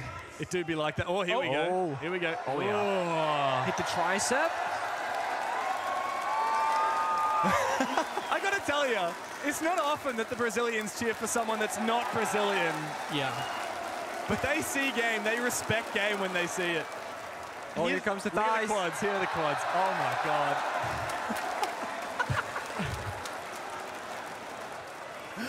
I'm surprised the jersey's staying on, to be honest. At the moment, I was just about to say this. Have you seen CAG in the gym at the hotel? No, I've been in the gym 2 or 3 times, particularly with Anaton. Topless in the gym every single time. He's on the bar doing pull-ups, just overlooking the mountains in Rio de Janeiro, loving life. He's earned it, to be fair. Yeah. Επιδειξίας είναι, ρε. Επιδειξίας είναι. Και τη ρηπαπά θα βγάλει. Ρελάστ. Black Eyes, ρελάστ. Είναι τρολιά Black Eyes. Είναι τρολιά Black Eyes. Looked like it for a second. Gotta tell you, right, look at the contrast here. When we have a look at the players down on the stage, these CAG guys, they're flexing, they're laughing, they're having bananas, they're playing with the crowd. Furia, all locked in. All conversations. Oh, here we go. Go on. Go on then. Αλλά κι άλλο, Black Eyes.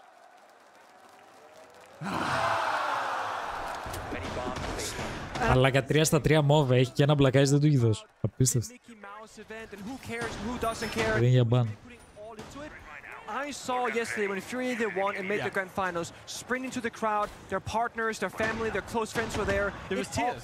It matters so much to them. You can't tell me that these teams don't want to win. You can't tell me that winning here in front of the home crowd doesn't mean everything to Furia. A lot of these players actually live not in Rio, but in Sao Paulo or in other states here in Brazil.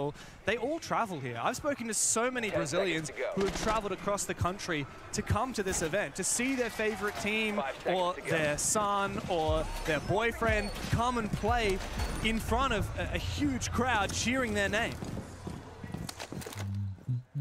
It's what every player wants. With CAG, they've been the nice guys, the fun guys, going out early in tournaments, and they find themselves still the fun and nice guys, but at the highest level. And I know, regardless of what happens here, they're going to look back to this and just... Στο μεταξύ, κάτσε λίγο να δω το Extraction. Πόσο το έχουν? I think CAG can earn more of the crowd as they keep performing. 19 ευρώ. Okay. Last round because we had the rehost, but he is guaranteed on the board now at least. That's his first kill. There it is. That curse has been broken. He said, okay guys, 5v5 time. 19 ευρώ προσφορά δεν το έχουν. That could put them to a 4-4 even scoreline in a 5v4 plus. Nate is in the Monty, JV is on 0. This is a very slow pace round for Furia. It's about map control. 10 ευρώ προσφορά. And of course we are going down to that basement site. That will 10 ευρώ προσφορά και η Deluxe Edition 15. Okay. do have that redundancy in for Leapok's play. KZ also has that secondary shotgun as well. There's few ways for the attack to gain any like easy kills, right? There's no cap attack. Κοίτα, με 10 ευρουδάκια το Extraction δεν θα ήταν άσχημο co-op. Έτσι, είναι ωραίο. Είναι ωραίο, δεν είναι κακό. Τώρα αντικειμενικά. Attempt or a bomb site execute, especially when that first boogie drone gets impact grenaded immediately, and there's 3 more impacts waiting for the following ones. Και ουσιαστικά αν το πάρει ένας λέει Buddy Pass, include λέει Buddy Pass, invite 2 friends to play with them free για 14 μέρες. Οκ. There's still the defenders inside of sight. Feels very risky. Time will be a problem. And also, I believe they found a few of these Vulcan canisters as well. That's the late round utility that'll be so essential. JV's actually on a little bit of a lurk, but Shurip and Jibisu are both still on this roam. The question is timing, right? You have no... Τώρα τα 15 ευρώ σου δίνει απλά skins. Δεν είναι κάτι. They are only guessing where the attackers are coming from. And they're right by those doors. Smoke goes out perfectly. That's one less smoke to deal with the Monty. Only one left in pocket. Buoy canister already used earlier as well. The Dread Mines as well will alert CAG to the direction of this Furia push. Doesn't matter if you've got that Monty, if you're blind. Another smoke goes out, but Anaton is caught unawares, and Furia are able to find their entrance to the side, but Shuri finally comes to life. It's all up to JV, and this is why Furia cannot afford not to address the players on the roam. Because Shuri back to bite them. Great usage of the Vulcan from JV. Εκεί θα ψήνες να πάρουμε ένα δεκαρικάκι το Extraction. It's all up to Shuri. He's the player above and he's done so much damage already. But Nate is forcing that plan down. Πού όπινα. It's nigh impossible for CAG to retake. Εντάξει, έχουμε παίξει. Το demo είχαμε παίξει. This is risky for Nate though. If he finds the right main and a pre-fire, he might go down. The only way to do this is to enable that guard break. Deal a little bit of damage. That's a decent amount. MP7 doesn't pack a punch. Time is ticking away, and Nate is perfectly happy to be playing this time game because he's still got JV to support him anyway. There's nothing in for it. Oh, it's a fickle attempt here from Shuri, but he's going to keep trying regardless.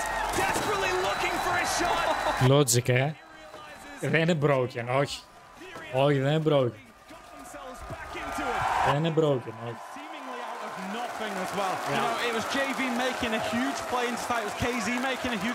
Μας σύμφερα αυτό γιατί κέρδισαν οι Furia το round, αλλά είναι μια ιδέα. Σου ποια είναι μια ιδέα και 2 και 3 και 4 και 5 και 6 και 7.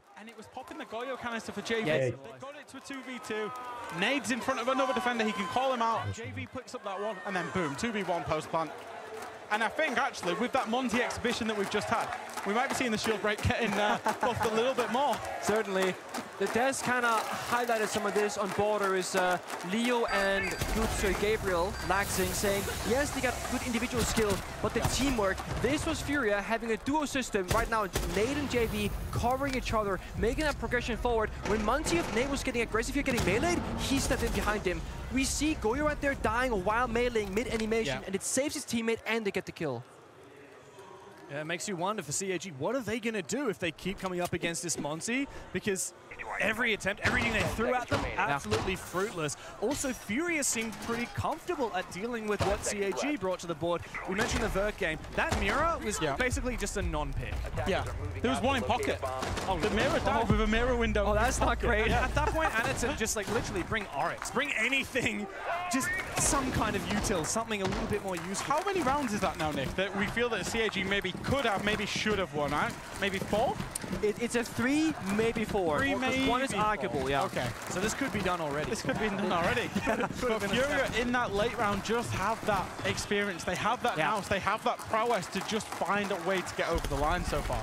That's that 1% difference that can make or break a round of Siege, and Furia, they got 5 players with more than, I think, 1% of skill level and experience, of course, on the board. These guys have made a lot of grand finals, and they've won 75% of them so far. Incredible scoreline.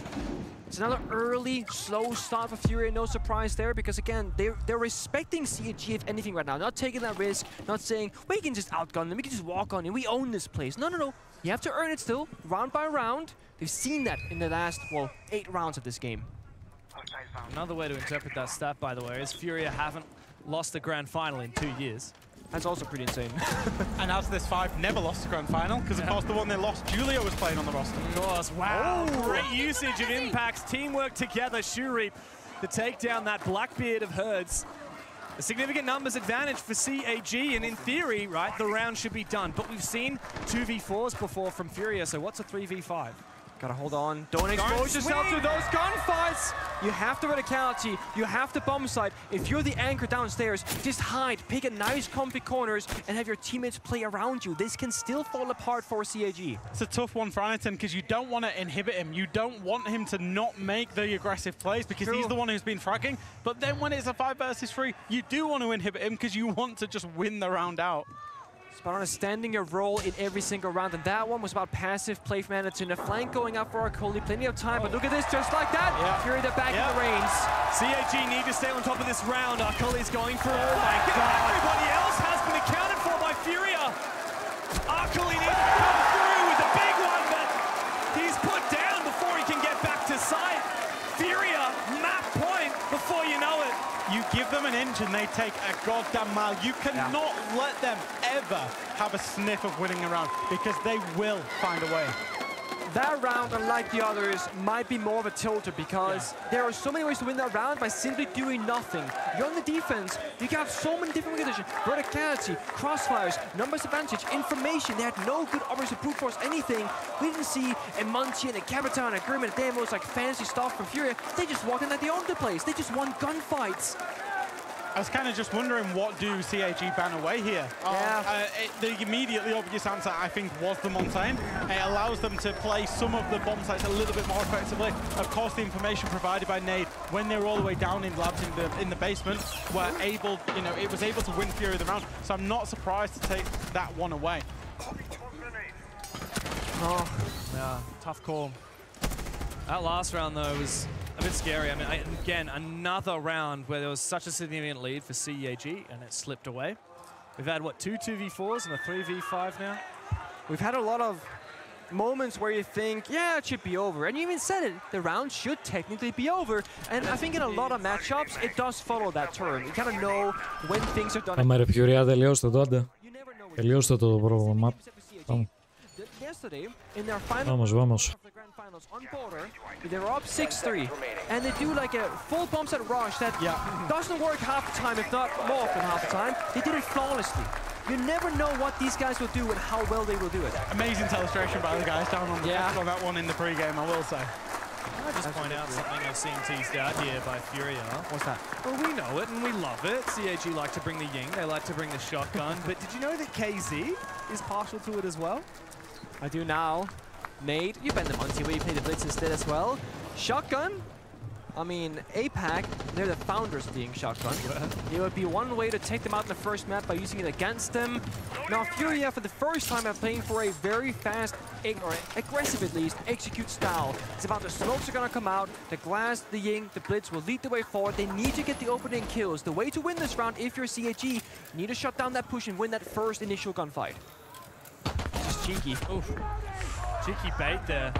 KZ with the pistol, no less. And in fairness, you wouldn't expect a player on the upside down rappel of that door. No. Very, very rare that you would see that. Very clever, the timing here from Furia. Using the cover from KZ to make sure that Herds gets his Rotero drones safely in the building. Yeah, this is the thing, they're just prepping for the push. Clear the barbed wire in the right positions, get that first exterior wall inside of Ops room, and then when everyone's ready, they're just gonna send it all the way in. Oh, Herds actually might send it right now. He's just crossed on through. He does get punished here by Shuri. A very devilish position, and another 3v5. Early in the round here for KAG, but guess what? Nade's going deep. A C4 from Anaton. It's desperate times for Furia, and that calls for desperate measures. KZ with his shotgun tries to send it up, but CAG have read this perfectly. They're using their gas, they're using these Keeper barriers to lock out these positions and make sure that Furia can't go right now, can't take advantage of the chaos. We're saying we don't want those gunfights. We're peeling back. It is catch that second last Candela. Last one in point going out. You have 1 HP. Rotate's not quite good. Still can't get in. The flash is done and dusted now. Just gotta brute force the gunfight. There's no more flashbangs. Should be a done deal for CAG, but we've said that before. Low HP on KZ, but he's trying to bait at the moment for Philippox. It doesn't work out. An easy close and a flawless round for CAG. They're second of the match so far, and we can see Anaton. He says 2 more rounds. That's all we need, 2 more rounds.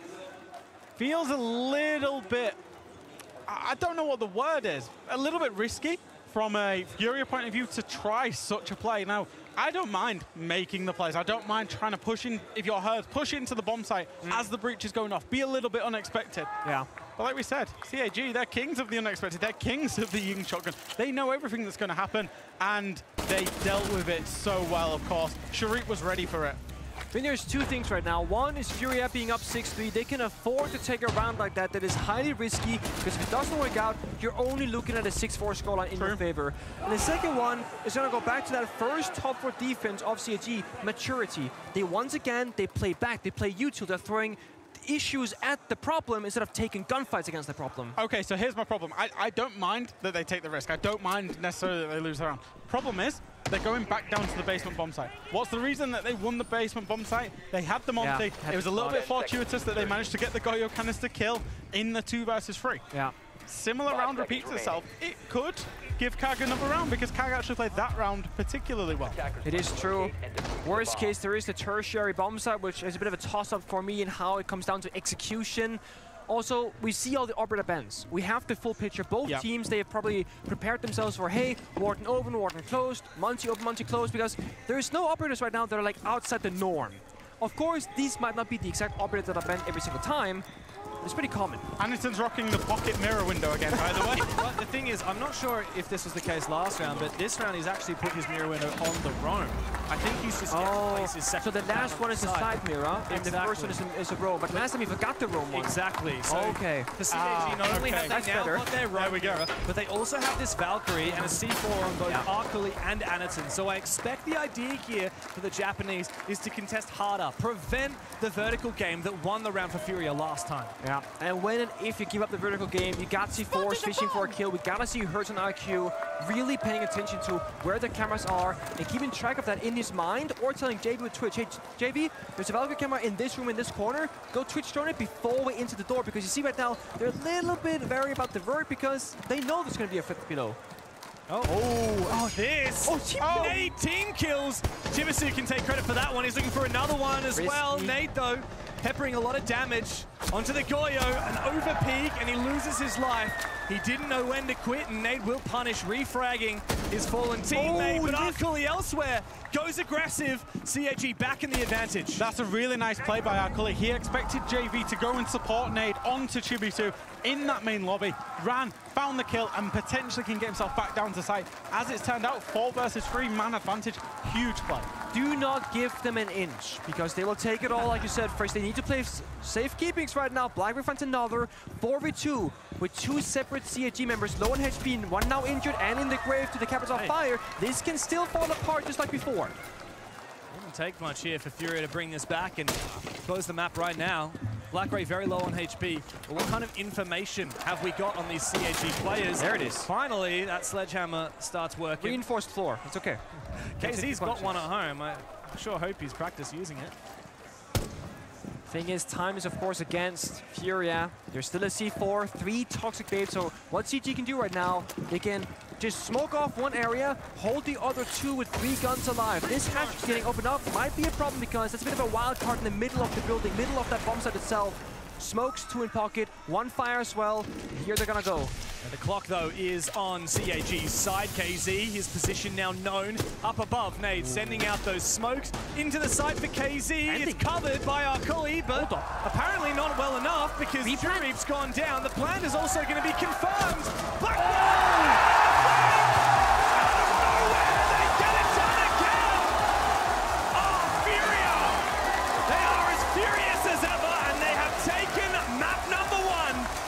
From Kang. How do they keep finding a way to win the round in the late round? I will say, terrific use of the fire in that late round. Get the plant. Force CAG to make a mistake by forcing the plant. CAG needed 3-2-1 onto the 2 attackers. They didn't. They were disjointed. And if you give them 1 versus 1 versus 1, Fury... Καλό το πρώτο map. Σχετικά εύκολα το πήραν. Έτσι. Οπότε πάμε για το άλλο. Όμως. The guy with no health who could not run past.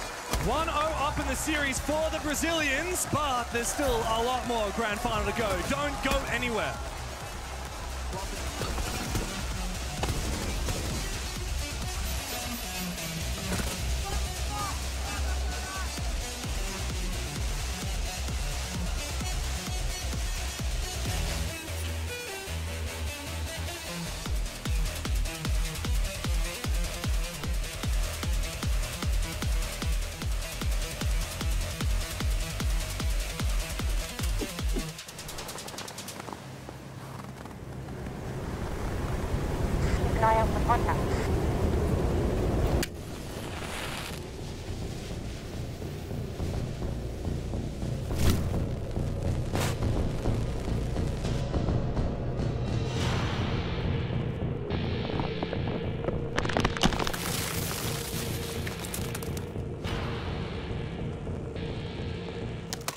Available now.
Άρα Βάνικα το μαράκι, αλλά δεν είσαι εδώ τώρα. Άντε γεια. Κάτρε, καλησπέρα ρε. Καλησπέρα, δηλαδή κάνουμε. We are feeling at home. Of course, we are at home. We have the crowd cheering for us. So yeah, let's get this title. That's your first grand final. I mean, that's a huge moment for you, for your region too. What are you feeling right now? Are you nervous? To be honest, I'm kind of a little bit nervous. Yeah, I think it's the pressure from the crowd, but I'm a slow starter, so map 2, map 3, I'll bounce back.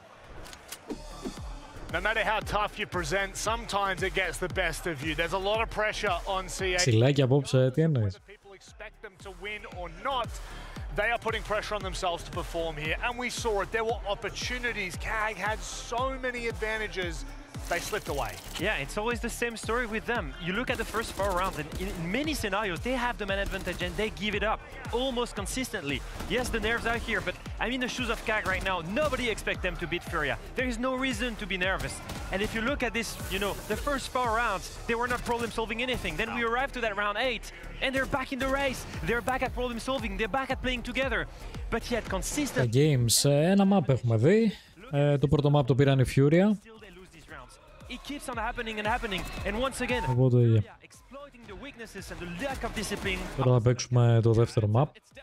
Of discipline on KEG, and this is reminding me of what KEG used to look like. Not the KEG that we just hyped up during the pre-match, because the KEG that we saw during the pre-match was problem solving. They were playing a fundamental sound and a game of Siege. We're here now, we aren't seeing that. Even playing into the bans, you're removing certain operators and not bringing a buck to play vertical pressure that's going to help your take, let alone cutting corners, not droning certain areas. That again, Furia is going to 199.9% of the time going to take advantage of. A zebra never changes its stripes. It's true for CAG as much as it's true for Furia. Furia are always in that moment. Afama, look at the opening kills to each side. Wow. KEG has always been in the winning position and getting that first entry kill, especially from Anaton, but then immediately, whether it's not understanding what they want to do, not understanding the approach, or just not playing together. We can see right now the potential in KEG. We can see them being in control of most of the rounds, at least in the beginning and in the middle of the round. The real issue, and it keeps on happening, is the late round. They need to understand, let's stay close to each other, let's make a reset or a freeze call, and let's punish the aggression on the side of Furia by being together and trading. And that just doesn't happen right now. It needs to happen on Bank.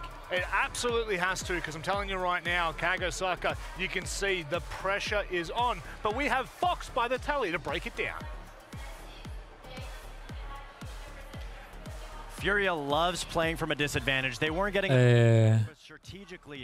They were always one step. 180 ευρώ. Για πού κοιτάς τώρα? Για Μόναχο ή για Παρίσι? Ποια εισιτήρια κοιτάς? Αεροπορικά? With the holes locks anybody from bathroom side. And the most important part is Herds and Felipox with the shotguns and the smoke to be able to lock down the green stairs outside area, making it so difficult to get in that KAG wasted 2 minutes trying to attempt to take top floor. KAG knows we're in a position that we need to make αεροπορικά. 180, εντάξει. They have Anaton and Blackray able to push in through the door. Chibisu death marking and being able to walk to the Για πόσες μέρες έβαλες? Pushes nade all the way to Shurip, who's able to catch the beautiful kill. And KAG does a great job of understanding next step. Με τι εταιρεία, έτσι, We need a plant in the smoke. They're luckily enough able to get that smoke off. They get the case down and they give up sight. What does Furia do in this position? They understand they don't have top floor. They don't have downstairs control. Let's just retake sight. And they do it off of an amazing JV. Με προσωπικό αντικείμενο και Carry-On, οκ. Μια χειραποσκευή δηλαδή και μια τσάντα, ας πούμε. Με Sky. Οκ.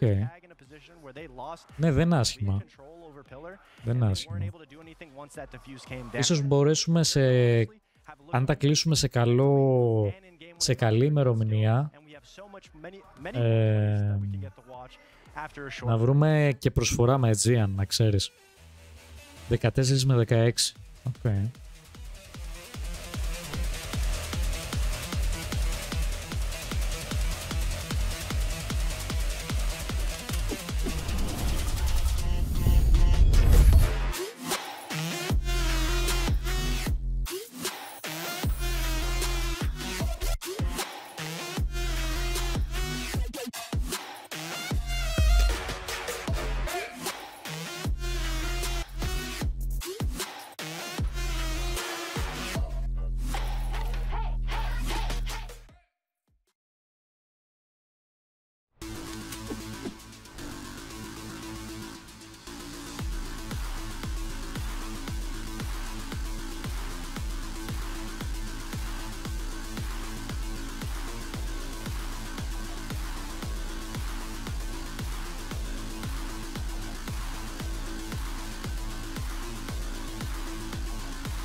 Μπορούμε να το κανονίσουμε, ναι ρε φίλε, μπορούμε να το κανονίσουμε.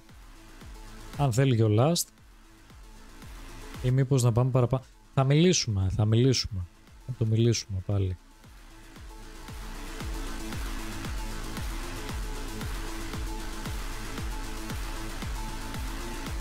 Πρέπει να το μιλήσουμε για να κανονιστεί κιόλας. Μπαμ. Γιατί όσο το αφήνεις...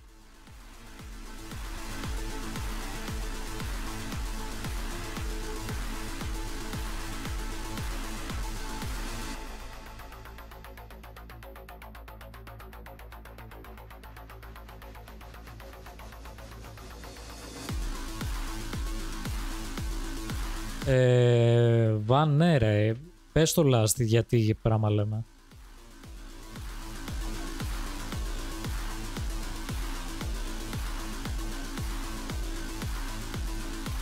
Ή μπείτε σε ένα call να μιλήσετε. Μπείτε σε ένα call.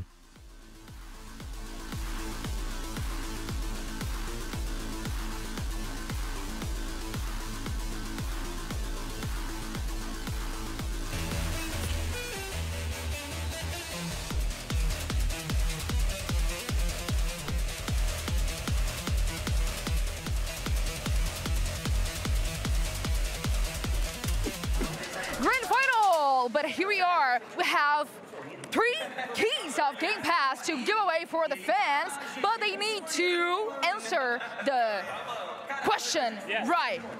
That's right, Maria. So not only do you get Game Pass, you get 3 months of it, and you get exclusive items in CJX when it comes out that nobody else get their hand on, right? So what we're going to do is we're going to ask some questions right now. Starting with you, sir. Question number 1. Who did Furia beat to get into the final? To get into the final, I came to the game yesterday. It was them, W7M. Correct, W7M. You get a pass. Should we get another one in? Yeah, another one. You ready? Okay. Where did the last 6 Invitational happen? In Paris. No. No. You know. Sao Paulo. Oh, it wasn't Sao Paulo. Does anybody know the last one? The most recent one. Boston. Boston! He got it right. There you go. Okay. Should we ask one more? Yeah, sure. Let's do it. Okay, the last one. Who did W7M beat in the final in Sao Paulo of the 6th Invitational? Space Clan. Correct, Space Clan. We got another winner. Another Game Pass. Thank you very much, guys. Make some noise. Vamos a hacer barullo. We got some more to give away, right? Yeah, but they don't know that much about the game right now. I don't know why, but okay. Marie doesn't look happy at that at all. Thanks to Game Pass for the rewards and giveaways, of course. We're back here for the grand final and time for us to dive into map 2. We go to Bank here, gentlemen. Is it an open playing field? Is this an opportunity for CAG to come back? I mean, I'll let you take that with an opportunity for CAG. For me, the real question is, do they have what it takes to beat Furia? We've seen that they have what it takes. We've seen it in the early and the mid round. Bank, huge map. But that's the one map where if you don't have discipline, you will get punished by roamers. They need to step up their discipline game. Bring Nomad, bring Gridlock. I don't care. Bring Deimos. Bring something to crowd control Furia, and you will win this. If you're Furia, you keep doing what you're doing and what you do best, and that's being aggressive and being in the face and playing confident and play into those strengths. Obviously, you and Fox already highlighted, we're seeing a lot of team play here, but we even saw that last game, especially in those last 2 rounds. Even if you're in a 2v5, every player is a 5-man player themselves. Gents, thank you very much for joining me here for Bank. Before we get underway, Maria was courtside with the coaches. You were facing a 3 times champion. How does this affect your preparation for this game? 3連続世界チャンピオンのフュリアを対戦するんですけれども、これは皆さんの準備やメンタリティを影響を与えますか？そうですね。まあ勝ったら勝利にふさわしい相手、その勝った時に俺らが本当のチャンピオンって思ってもらえると思うんで、相手にとって不足ないです。Yeah, so I think if we beat them, this particular team, we're going to be the real world champions now. So the pressure's on them, not on us. everybody is saying that this is going to be an easy game for Furia. What do you think about that? I thank you about the confidence in us, but I don't agree with this because Kag is playing very well in this tournament, and in the last map, I think we won because we are more experienced in finals than against them. So I don't agree with this. Okay, I'm shaking, I'm nervous, and I'm not even playing, so let's go to the second map. Maria's nervous, and understandable if you're a Brazilian fan. More so understandable if you're a Japanese fan. Map 1 was very close for CAG, though. Yeah. What do we think about Bank? Well, I think we've not seen Furia on it, James. That's one of the big things. They've not played it yet at this event. It's actually the second lowest played map in the entirety of this event after Skyscraper. It's a bit of an unknown in this case, but also I will say Bank and then Lair, they are a little bit similar in some ways. There's a lot of map to work with, a lot of roaming, a lot of problem solving. So if anything, I think the first map was a decent warm-up. What's to come? And for us, Pengu, this is our first time casting the modernized Bank here in Siege X. You guys at home reckon that Furia have got this 4-1. Let's see what CAG have got for us on Bank. The comeback, can it happen against the Comeback Kings?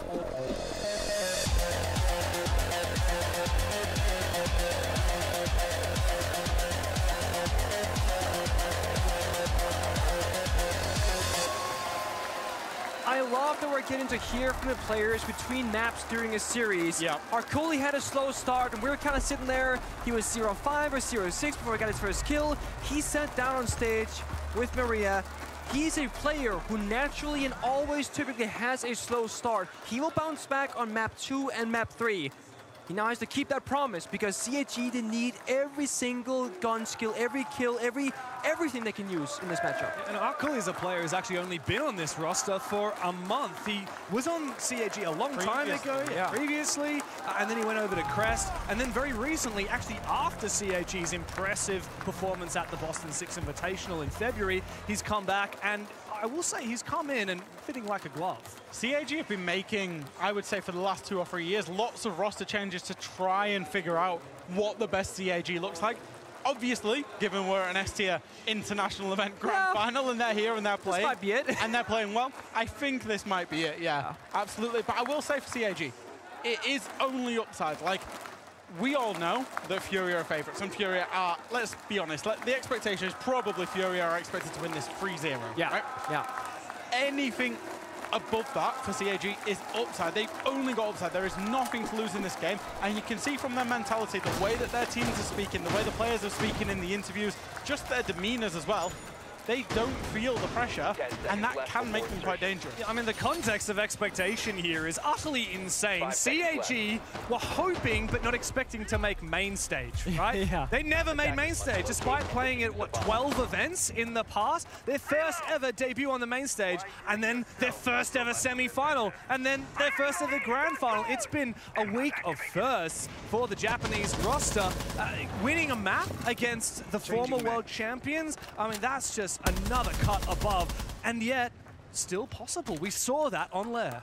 Yeah, I think even though Lair was a loss for CAG, there's also a big one-up for them, so to speak. They showed that they can go toe-to-toe with Furia in so many different rounds, in so many different ways, besides the clutch factor. And clutch is something that even some of the greatest teams in the past haven't had that much of. You don't need to have clutch to be the best team in the world.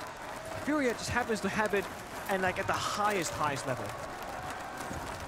This is cheeky. A little minigame happening here in the garage. I'm trying to work out if KZ knows that the Yokai Cam has seen him or not. It seems to be looking at the roof, so I think he does know, but he's not been able to get rid of it until now. Genius, honestly. One smoke grenade for Yokai Drone. I'm gonna say worth that second smoke grenade be utilized to try and take the gunfight, but here they come. 1, 2, 3 players. Another smoke comes out. Is he gonna be able to find this one? He just needs to find the feed, but Shurip on the long angle finally takes down the Glaz. Thankfully, JV has come through just in time to get a refrag. Meanwhile, Felipox has actually snuck into the bank vault. There's 3 CAG players still alive. They have the numbers advantage, but Philippox is just about to change that. Chibasu's got no idea he's coming around the corner. And now locked out of the site. Blackray and Arkuli trapped in server as JV brings that diffuser towards the site. Should be a free plant right now. The HUCG had no crossfires. Now they lack a way in. This plant will go down secured. It will be a 2v2 retake attempt from CAG. How is it going to work out, though, with Blackray and Arkuli coming from separate directions? And Philippox seems to have a good read onto the position of Arkuli. An easy spray down through the wall. Everybody knows where Blackray is. Another numbers advantage for Furia that they pull out of their asses. We often talk about IGLs in Siege, Nick. We often talk about IGLing around and the theory of around. We often also at the same time in that conversation hear the word shot calling. Now that was a perfect example of a shot call. Yes. KZ realized 3 of them had pushed Garage to get the kill on him. JV was supporting him and got 1 kill back. That was the trigger point. That was the shot call for Nade to drop site, for Philippox to drop site, to flood site. Because if 3 are in Garage, that means there is maximum 2 elsewhere in and around site. They get those kills and they clean it up from there. And I will say a big pop of the Goyo canister as well for the Philippox to trap the 2 players outside of site. The thing that hurts me the most is that I think CAG made such a beautiful play using 3 players Garage, because we know some rank play as well. If you lose Garage control, there's so much bomb site pressure, that red hallway, you lose control over it. There are B-bomb as well. You just can't really walk through the bomb site anymore. So sending 3 players a clear Garage, genius. Glass is dead, also genius. It comes at a cost. It comes at a price. It was the right play by both teams. That's what you want in the grand final stage. CAG, the right play to get that kill onto KZ because he was a huge threat for them. But a great shot call and a great reaction straight away from Furia. Decisiveness to get that round over the line. Like, had the CAG players killed KZ, maybe a 1-for-1 trade, got themselves back to the fight, that play doesn't happen. Exactly. And the thing about that basic bomb site is that it's pretty safe. You got reinforced walls, hatches, etc. When you're going top 4 on that second bomb site, you're thinking, oh, we can bring Castle, Asami, Mira. Well, 2 of those 3 operators are gone. It has been a Castle, Asami operator ban, which means the bomb site is very open with nowhere to really hide or play from. And off the rip, JV from ATM Repel. It's a classic. Gets a kill. You hate to be that guy that dies to it. It's a classic in my ranked game.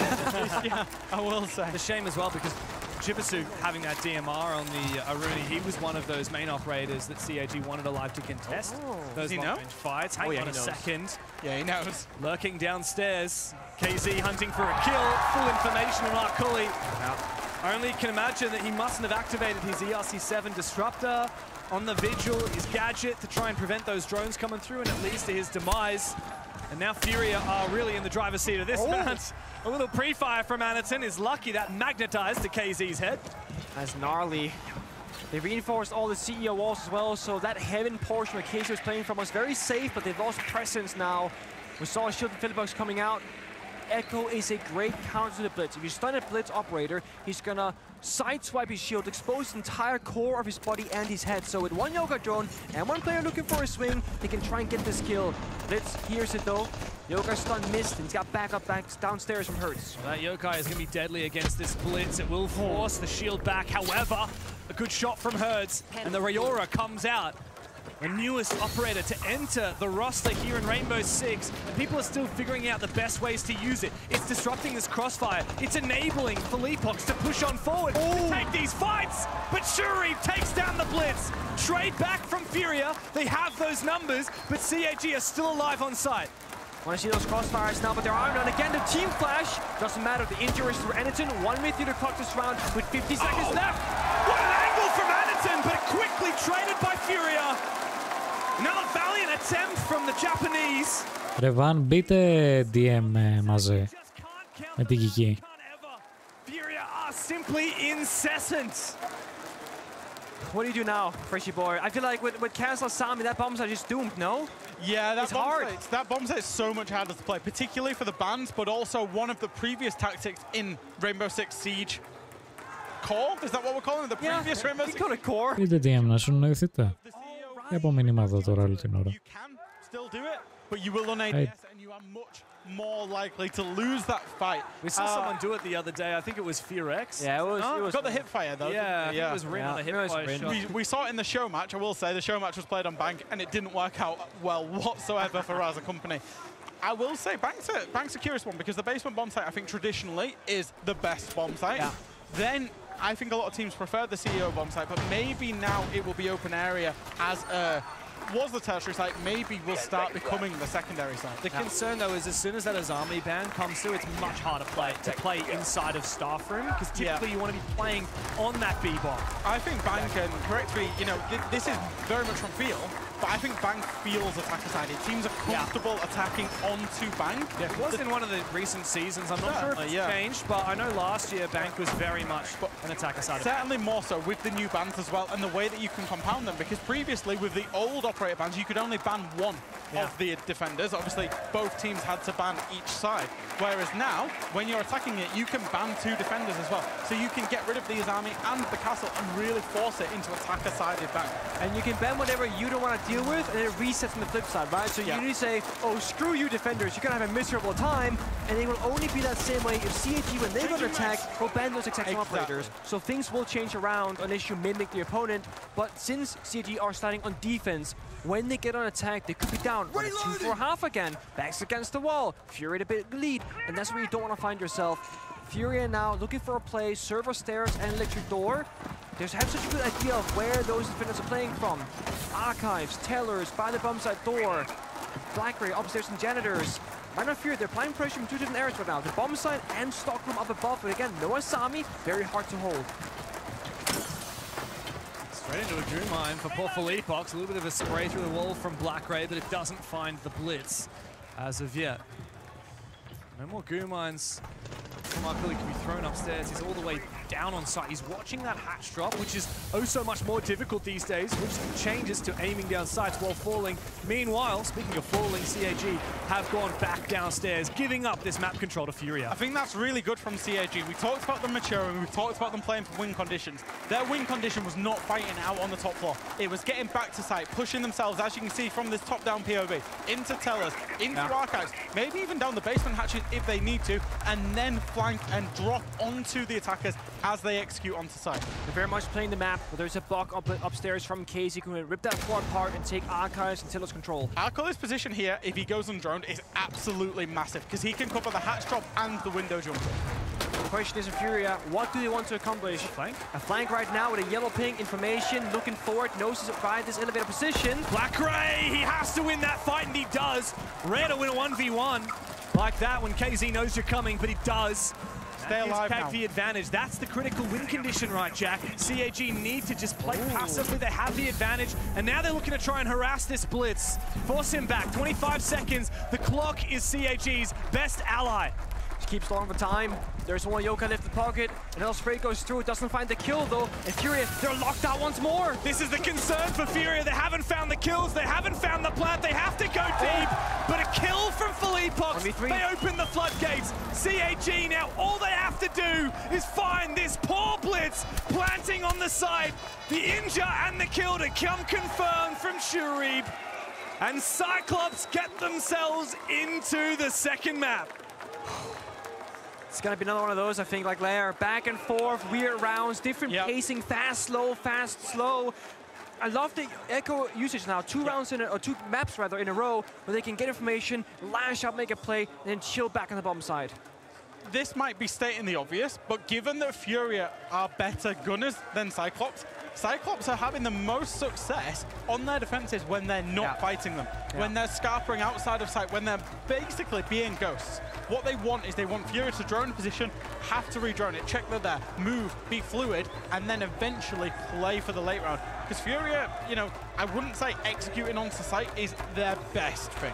They want to be in brawls with teams. When CAG don't give them that boxing match, when they don't give them that brawl, Furia are showing some signs of weakness. And despite that round being won by CAG, they're the ones to call their tactical timeout. Yeah, and a lot of reasons for this, right? This could be you as a support staff talking about the 3rd operator ban, really locking that in. Think about what you've noticed so far that is not going according to plan. You can also be noticing maybe a weakness from Furia, like Jack just mentioned very well there. They're struggling when you don't give them the gunfights. The issue is on Bank, without the castle, without the Asami, I feel like only basement and maybe open area, this can work. When you go Archive Steaders, if you want to go that 4th bomb side, when you go top floor, you cannot hide from a fight. They will find you. So 50-50 in bomb side success there. But I am curious what CG are thinking right now. Very much so. Oh, you guys can't see the upper bench just yet, but we can. Spicy one. Spicy two, actually. So they're matching the energy right now. There is an Echo ban coming out from the side of Furia and a Dokkaebi ban from CAG. Had Echo survived the upper ban phase, he'll be even stronger because Dokkaebi would have been banned. It's a smart ban from Furia. For CAG, they clearly have already planned that Dokkaebi ban to enable the Echo play, which we saw quite successful on Lair. For Furia, that's a reactive ban. They've seen how good CAG are with those obs tool operators, including the Echo and like the Valkyrie, and they want to ban that out so that we won't see Anderson playing that for the remainder of this half. This is the biggest upgrade for me with this upper ban system, is that you can have your first two bans, which is prep work, expectations. The third and final ban that we just saw, it's reactive. Okay, this Echo is a problem, let's get rid of it. And on the flip side, now CG, they need to prep more than one play style on this map, because they know if they ban the Echo, we have to go to option B instead. So again, the dynamic of back and forth and counterplay and reading your opponent, it's so beautiful to watch. And what is option B in this instance? Well, CAG, they're going down to the basement bomb site. They've got the Valkyrie on the board, the Mirror on the board, and 4 C4s alongside the smoke. This screams the win conditions, same old bank that we've seen for literally years at this point. Nick, you were still playing when teams were attacking and defending it this way. In terms of if you get back down to the basement and then play for the plant denial with all of those on the board. As it is, there's a couple of roams going on as well. So the round could be won or lost here for CAG. Again, their biggest win condition has been getting to that late round against Furia. If they fight them here, this could be big risky for them, and I think that's why we're seeing them retreat. It's a fine line. That timing for Chibisu is perfect, though. Could have been an easy swing there from that player on the top floor to cut him off, but thankfully he does get out alive. It's about killing a drone and falling back step by step, but the issue is they've only killed 2 drones in the first 60 seconds, and they've fallen back mostly all the way downstairs, besides the main staircase itself. Actually looking for a re-aggress. Nobody watching cameras right now. They've doubled up, and they're looking for this. This could be huge for them if they find a kill. Deadly, who's that on the top? Oh, caught with his gadget out! KZ, sit down, son! Shuri now gunning for one, but Hertz gets him, and now looks to recompose. They do know that there's another player on this top floor, but Arkuli, he's scathed away over the front desk. There's a player repelling. Actually, as I say that, JV slinks back away again. Arkuli still not dealt with. This is good because it forces Nade to go and drone the top floor. It forces Hertz to go and chase down this player. Yes, they get the kill, but it's wasted a whole minute.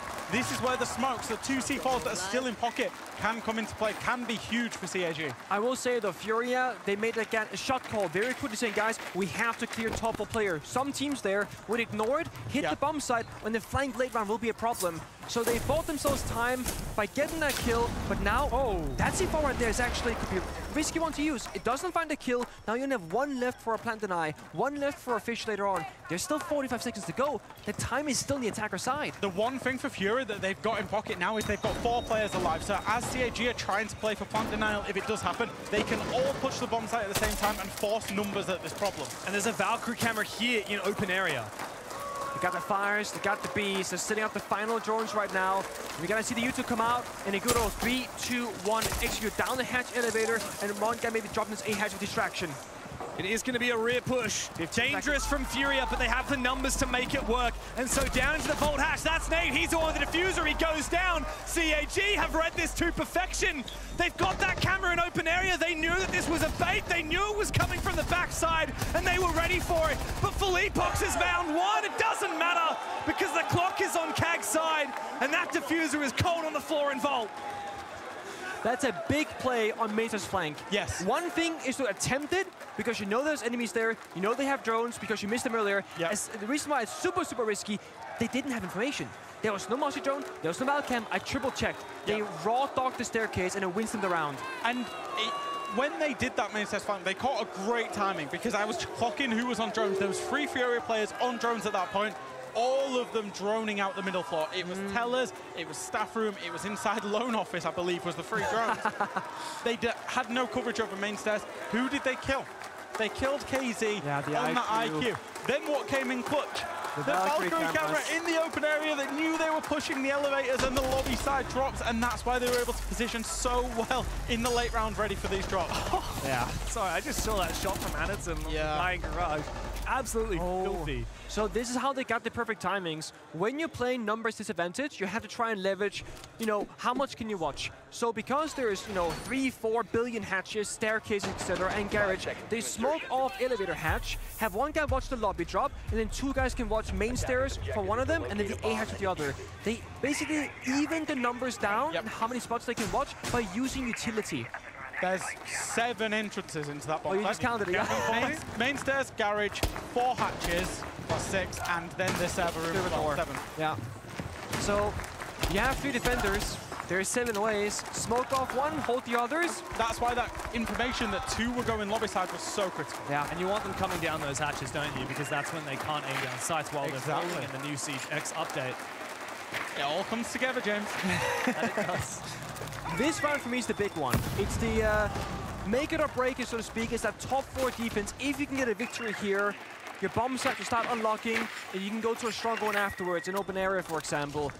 If, however, you are unsuccessful, the best you can do is, of course, that 3-3 half.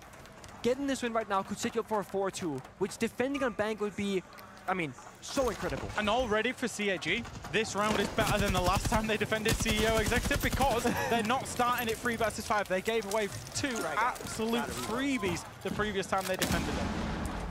Let's see, Nate's going out, contesting that stock wall. Selma as well to breach it open. Again, Ratisami, it's hard. With Sure dead, even harder. Again, hurts. He lost that staircase, walks up, takes the gunfight, wins out, and buys so much space. He's gonna keep going, actually. He's not gonna slow down at all. This is classic Hertz for you. He loves being the tip of the spear. He loves getting aggressive. He misses his shot. Anderson tempted to repeat this. Push it. It's dangerous. Hertz goes deep in for it. He has to switch over to the pistol, and he wins the fight regardless.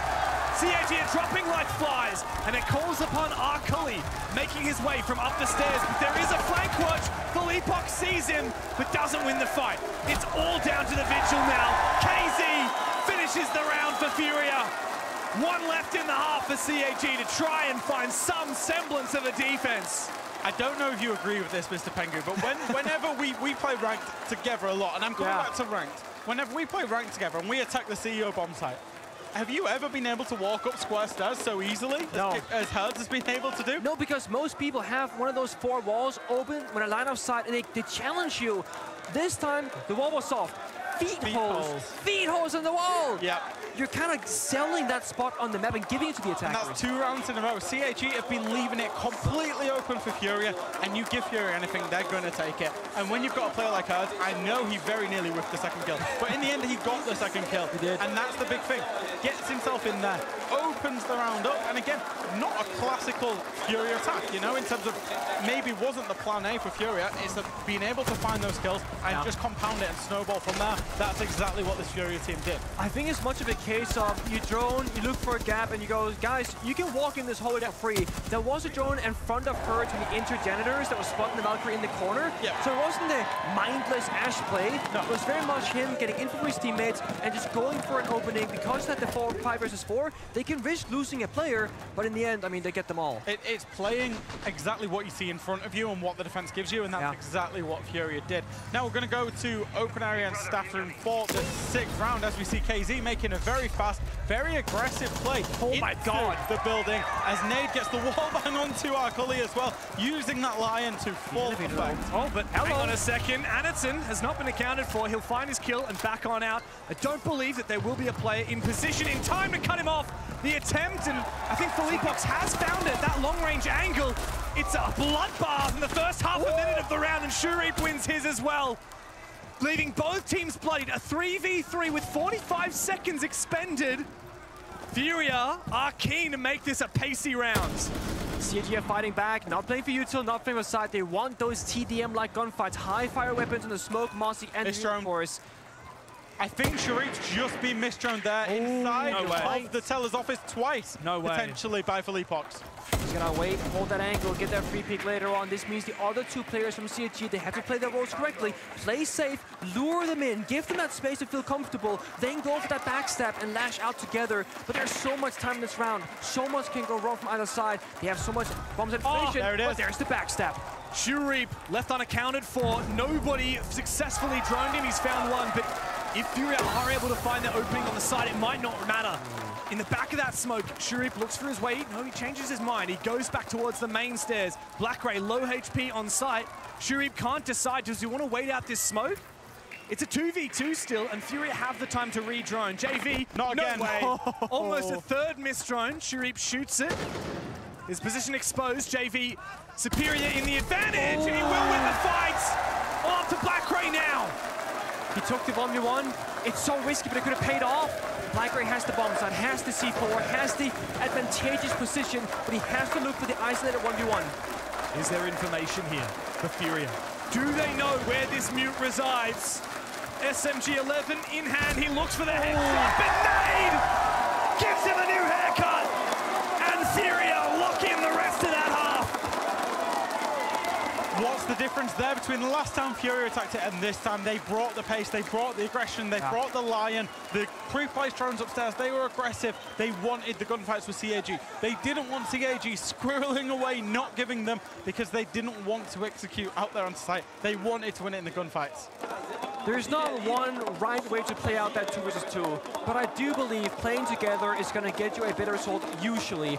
I would have loved to see CAG both play by the bomb side, both seek out that kill, instead of playing one guy hide and seek, one guy aggressively looking for a fight instead. And that's what, when Igor got interviewed by Maria, the coach of Furia, when he was interviewed by Maria, just before we came back, he said, I think the difference right now is that we're dealing with playing in the final better. We've got the experience of playing in the final. It's those kind of moments, because we can look at it from a top-down perspective. We see every POV. These players are in it, and they've got to communicate. They've got to make that decision quickly. Furia consistently across the previous map and this one are able to do that in a late round, whereas CAG aren't. And so far, because again, CAG have been competitive, they've had the right idea in a lot of rounds. So far, that's the differentiating factor. Players look at things very differently. Some players, often like the IGLs, the leaders, they can almost take themselves out of the game and look at this from a top-down perspective like we are as well. CAG, they have recently, I said like in stage 2 of last year, October 2024, they adopted this new playstyle. That's still very recent, less than a year, changing from being very chaotic, very sporadic, all over the place, kind of in-your-face team, to playing more structured. And that comes with the inexperience of not looking top-down all the time, like other teams are doing. Well, it's the flip of the switch. It's time for Furia to show us if they can hang it on defense like they can on attack. We've talked about how Bank tends to be one of the more comfortable maps for the attacking side, and CAG sure need to prove that here. I'm a smoke ban, by the way. I was actually going to focus on attacker ban. You talk about the smoke ban first, Nick. I was going to say, I feel like banning out the smoke or the go speaks to being able to go fast, to not like have those annoying like time gators and of course plant deniers. And again, it's an operator that a lot of teams play on 2 of the bomb sites I was here in Bank. So Furia very often on Cafe, just speaking about the Twitch ban, they absolutely love banning away the Twitch. They often follow it up with the Bravos. We might see a little bit of a jump up, maybe not. Potentially an exchange here. KZ, he's been spotted. Chibisu is able to find that head, almost misses opportunity, but that is a bit of a blunder from Furia's top fragger, typical top fragger, having a rough series here in the grand final today. Unfortunately for CAG, they can't maintain the numbers as Chibisu, the Nook, has been punished. Excuse me, Felipox spotted down below. That Nitro cell is not going to be successful, though it was a good idea. He's looking to try and make his way back towards the site. No, never mind that. He's continuing to roam. So much action to serve. It's going very fast. Do you think you can make that point you want to make, Jack, before action happens again? No, absolutely not. Okay, we're going to hold it for now. Let's talk about it after We'll get back to it. Okay. So CAG, they get a foot in the door, they get a bit of map control, they get Felipox like low on HP now, and they burn out the only C4 left in the server. This is great, especially with that smoke ban. Time is on their side. Bit of a whiff there on the Candela, but you got more in pocket. You got to try and go again. Lesion's proving a little bit of a difficulty here for the blitz of Anaton. Makes his way forward. Is there info on where this position is at JV? Yeah, and he wins it. Arkuli, though, did fall. It's an even trade. Does leave Furia worse for wear in terms of the HP battle, but Felipox finally finished off. Now CAG have the numbers advantage. They have to be sure not to give it back again. But guess who? It's Nade underneath the server hatch, and he's desperately looking for something a little bit more. Anaton likely to see him in a second, but not before he gets Shuri. He might get Annie as well. Hurts has come to support him. It's only Blackray left. numbers advantage for the Japanese that they simply cannot hold on to. And Nate has dodged both of those nades. All up to the sentry now, the striker rather, and he won't find a damn thing. He is indeed struck down by Herds. A great kickoff for Furia on their defensive side. They're so stubborn. They are so stubborn in their positions. Yeah. They will not give up any single position on the defense without a fight. And why wouldn't you when you're Furia? Because you know that you can outgun anybody in the world. And that's exactly what happened. When we were in a 4 versus 4 scenario, 3 versus 3 scenario, it was all being played out in tellers, archives, open area, staff room. Nothing on the bomb site. Somebody could have, honestly, somebody could have waddled in from garage, from dirt, from absolutely anywhere into the bomb site. There'd have been nobody there. It'd have been a ghost town. It's tough because they had those Valkyrie cameras about that server hatch. They had the yellow ping formation. CIG, they did it well. They controlled the pace, they fought back, and they were really just gaining map control very quickly. And when they get to that 3 versus 2 with the Blitz alive, use the Blitz like a drone. Figure out what server looks like. It was hatch peeking first, then Blitz down the stairs, then Blitz goes to the ADS play. I don't think they realized the wall to the A-bomb was actually soft and open. No. Otherwise, Edmonton wouldn't have taken that gunfight. CAG had expended a lot of their drones and information on the middle floor. And obviously when they lost players and it got down to a 2v2, those drones are staying static because obviously the players are dead. There's no drone after death. Of course, not a concept that ever came in, and especially not into pro play. Siege Mobile has it, actually. So does CJX Dual Front. Yeah, there you go. He got it. I was getting the name. I was nice spot. On mobile, funny enough, I believe it has a battery. So it's limited how much Same on Dual Front. Oh? I've never exhausted a battery in my life. Really? On Dual Front? Really? It has a battery in the one? Maybe that was an early build I played. Okay. Oh. It may or may not. I actually don't know about that. Over But yeah, not a mechanic we have. It was in test server for a short moment, not in the live build, however. Operators from CIG now looking a little bit unusual. I see an Amaro, a Gridlock, a Sophia, and I'm thinking they gotta cook with the strat. DD, the coach of CIG, was told to me he creates these pocket strats for the team and they execute them. There's lots of sound. Look at this. Okay, there's a lineup. There's a lineup. There's lots of sound here. The Gridlock track stingers, the Sophia for the stuns, the Doe could be called. Warden, wait for it to come online.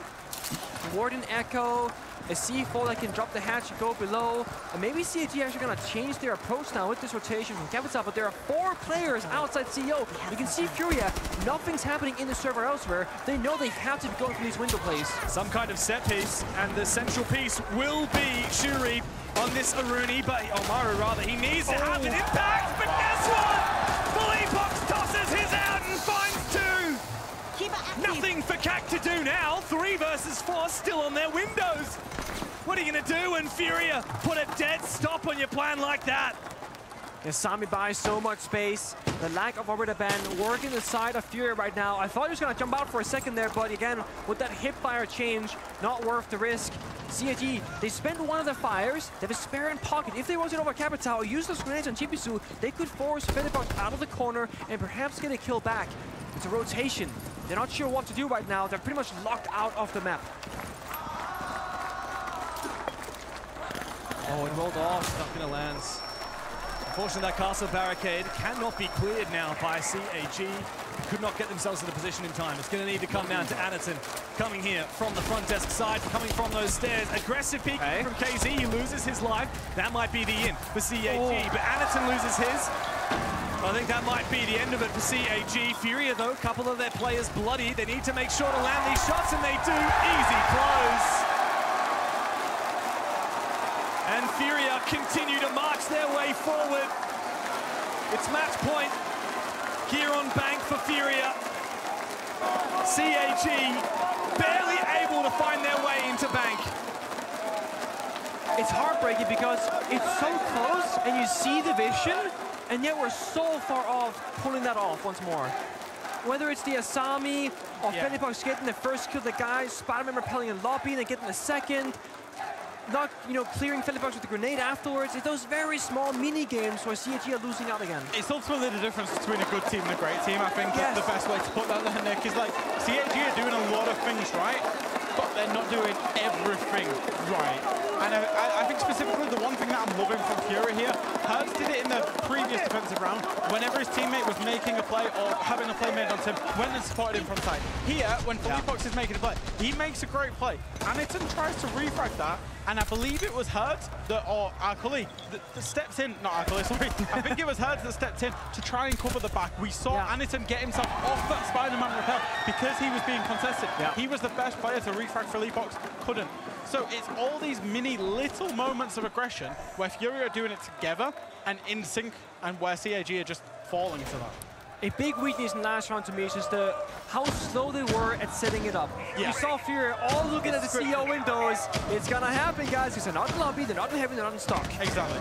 So either you gotta go fast for those pocket strats, or you need to fake it by applying pressure elsewhere, poking and prodding, and then go for your strategy. CAG on the attacking side now, when it's no longer a base and lone clear, are struggling at controlling the pace. It becomes more readable for Fury because of it. Glass, a Ying, a Blackbeard. Dare I say this might be another pocket strat. There is no warden this time. No real counterplay. Smoke is banned, remember, so they want to go fast. When you gotta go for these fast strats, you need to actually go fast. No slowing down, no stopping again. And we're a minute into the round, 60 seconds. They're gonna go for it right now. Goes the Blackbeard, but not into sight rather, but into nearby archives. Not actually going directly in. Even now, there's a rotate hole. There are players looking to make their way up from the blue stairs, though. There needs to be a cutoff here. I believe that's Chibisu and Blackray. And now it's so obvious, it's so scripted again. They know. CAG need to bait this. They need to not play to hard hold it. They need to play to bait these players. Chibisu, the one to try and cover off Felipox on that flank. The exothermic charge likely to detonate here from Blackray to breach open this wall. JV goes down, and eventually the bait is successful. However, the Blackbeard's gone down, so's Chibisu. Might not matter for CAG. They recompose with the numbers advantage. Arcully desperately trying to deal with the player outside of stock. He takes the gamble and loses it to KZ. A punishable error here, and now Blackray and Aniton are left with it all to do. They only just opened the wall. The exothermic charge was there for the past 60 seconds or so. Nothing happened with it. Okay, saving grace. There are Candelas in the pocket of Aniton. There are these pockets on the side of the keeper barriers, denying lines of sight. This could work in this favor of CAG if they can blind nade and run deep towards the bomb side. They have smoke grenades as well. They can still make this happen, but I don't want to see them go for a plant attempt. You gotta get at least one kill, then play the 2v1. Oh, and they know exactly where KZ is. That's some good pre-place drone work. But guess what? It enables Nade to go aggressive. The Incandela detonates at the perfect moment. Aniton, though, has he made his way inside yet? Is he able to regroup here with Blackray? 7 years these two players have teamed together on Cyclops. All they need to do is find Nade, the lone Brazilian, holding onto the side and looking for a chance to send his team to a 2-0 lead here in the grand final. And Nade just has to wait. He sees one, but Blackray denies it. Not today. CAG will keep fighting. Playing it slow, playing it smart, but it came down to Blackray winning 2 separate 1v1s. There was a red ping, sure, but we saw Aniton outside the building throwing Candelas as he took the fight. That determines the entire round. And again, I actually, this is probably one of the first rounds in this entire best of 5 that we've seen where I feel like CAG have got away with it. Where Furia controlled the round better, but CAG managed to win it out in the end. And I will say it was close because they clearly wanted to do something fast. That operator lineup, it was very clear. It spoke to that. And I think the good thing for CAG, they were ready for the pockets of aggression. They were ready for the flank. They were ready for Hertz pushing himself into Tellers. They dealt with it. I thought they'd thrown it away there. When Arcully just sprinted away back to stock, don't know what he's thinking. I don't know what he should get. At least have the 1v1 fight. If you have to move out of the position, have the 1v1. Blackray was controlling top square. The only place he could die from was stock, and he showed his back to it. But in the end, and Blackray, I actually want to speak about him a little bit because he's moved on to the firm. He's moved on to the support role. And I think for people who have been watching CAG for a long time, or say you watched Six Invitational 4 or 5 years ago, you would assume Blackray is an entry frag because he played on the front line for this team a long time. He's still got it when he needs to, even though he's on the goggles. Washed up Ashmain gets a chance at greatness. 10 seconds remaining. Don't know if it was deliberate or not, but I love when teams play it very slow in a 2v1 and just kind of bleed out your opponent. Nade is full of adrenaline, ready for a fight, ready for the clutch. He's visualizing his head as well. Nothing happens for a full 60 seconds. Don't get too excited, Pengu, but I know what you've already seen, and I just want you to sit yourself down if you're not going to... So, the Tachanka is in. Okay, that's actually not what I was talking about right here. I was talking about like the smoke, maybe the Goyo band coming out, but you, Jack, was saying how they like to do it on the map, bend the Twitch, and double down on Brava. You haven't finished the point fully, but it has happened. So they ban away the Twitch and the Bravo. Because of that, they do this on Cafe. They clearly like to do it on Bank as well. They like to play loads of Maestro. They're not particularly playing a lot of operators similar to this, but when they do it on Cafe, they play loads of Maestro, loads of bulletproof cameras, loads of Malusi, loads of Valkyrie.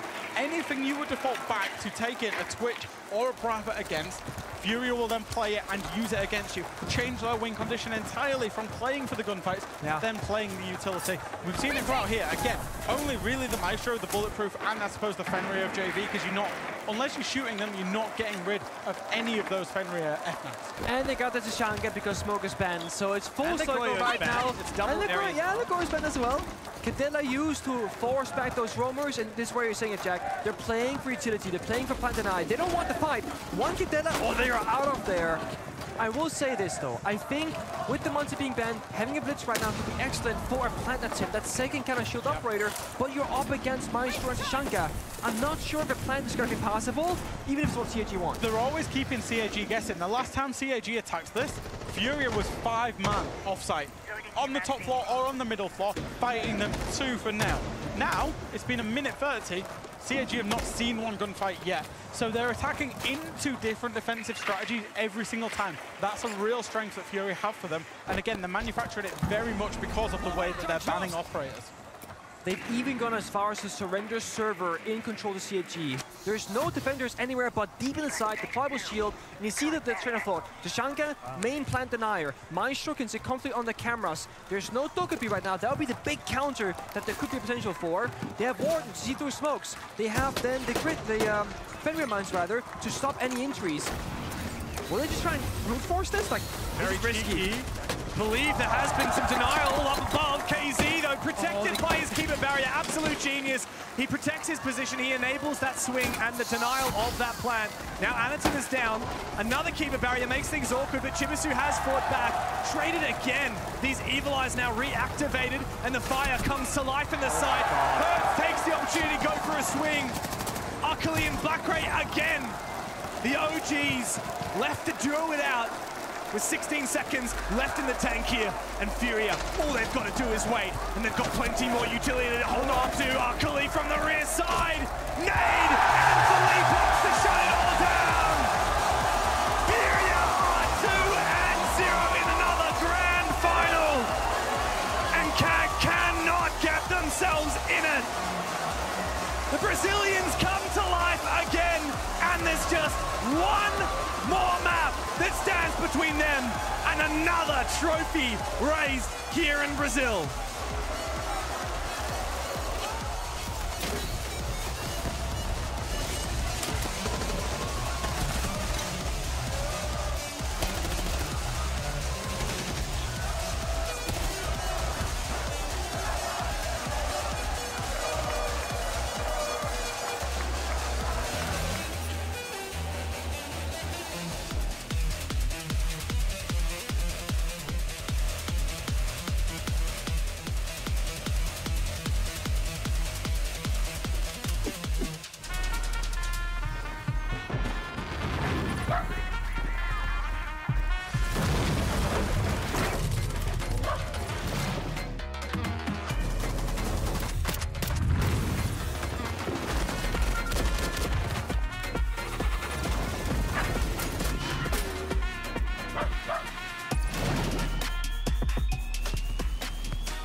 Ποιος έχει πάει?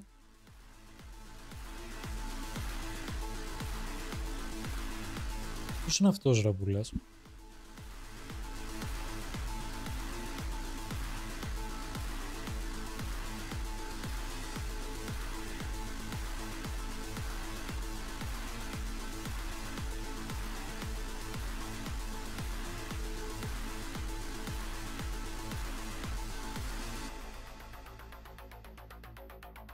Δεν μου έρχεται τώρα στο μυαλό ποιος είναι αυτός. Ξέρεις. Δεν το ξέρω.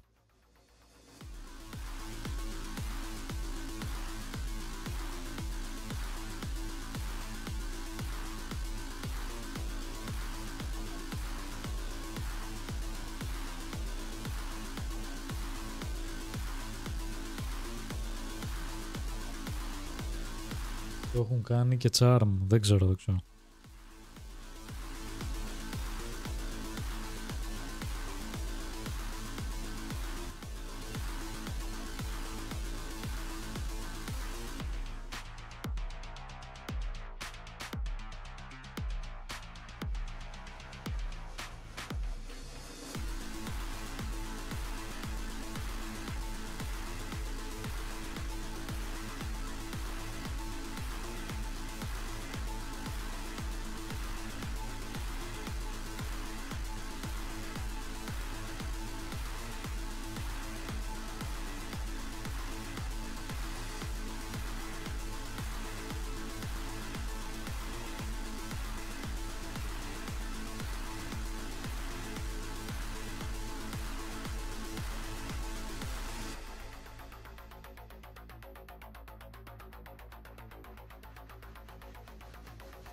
Is so comfortable walking around the map, picking gunfights. Is the strategy to beat an aggressive team being more aggressive than them? No, I don't think so. Philippox was telling us to play more slowly sometimes, but I said to him one round that I'm just going without drone, and I went there and we won the round, but the most of the rounds we were playing like sometimes Discord. too much aggressive because we knew that they were coming to us, so we were just stop. Waiting for them, but sometimes we're playing aggressive, putting our game to them to show them that we are aggressive too. We can be aggressive as they can too. Yeah. Kag was the one controlling the rhythm of the match yesterday. Why it's so hard to do that against Furia? I mean, we are an aggressive team, but out of all the Brazilian teams, I think Furia, the aggressiveness that they have is unmatched, and we're just not like, we can't really play in, like, they're in our world right now, and I think it's very hard for us right now. Like, we don't know what we're doing right now, like a lot of miscommunications and stuff, but this break time, we're gonna use that as we're gonna use that time to talk about the last two games and how we're gonna play the third, fourth, and fifth map. Cully giving some incredible insight there. They're in Furia's world. It doesn't matter. It doesn't matter. They're stuck, Lax. That's not a good place to be in, to hear in that call in right there. I mean, you're not confident. You are literally letting Furia get into your head at this point. We're seeing it displayed here in their performance so far, but to say you're in Furia's world, that you're playing into their style of Siege, it's not looking good when you're going into map 3. I will commend the humility, obviously, from Arcoli and the rest of CAG to be able to say that. Obviously, they understand the weight of the position that they're in right now, and I think that's the only thing they feel right now is the weight of being on their first ever grand final main stage, the first time they've ever made it for their region. So there's so much pressure on them, not only as an APAC team, but for the players individually. And just being a player in that position, every player understands what it's like to have the stress, have the pressure, and they're going up against Furia, who's been playing amazing. I mean, when it comes down to the strategy, they're perfect. When it comes down to their playmaking, they're perfect. So it's so difficult for you to be in that headspace and to bring yourself out. You need a big play, you need big players, and you need big personalities inside the comm room to be able to talk to everybody, get everybody out of that drought so that you can pull yourselves out and hopefully go through to a map 4. This is just such a, I guess it's groundbreaking for CAG, yes, but for a lot of fans at home to see CAG in a position like this, we've never seen them put under this much pressure. We've never seen them on a main stage in a grand final. Hell, we've never seen any APAC team. It doesn't make a difference. They've made it all the way through all of the adversity, through all of the trials and tribulations. They're still here. And look, it's not like they're not competing. It's not like they're not in this. Yeah, I mean, remove all the stats, you know, for 1 second. Just focus on what got them here. That's the fundamentals that they have to play into because they are a strong team. They've showed everyone around the world that they can be the absolute best team here. It's just a matter of finding that. Like Fox was saying, whoever it is, whoever's going to step up into that role, doesn't have to be the IGL, doesn't have to be on Anatan. It can be anyone that can muster up the courage to bring everyone out that drought, bring out that slump, and start playing together. And we showed glimpses of that first map where they had everything in their hands, and then they just let it crumble. Now, Bank, I think that was a little more one-sided. Yes. But this team, by all means, I feel they have so much still left in the tank. They just have to get over that mindset. Even then, in Bank, they were getting opening kills. They just need to make sure that they're closing out rounds. That's their biggest issue. Don't let Furia's clutch ability affect you once you get that advantage, because the mental game, that's where CAG's losing it right now. The series stats are well and truly with CAG for opening picks, but Leo, how do Furia keep bringing this back? That's the story for me. Furia, they keep winning rounds when they're at a huge disadvantage. And we look at the very first round of that map, and it's exactly what will happen. They're attacking basement, and what do you notice here? KZ is completely isolated in garage. You've got 3 CAG players that know this. They've got the information with the echo, and they're gonna go and challenge him. One thing that no one, I think, has actually noticed, JV has a drone on site. JV knows 3 players are going to go aggressive. And JV makes the call. Let's all commit to this. Let's go play even more aggressive. So when KZ on his drone sees 3 players go and fetch him, what do you see behind him? JV here to go and get a kill. What do you see after that? Nade rushing open space and dropping the hatch to get another trade potential. And what do you see later here? Felipox, who was dropped, he's gonna go and take another gunfight. And what do you see behind that Fenrir? A drone from our player JV feeding information. A yellow ping on that player. And again, the right call from Felipox to go aggressive. He burns the Goyo canisters and shoots him. He then sends his green bees. And what do you notice here? It enables them to plant safely. The Goyo canister prevents Black Hair from retaking. No more smoke here. And the green bees in main stairs prevent anyone from retaking either. The plant is down. And what do you see these guys doing? Position themselves perfectly once again. That's World Champion caliber right there. Everyone is watching an entry point. Everyone is ready to trade each other. And so whenever they get into a gunfight position, Felipox wins it perfectly. JV wins it perfectly. These guys keep turning situations they should never win into winning rounds. And this is why these guys are 1 map away from being called the best team in the world again. And that's happening after a short break.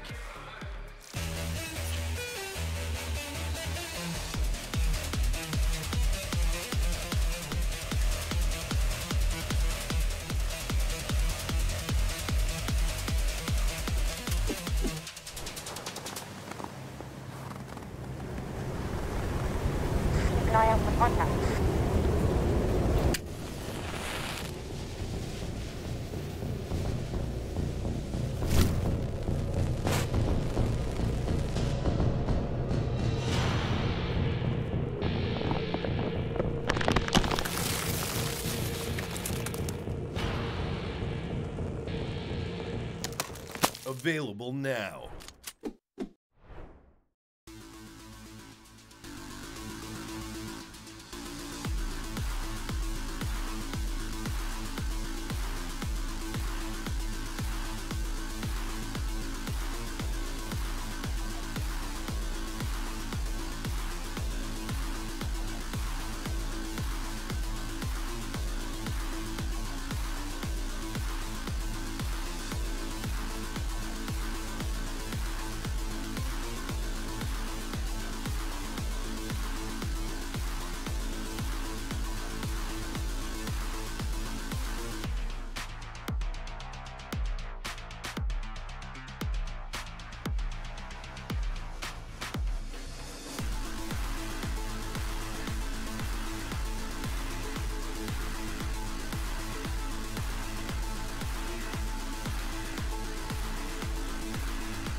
are back down with the crowd here in Rio de Janeiro with more Game Pass codes to give away. 3 months of Game Pass and exclusive items in CJX when it comes out. All these guys have got to do is answer a few questions. Maria, let's do this. Let's do this. Let's see if they know about the game they play every day. So, name one map. Chalet. Woo! You got it. Now, name one operator from Rainbow Six Siege, of course. Traduz aí. Termite. Right answer, Termite. And you, name one gadget from the game. Shells. Essa tem dois. The time, the clock running. Carga térmica. Okay, it's in Portuguese, but yeah, he's right. Woo! That was fun. There you go. Well, it's CAG Osaka's last hope here in Rio de Janeiro. They lose this, they're done, they're dusted. More importantly, Furia become the kings of the world again, even if it's short-lived. Gentlemen, welcome back to the desk. Of course, we've got the pre-show. We're almost there. Is it a little bit of heartbreak for CAG at this point? It is definitely, but Rob, I've got to say a story about these guys. 4 years ago, I was sitting in a room in Taiwan, screaming against these guys almost every week, and they were destroying me on Fnatic. They were the kings of their region. But when it comes to international play, they never made it to main stage. It's the first time that happens, and they go all the way to grand finals. I think whatever happens in the next game, they should be proud of themselves. They've outplayed whatever they've done before. They've achieved more than what they've done before, and for this, whatever happens, they deserve recognition. Lax, it's look, it's a you never want to downplay it, and you never want to, I guess, put too much emphasis on it, but this does mean a lot to individual players. Yeah, you know, I can't say I've been in a lot of grand finals, but I've been in some, and when you find yourself in this moment, even if the crowd's with you or against you, you can feed off of it either way, and there's nothing better than being next to your teammates that you achieved it to get to this point, but then try to pull through and come back here, because it's still here. They're still in it. They got a map to really find their footing, find those fundamentals, and apply them here, and push it to a map 5. Fox, quickly, what does this mean for Furia? They're nearly there again. They're nearly back on top. I mean, we've obviously said a lot about CAG and what it means for them, but for Furia, I mean, to go from winning SI, then losing the whole year when you're supposed to be one of the top teams in the world, and obviously so much mental goes into rebuilding, reconstructing. You had a winning formula. It stopped working. Now you find yourself in another winning formula on the main stage, about to reclaim that title, and obviously it's unparalleled passion from the rest of the players, but it means so much to them to be able to do it again in their home country, to be able to lift that trophy in front of their family. Thank you very much for joining me, gentlemen, but it is time for us to get underway. Maria spoke to the coaches right before potentially the final map. You have no other way but to win the next map. What is the mindset for now? 次のマップは勝つしかないですね。じゃあマインドセット、メンタルは何でしょうか？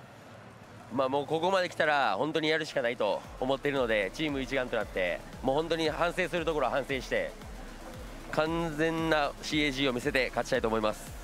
Well, every map is like something you have to win, so we want to like respond to this mentality, you know, make better what we can make better and show you like the true CAG. One more map and you become the first champion of CGX. So what is the plan for this next map to just, you know, avoid any surprises and just win the game? So continues to do the same thing. The job isn't finished, so it's a BL5 and we need the win another map to lift this trophy.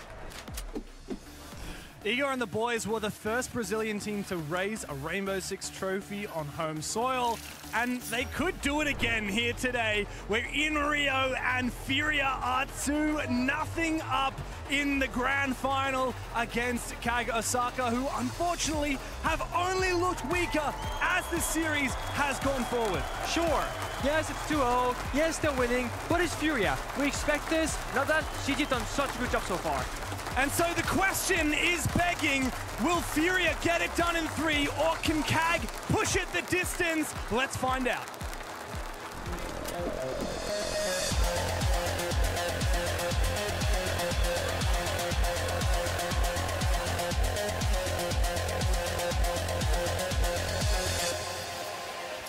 The goal for CAG was not to make the grand finals, but yet they find themselves right here, right now.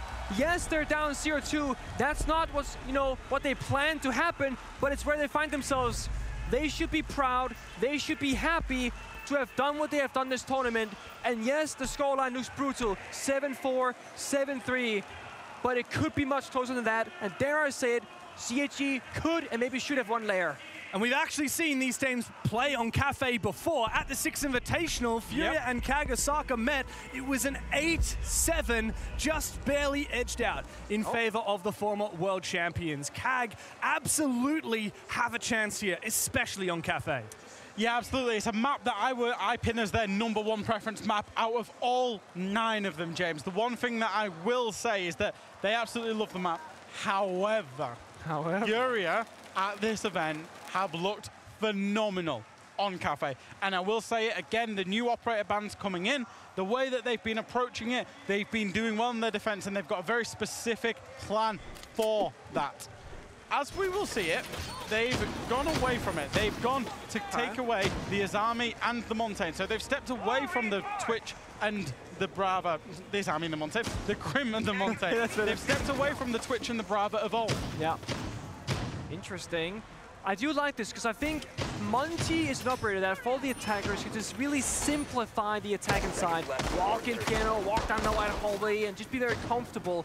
It feels like to me the longer the series goes on for is Furia trying to make CAG as uncomfortable as possible on their attack inside, taking away all their comfy picks where energy can just kind of lead the charge, force them to more gunfight-oriented play or problems or utility. Yeah, and talk about comfort, it's not very comfortable at all playing on the attacker side of Cafe, a map where you have to spend the whole round repelling and outside windows, and frequently you're having to execute just to get your boots in the building. And Furia, well, they're looking to take the fight outside as well. KZ poised for a peek and then decides to slink away after shooting the drone that was watching his flank. Kali being played, not all that common, but it can deal with the mirror windows, of course. You can shatter them with the gadget. They skip a thing out deployable shields, which there are 2 of in this round. So it comes down to Furia saying, we're going to put up all these obstacles, all these problems for you to solve, and unless you solve them all perfectly, you're not going to have a chance in this round. Well, that's the thing. There's 3 Rune Gates, 2 mirror windows, 2... Reloading. 2 Echo drones and 2 shields as well that they've got to deal with, and the KZ that's going to be a thorn in the side of the attackers as they look to repel out there on Cafe. It's going to be brutal. CAG, I think the most important thing for me is that they need to have continuous progress in this round. If they stall now, without dealing with the 90 pixel shield inside piano, for example, then they cannot progress. Once they clear that shield, if they don't clear the mirror window or shatter it, they cannot progress. They need to make steady pace, and right now they're mostly stuck on the roof right now, just kind of mapping out what does the building actually look like on the interior. They see it, the echo, the shield, now they gotta deal with it. I feel like KZ here is going to be a big determining factor in the opening engagement. There it is. He's been linked in for a fight the whole round.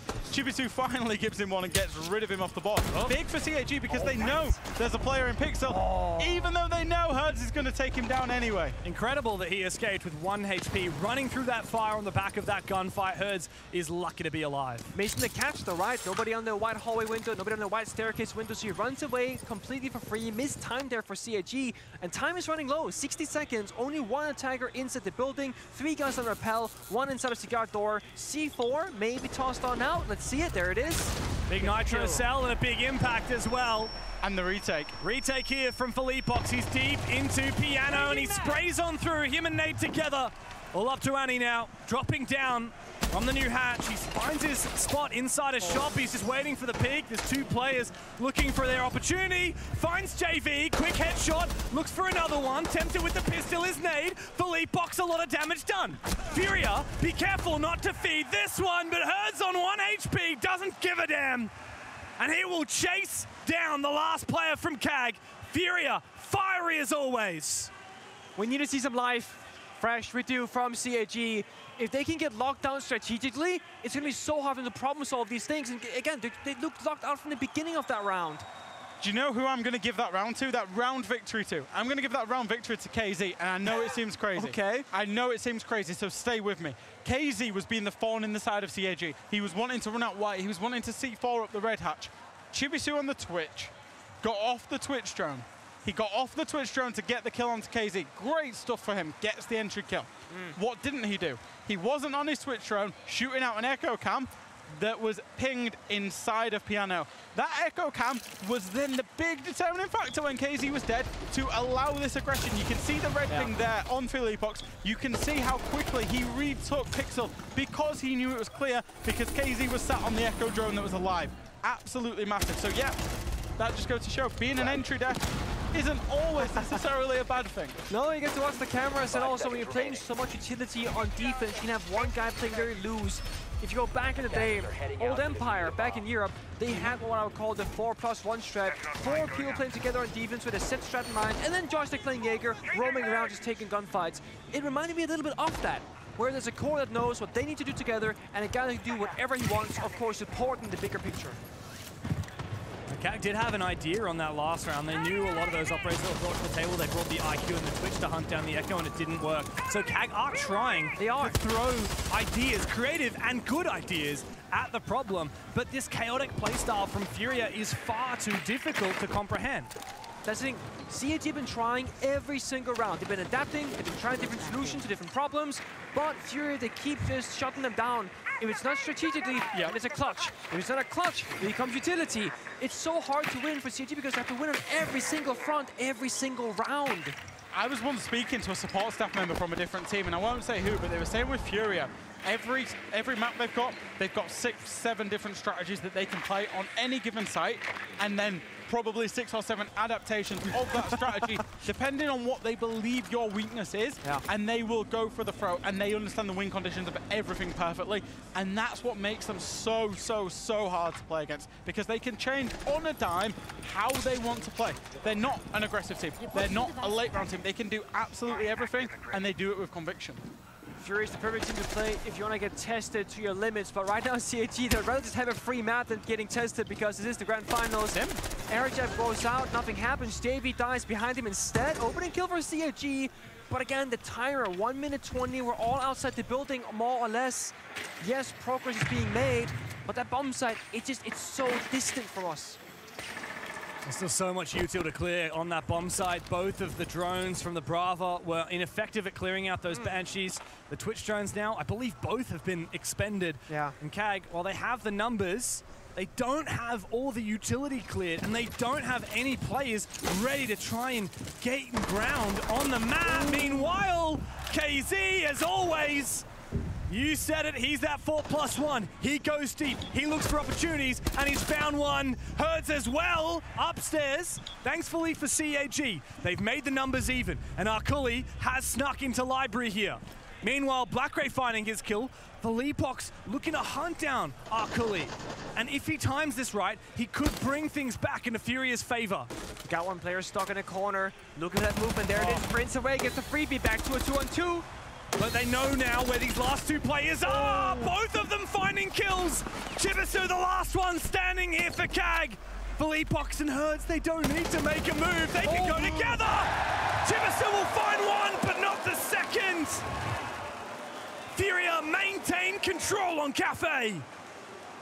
Across the 23 rounds that we've played so far, Furia are -9 on entry. -9 on entry, yet 2-0 up in the maps, 2-0 up in the maps and 2-0 up in the round.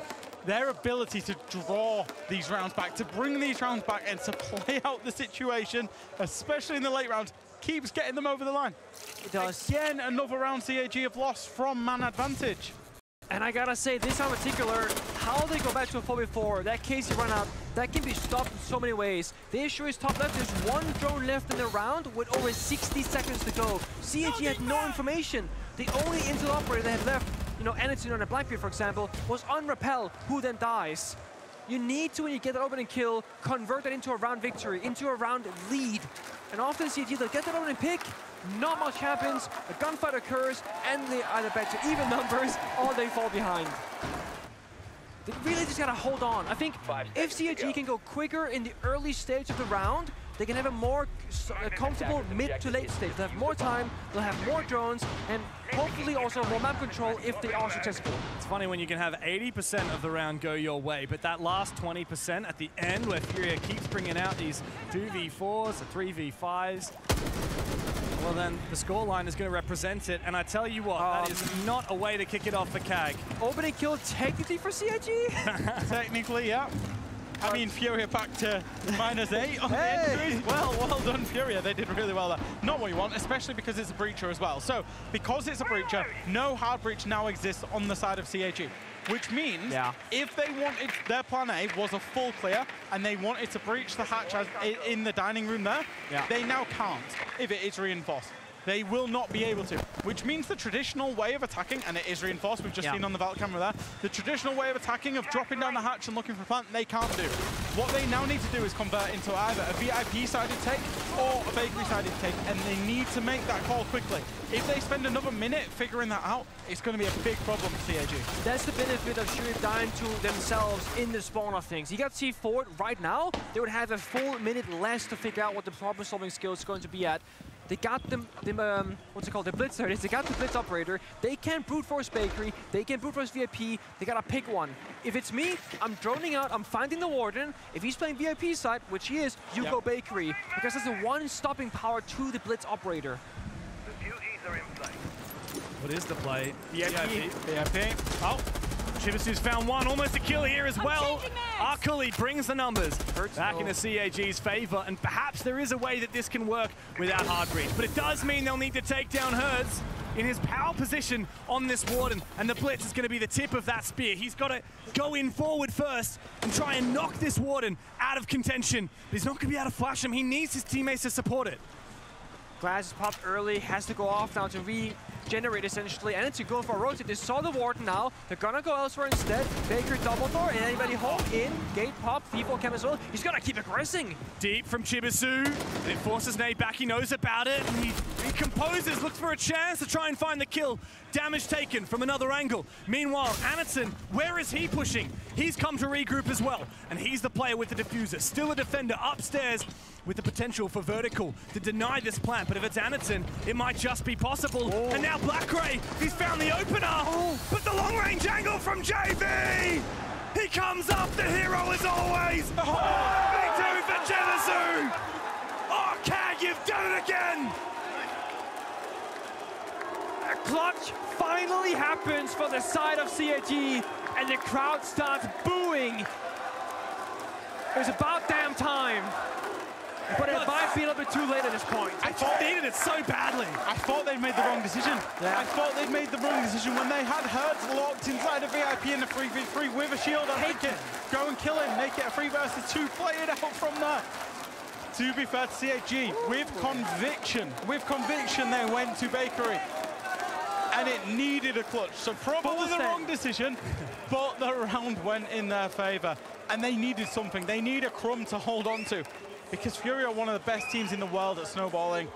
1-2, obviously. Still not great, but a lot better than 0-3. A wise man once told me, it's much better to have 5 people following a bad plan than to not have a plan at all. That was a bad plan, but they committed to it. They were all in there, tanking and renegade, full sending. You see, they had the nerves, the composure. I don't even know how they're feeling. This game's raising my heart pressure, never mind theirs. I think it's so critical as well that it was Chibisu that found that clutch, because he was the one that got the team kill at the start of the round. He was likely kicking himself for losing that hard breach. The fact that it was him to get that clutch, I mean, that's the fire that CAG need under their feet to continue to expedite this. He's forgiven. 5 seconds forgiven. It's okay that he killed me because you want us to round, buddy. It's good. Attackers are moving to defuse the bomb. Furia are still so scary to play against. You can find one round like that. There's anything going for CAG, I will say. We saw the player reactions there, and JV didn't look too happy. JV never looks happy when he's playing in the server. Then after the server, he's smiling, he's cracking jokes, he's a prankster. Yeah, he is. He absolutely is. Yeah. He was teaching a lot of the non-Portuguese speakers some interesting phrases to say to each other, to say the least, whilst we was over there in group stage. He was trying to get me to say some heinous things last night, and I I did not partake. We did have a drink with JV last night, it's worth saying. Yeah, yeah. Oh, I think James on me. We became very good buds. He did toast to all the casters. Yeah, he also toasted to Kag as well. He did. And I went to bed. He was still out, by the way. Him and Herds were actually Doesn't seem to be affected. They were either team bonding for synergy. That's what they were doing, and they're showing off in the server so well because, again, they always have each other's back. Yeah, they do. I'm not sure what to do from CNG right now. Yes, you won that round. It was off a clutch. If that's what you need to win a single round on Cafe, it's going to be a long road ahead of you. Yeah. Good utility usage with the Twitch drone, popping utility. They got the blind beard. Worth noting, the mirror was spent by CNG and the blitz by Furia. Feels like a half clear here. As long as they control Piano and control the hatch above train, they control the entrance into site, and they can play on that white window, on the dining room window, and then play for a plant. That's how they're currently shaping up. Yeah, but again, opening kill to Furia now, 2 rounds in a row technically. Air tap going off, but a double flank up and below. Covers, trades his teammates perfectly. Nobody watching, and nobody able to refrag on the JV. Anderton goes deep, but Philippok's ready for the aim down sides. Attempted refrag eventually comes through here from Blackray. But he's taken very low on HP, and he's so separated from his teammate, Arkuli. 2 versus 3. I think Arkuli might have just seen that cross, or has JV just hidden? I believe he has. Arkuli doesn't seem aware of it. A lot of damage dealt to him. Eventually, the DMR proves true here for Arkuli. HP's so low that if either of these two players get into a gunfight, they probably die to 1 bullet, and we're getting to that late round. Obviously, Furia know what's coming now. They know that the attack is from train over, so they can play as such. Good use of the destructive elements there, though, to get rid of Blackray's position, to buy a little bit of time. Has to play for a kill here for the attackers. They gotta find at least one flashback going out. It's a good flash, but KZ while blind goes crazy. Arkuli 1v2 now. DMR hits down the door, walks into the Banshee. KZ for 2. Furia, how on earth you can control them? They, in my opinion, they really are. Μάγκες, στο τσακ πήρα το skin της Asa, αλήθεια. I don't think Kag are being particularly great at στο τσακ. They're not creating a lot of false pressure. They're not opening windows. Ένα vote ήθελα να πετύχω για να πάρω το skin. Και έπρεπε να πετύχω αυτό το τελευταίο vote. Αν το έπαιρναν οι Osaka θα το είχαν το vote, οπότε δεν θα έπαιρνα το skin. They control these rounds so well. And yet understanding what is worth for us as Team Furia. One guy tanks the air jab on top red cigar door. Then we got some of the basement player Purge walk up. They're happily taking a 1-for-1 kill there because they disrupt the plan and they pinch in the middle of the map, stopping a passive execute later on. That half clear only works. It only works if the attackers can control the piano hatch, because you're trying to crouch through the fireplace. You can't do that if there's a defender on the hatch. And Furia realized that super quickly, played to stop that happening. That chain, how many times are we going to say that CAG are being forced into plan B, C, D for whatever they're doing? Furia keep changing that dynamic because they're reading into it so early on. And now in a different setup again, utility, right? The castles, they are Rooney, so we're going from a very fast-paced round where Furia, they're happily taking these gunfights to a utility setup with a little flare of a spawn peak as well. 2 rounds left in the half as well, putting the pressure on for CAG. Not many more chances. Wow, so close. Furia just pre-firing every single window, keeping Kag honest. That's the thing about cafes. If you do these aggressive mini plays, spawn peaks, etc., you can really slow down the attackers. Their spawn is quite far away. It can take you 10 seconds to get to the building, or 30, 40 seconds watching all those different windows. And again, they're applying pressure everywhere. It's gonna repeat the gunfight even. Yeah, I mean, Shurip's scared. When you see KZ repeaking... Θα τη βάλω εδώ. Ακριβώς στο κέντρο. Εδώ ακριβώς. Για να βλέπετε τα πάντα, εντάξει.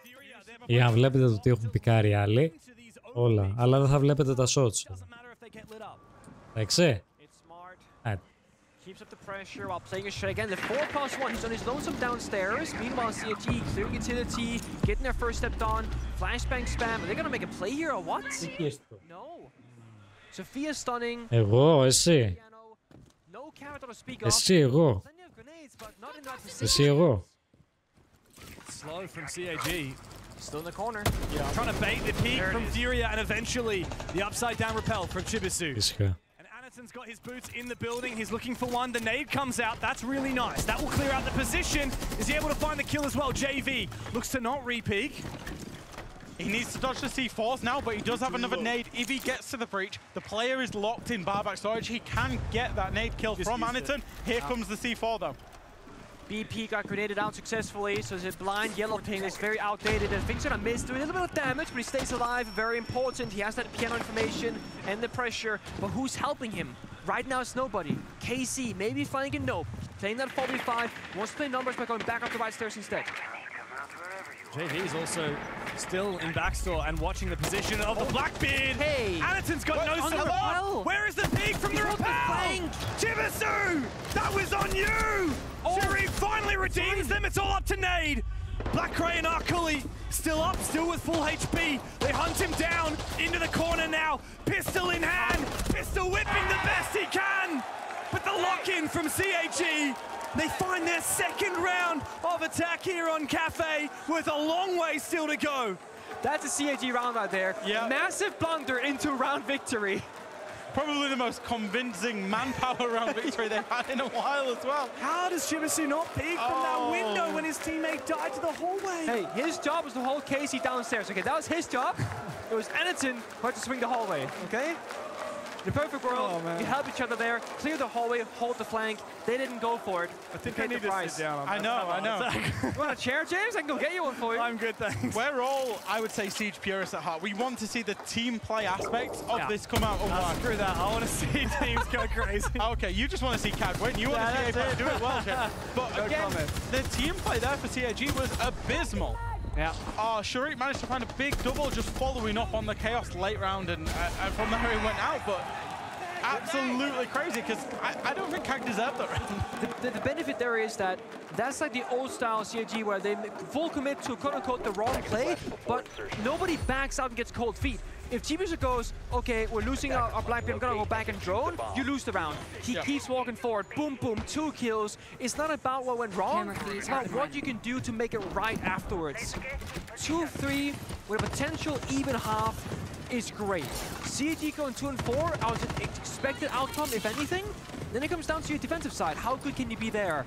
But CAG are correct. I think the team play aspect right now looking much more lackluster than the first 2 maps. It's really funny how Siege works. It's really, really funny. There's a world where Fury have controlled and strategically won every round of their defense, and it could be 3-3 on the half. Yeah. Now, we spoke a bit about the possibility of like the Twitch, the Brava ban, you know, Fury playing a lot of utility, the Maestro. They are really not wanting to play into it. They are just tailoring the setup based off operator bans. Chibisu right now with the Tokabi, maybe expecting the potential for either, you know, an Echo, a Maestro, a Valkyrie. There is a Valkyrie on the board. There's no IQ to find the cameras. Risky gunfight doesn't really do much damage on either side. Nate stays up. Skylight drop? No. This is so awkward. Eventually a flash does land. Is there able for CAG to get into it? Finally. Πάντως μπορώ να πω ότι είναι από τους πιο βαρετούς τελικούς. Δυστυχώς. Πολύ βαρετός τελικός. Βαρετός εννοώ το ότι είναι ξεκάθαρα υπεροχή η Fury. Δεν υπάρχει κάποια αντίσταση από τους Osaka. Από αυτή την άποψη το λέω το ότι είναι βαρετός τελικός. Ας πούμε ο τελικός του Invitational, θυμάστε. Ήταν λίγο ύποπτος και αυτός με τους BDS που η απόδοσή τους γενικά δεν ήταν καθόλου καλή στον τελικό. They're gonna get flank, push too many sides all at once. Can't hold the white stairs, the red stairs, the site, the push in from site, assuming that you got reading side. Pillars as well, you just can't do it. So you need to level that man count. Gotta go fishing right now. You got 50 seconds to do so. The Verge pretty good, but timing, missed opportunity. Airdrop goes down, but at what cost? He's on the piano hatch, so I think it's opened up. There might be a way we can isolate this player of Philippox inside of mining, and then it's also, of course, the bomb site. This is a nasty position from Philippox, though. The feet holes are going to play into his advantage, and he's got Hertz to support him as well. Hertz might actually bait the push in from Shuri. The feet holes still playing in the favor of the player on the other side, but what is that from Anaton? Dropping straight into the chaos! And Philippox finds his kill! Furia continue this mayhem! CAG, despite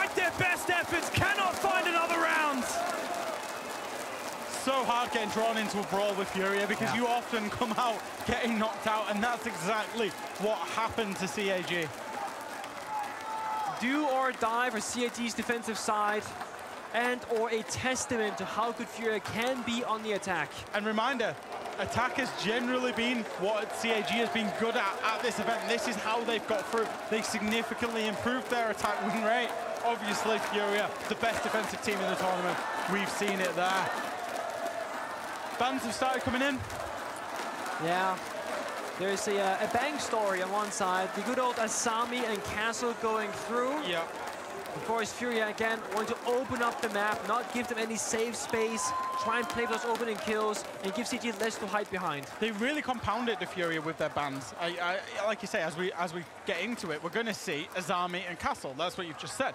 Now, think about how teams would play Azami Castle, particularly on Cafe. Yeah, all about piano, right? All about piano, particularly for those shop holds. Yeah. It's very much for that reason. Obviously, you can make Castle work on the basement bomb site. You can also make Azami work on the basement bomb site. But it's particularly for the cocktail bomb site and then the reading and the mining bomb site. Yeah. On the other side, it's Grim and Capital.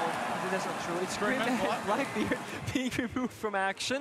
I personally am a huge fan of banning Grim on Cafe. There are so many soft floors, verticality. Those red pinks, you're just going to be stuck in a corner with nowhere to go because the window repels, plus the guy shooting you. It's kind of like a Giga Deimos, because it's an AoE effect, of course. But I don't know if that's what Furia had in mind. You mentioned Furia's defenses, they can play the utility. Do they also have a style attack that you know of? Maybe, maybe not? No. I personally haven't seen a specific, like, that's Furia's. I think it's just against, they scout out their opponents, I would watch out for Herds on the Nook here. I feel like Furia sense blood. I feel like... μεταξύ αυτά τα games που παίζουν η Furia τώρα, ο τελικός δηλαδή, επειδή έχουμε παρακολουθήσει όλα τα match, γενικά όχι μόνο τον Furia, αλλά θα μιλήσω συγκεκριμένα τώρα για τους Furia, γιατί αυτό που θέλω να αναφέρω είναι για τους Furia. Έτσι να είναι και τα πιο εύκολα games που έχουν παίξει. Δηλαδή στο κομμάτι το πόσο έχουν δυσκολευτεί, ας πούμε. Είναι ακραίο. Είναι ακραίο. Hertz heard it though. Oh no, Hertz. He's got the one up here. Blackray in an awkward position. Anaton is the one to fall. Over fixating on this player. And CAG are going to be punished for it. This could be perfect. There's no way. Can this guy see through walls? Μαλάκα, τι track τον έκανε εκεί, bro. Damn. Well played, bro. Well played. I don't care if you're Pulse. I can feel your heart beating when the crowd is cheering for me. That's what hurts. Νόντο κορί.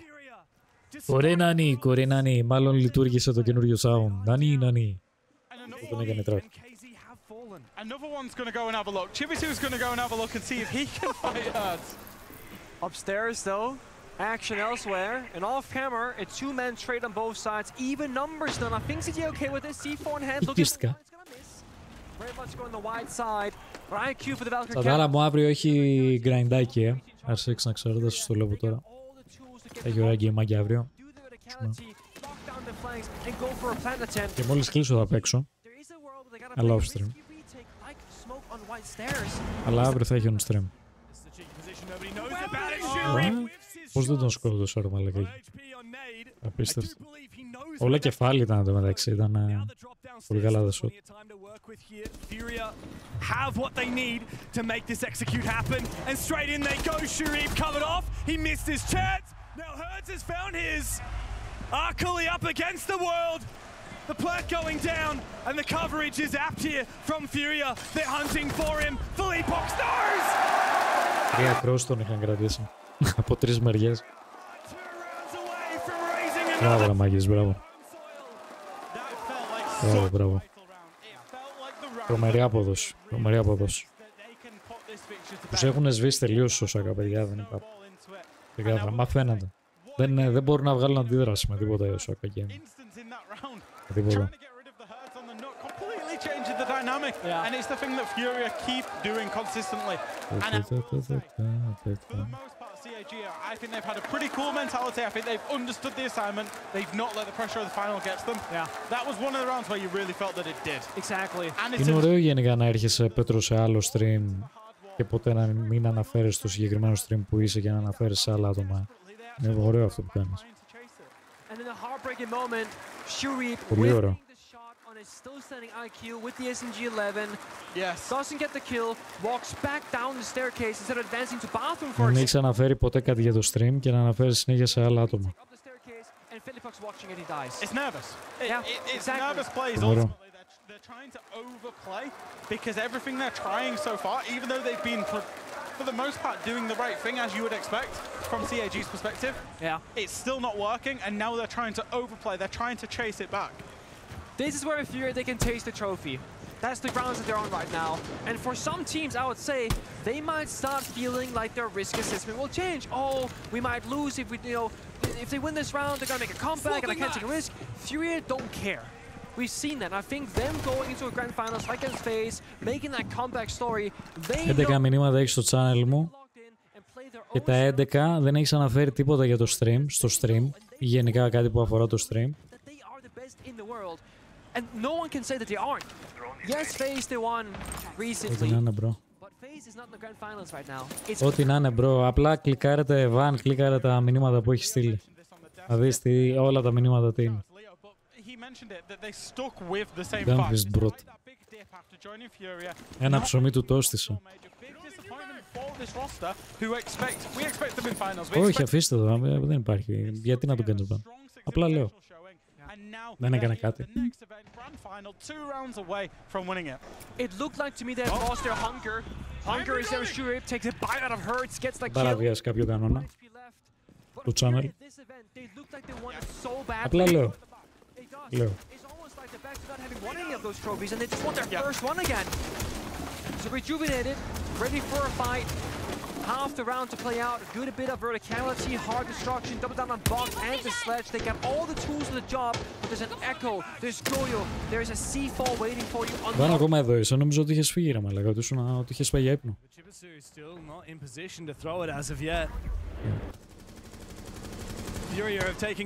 Έλα, μόλις τελειώσει ο τελικός πάμε να παίξουμε κανένα ραγκάκι. Είπα. Εγώ θα μπω. Goes for those big flanks. Speaking of, that's a big kill.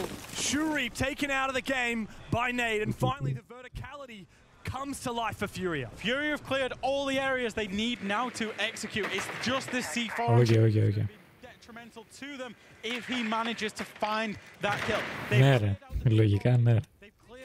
Κράτα μου σπότ, κατάλαβα. As soon as they deal with Chibi, it's all go.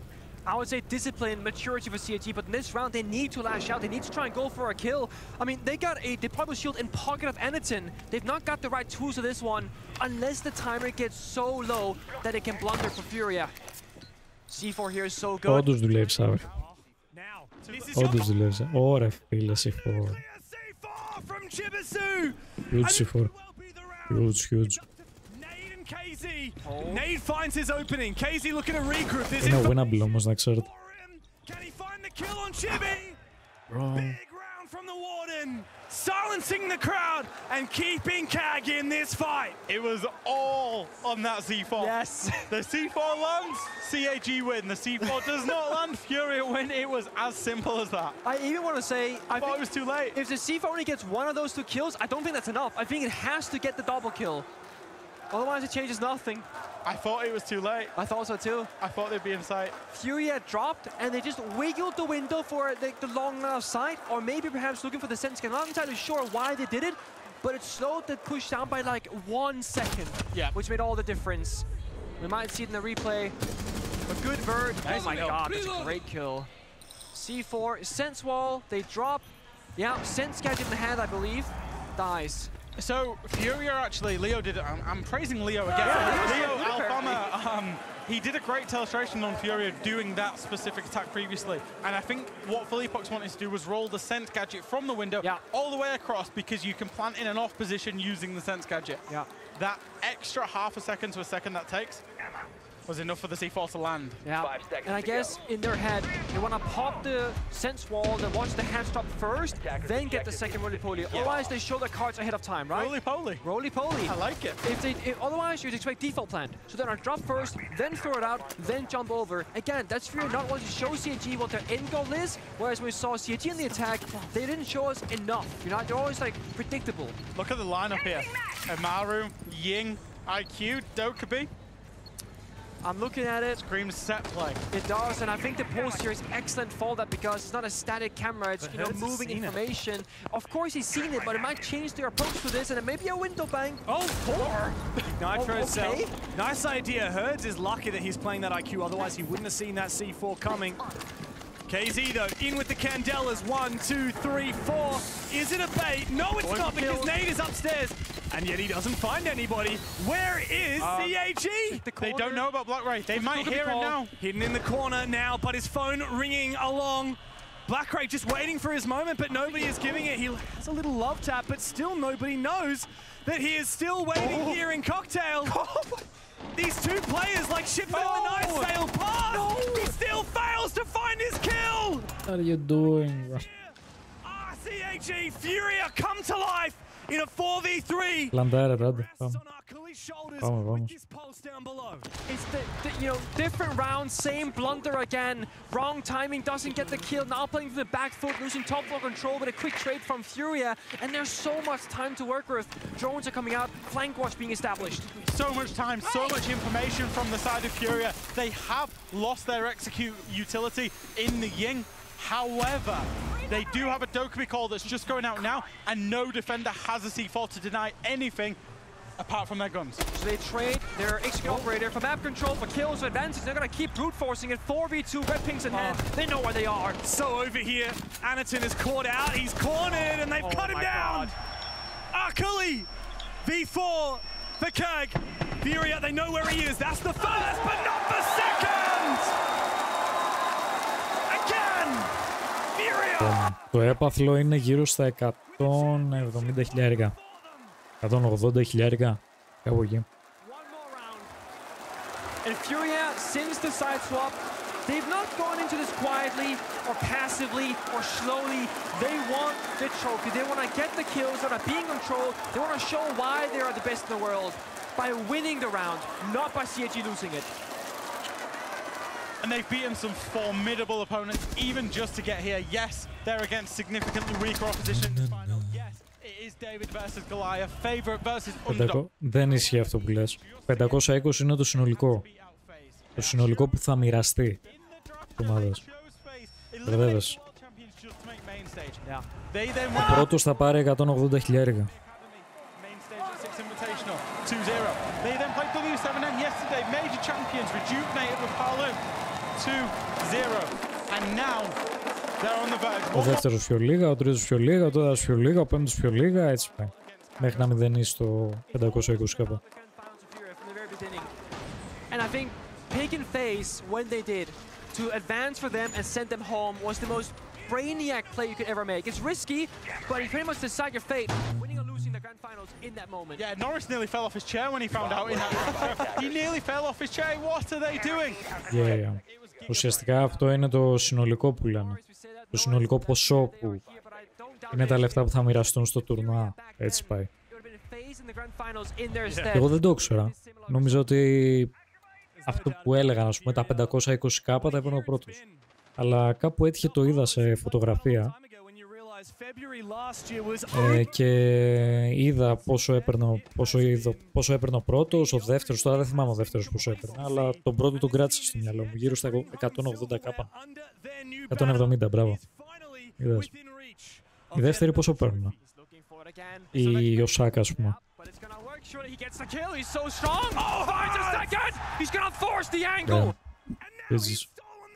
From Kag, a third kill goes begging, and Shuri can finally breathe a sigh of relief, but the sweat is running down his neck. Although useful.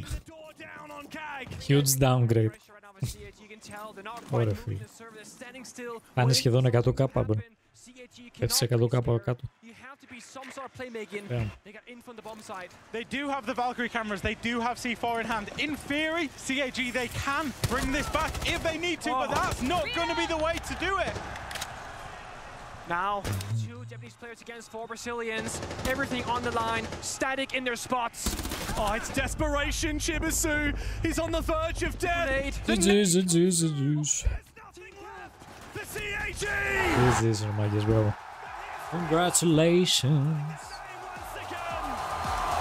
Ναι, κάτσε, περίμενα. Περίμενα. 80 κάπα παίρνει ο οργανισμός. Το τι μετά θα σου μοιράσει ο οργανισμός, γιατί ο οργανισμός για να σε στείλει εκεί έχει έξοδα. Τα 87 κάπα δεν θα μοιράσουν δια 5. Είναι coach, είναι analyst. Μπορεί να είναι κι άλλος ένας από πίσω. Είναι οι παίχτες, 5 παίχτες. Είναι ο οργανισμός που δεν ξέρεις ο κάθε οργανισμός τι deal έχει κάνει. Έτσι. Οπότε μην νομίζεις ότι από τα 80 κάπα θα μοιραστούν, ας πούμε, δια 7. Δεν είναι έτσι. Μπορεί ο κάθε παίχτης να πάρει από τα 80 κάπα, ας πούμε, να πάρει 8, να πάρει 7. Καταλαβαίνεις. 5 λίγο το κόβω. 7-8 μπορεί να πάρει. Πιστεύω. Εκεί. Κάπου εκεί. Παιδιά, μπράβο στο Σάκα. Συγχαρητήρια. Πρώτη φορά έφτασαν τόσο μακριά. Πολύ καλή απόδοση, συγχαρητήρια. Τους περιμένουμε και στα άλλα τουρνουά να είναι εξίσου δυνατοί. Θα τους πιστέψουμε. Από τα 80 κάπα και εκεί, να ακούς τι λέμε. Από τα 80. Λέμε για τους δεύτερους τώρα, δεν λέμε για τους πρώτους. They know it all too well. They've done it so many times before. There is a trophy that needs to be lifted, and I can think of no one better to do it. Down to Ian on the stage. Κερδίσαμε και το prediction, μια χαρούλα, πήραμε το skin της σας. Πιπίλα.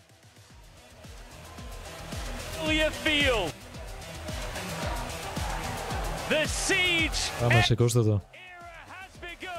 Your R6 Reload champions, it's Furia!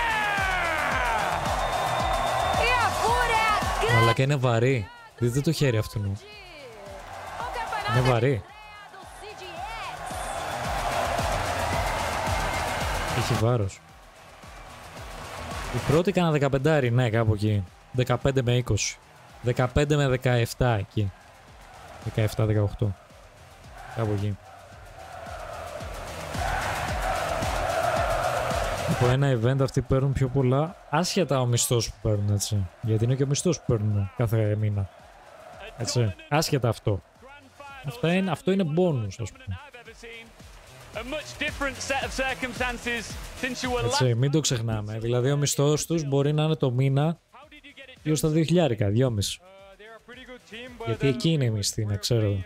Σε μεγάλους οργανισμούς μιλάμε για G2, μιλάμε για Fnatic, FaZe, έτσι, για τέτοιους οργανισμούς. BDS, Dark Zero, Space Station, Furia. Όλοι αυτοί οι οργανισμοί πληρώνουν καλά. Έχουν και μισθούς, enνοείται. Εννοείται έχουν μισθούς εδώ. Κανονικά έχουν μισθούς. É que eu tava voando aqui, o que você prefere? Depois do Invitational de 2024, vocês viraram o time a ser batido e vocês tiveram que se reinventar e vocês conseguiram fazer isso. Como que foi esse processo de lá pra cá? Cara, então, muitas pessoas acham que pelo fato de a gente ter ganho 3 títulos, assim, a gente ia acomodar, mas não, muito diferente disso. A gente sempre queria... μου το απέτσινα έτσι. Και τα πιάνει τώρα έτσι, τα στείλει. E a gente também abdicou de várias férias ano passado para estar trabalhando. Ναι, εδώ. A gente conseguiu quase no IN, Πλάνο σκηνοθέτης. o próximo a gente iria levar. E tá aqui, primeiro campeonato do CGX a gente conseguiu. Την έχεις βάλει και στην οθόνη τη μεγάλη τώρα, τη βλέπεις 3D. 3D και 4K. Okay. Τώρα την κόβω εκεί όμως. He was working so hard. The entire team was working so hard. Τώρα εδώ κόβω άλλα. Έλα εδώ. So now they did it. They have, how I said, they have to reinvent themselves, and after all of the trophies that they won. Finally, Filippox, are you back? Is this team back? Έχουν επαναφορά. Τι λέω. Τι θα λέει. Τι λέω, έλα κολλάω. Έλα κολλάω, τι λέω. To win the first trophy in CGX history, and we made a promise when we joined Furia that we would bring a trophy for them, and we did it today, so I'm just so happy. All right, guys, one more time. I want you to lift that trophy high in the air as this Brazilian crowd loves it. Your Πάμε, σκώστε. Bravo.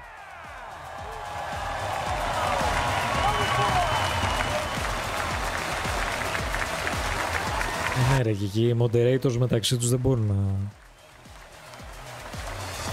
Καλά, συγγνώμη, είναι seal του BB και δεν έχει κάπως να χολντάρετε εδώ. Γιατί έτσι κανονικά χολντάρει στην ασπίδα. Έχει, δεν μπορεί. Πιάστε τώρα μαλάκες ένας έτσι. NPCs. Εάν δεν έχει, είναι μαλακία. Για grab. Δεν μπορούμε να τη δούμε και από πίσω, ρε φίλε, πώς είναι. Έχει. Το είδα, έχει grab. Σαν NPC μαλάκα την κρατάνε. Μπράβο. Λοιπόν, τσατά, άλλο ένα major co-streaming έφτασε στο τέλος του. Το τελευταίο για φέτος σε εισαγωγικά. Γιατί ουσιαστικά το επόμενο major θα είναι που θα κάνουμε co-streaming στη Γερμανία τον Νοέμβριο. Οπότε αργεί. Ευχαριστώ πάρα πολύ που το σαπορτάρατε όλο αυτό το τουρνουά. Thank you. Ελπίζω να γουστάρατε. Πλέον έχει γίνει, δεν ξέρω, σαν πες το, δεν μου έρχεται λέξη τώρα, σαν τελετουργικό. Είναι ωραίο, εμένα μου αρέσει, εγώ το ευχαριστιέμαι τουλάχιστον. Αυτά. 7 λεπτά και όλας break, έχουμε φύγει UB.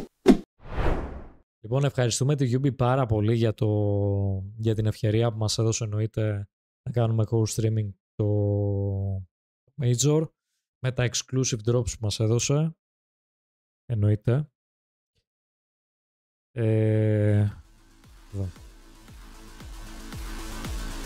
Αυτά. Live stream μέσα από την arena της διοργάνωσης. Το invitation θα γίνει. Είπα. Πρέπει όμως να πάρω μικρόφωνα, ιστορίες. Πρέπει να γίνει καταστασούλα καλή. Και το μεταξύ δεν ξέρω και αν αφήνουν κιόλας. Αν και νομίζω θα αφήνουν. Θα γίνει η καταστασούλα δυνατή. Για invitational σίγουρα. Παιδιά, coming soon invitational. Θα κανονίσω κιόλας να πάρουμε και καμιά exclusive access επειδή είμαστε partners με τη UB. Θα δούμε πώς θα γίνει. Σίγουρα θα γίνει κάτι. Σίγουρα. Δεν υπάρχει περίπτωση να μην γίνει. Creator code έχουμε. Partners είμαστε. Δεν γίνεται να πάρουμε και exclusive access σε κάποια πράγματα. Δεν γίνεται. Λοιπόν, αυτά.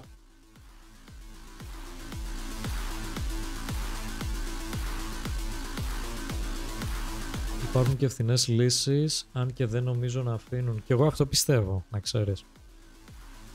Με το μαράκι εκεί θα είναι. Στο Invitational 1000% θα είναι.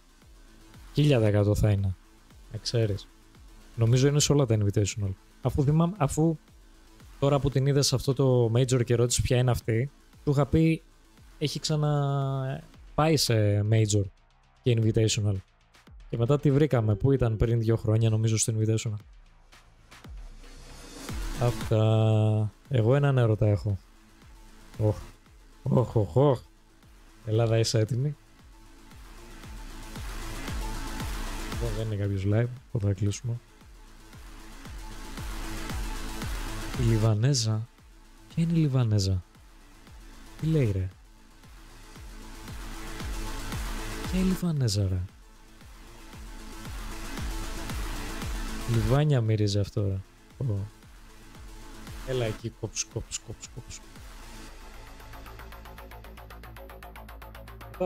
Εννοείται, παιδιά, θα ανέβει το VOD στο YouTube. Ευχαριστώ πάρα πολύ κιόλας επειδή έχετε δώσει και αγάπη στο YouTube. Πάτε τουλάχιστον το βλέπετε, βλέπω. Όσοι το βλέπετε. Thank you. Κυρίως αυτό το κάνουμε, παιδιά, για να έχουμε σαν αρχείο το ότι έχουμε κάνει co-streaming τα τουρνουά, σε περίπτωση που μας ζητήσει η Ubisoft κάποια στιγμή. Να έχουμε το υλικό εκεί. Εννοείται θα τα πούμε αύριο, παιδιά, με ρανκάκια πρεσούλα. Θα έχει πραγματάκια. Την Τρίτη έχει TTS CGX, εννοείται. Και πιστεύω να έχουν ανοίξει και κανένα playlist στο TTS rank, έτσι όπως πιο παλιά. Για να μπορούμε να παίξουμε τώρα, γιατί τα casual που βάζουν είναι λίγο ό,τι να είναι στο TTS. Τα ρανκάκια είναι πιο ωραία, σίγουρα. Όποιος θυμάται τα ρανκάκια στο TTS, ξέρει τι λέω. Αυτά. Καλό βράδυ σε όλους. Θα παίξει το παπί πριν κλείσουμε, να βαϊμπάρουμε και φύγαμε. Πάμε για πρεσούλα. Εγώ θα παίξω λίγο R6 και μετά ύπνο. Φιλάκια. Να είστε καλά, ευχαριστώ πάρα πολύ για άλλο. Ευχαριστώ πάρα πολύ τον Ανίβ για το raid, την Κική για το raid. Όσα παιδιά κάθισαν μέχρι αυτήν στο stream και άραξαν. Thank you. GNGN. Φιλούθια. Bye bye. Into helping you identify whether sounds are coming from above or below you.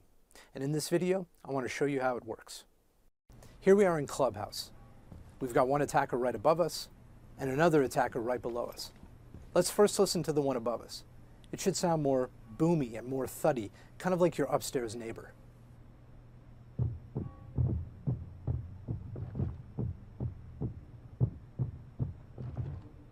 And on the contrary, sounds that come from below us have a more thin, more hollow, sharp kind of sound, almost as if they're coming from a basement in a house.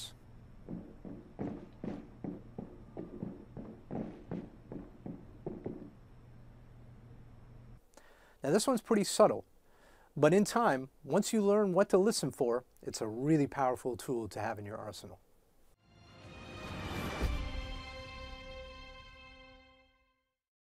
Today I want to show you how to use the sound propagation in CGX in order to track the enemy better. In addition to the reverb, the sound propagation in CGX can also help you pinpoint the location of the enemy. In this example, Ash is going to run a full circle around us. And I want you to listen to the low frequency thump of her footsteps and gunshots. That's going to help us track her as she completes that lap.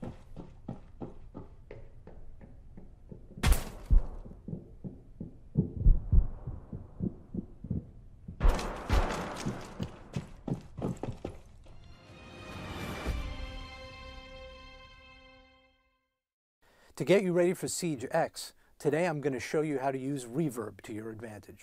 Here we are in Bank, and I want to show you how to use the reverb in Siege X to help you identify what type of room the enemy is pushing you from. So to our left we have one attacker, and they're set up in the main lobby, and that's a big, echoey room. To the right we have another attacker on the B site, which is a smaller, more dampened, carpeted room. Let's take a listen to the gunshots and the footsteps and see how different they sound. So you really get a sense that that person's in a big, echoey room. So this one sounds like it's in a much smaller, drier space. So combined with your map knowledge, you can really use this information to your advantage.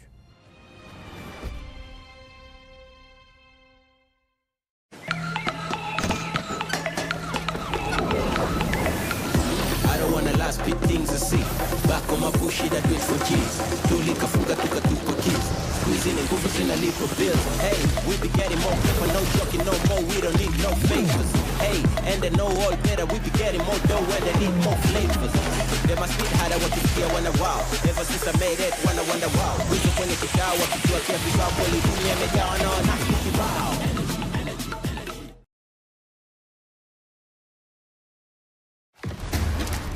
You know what they say. Small changes can make a big difference.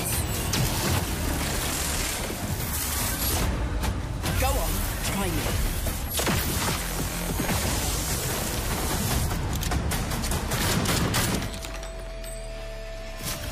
You're in for a real shock.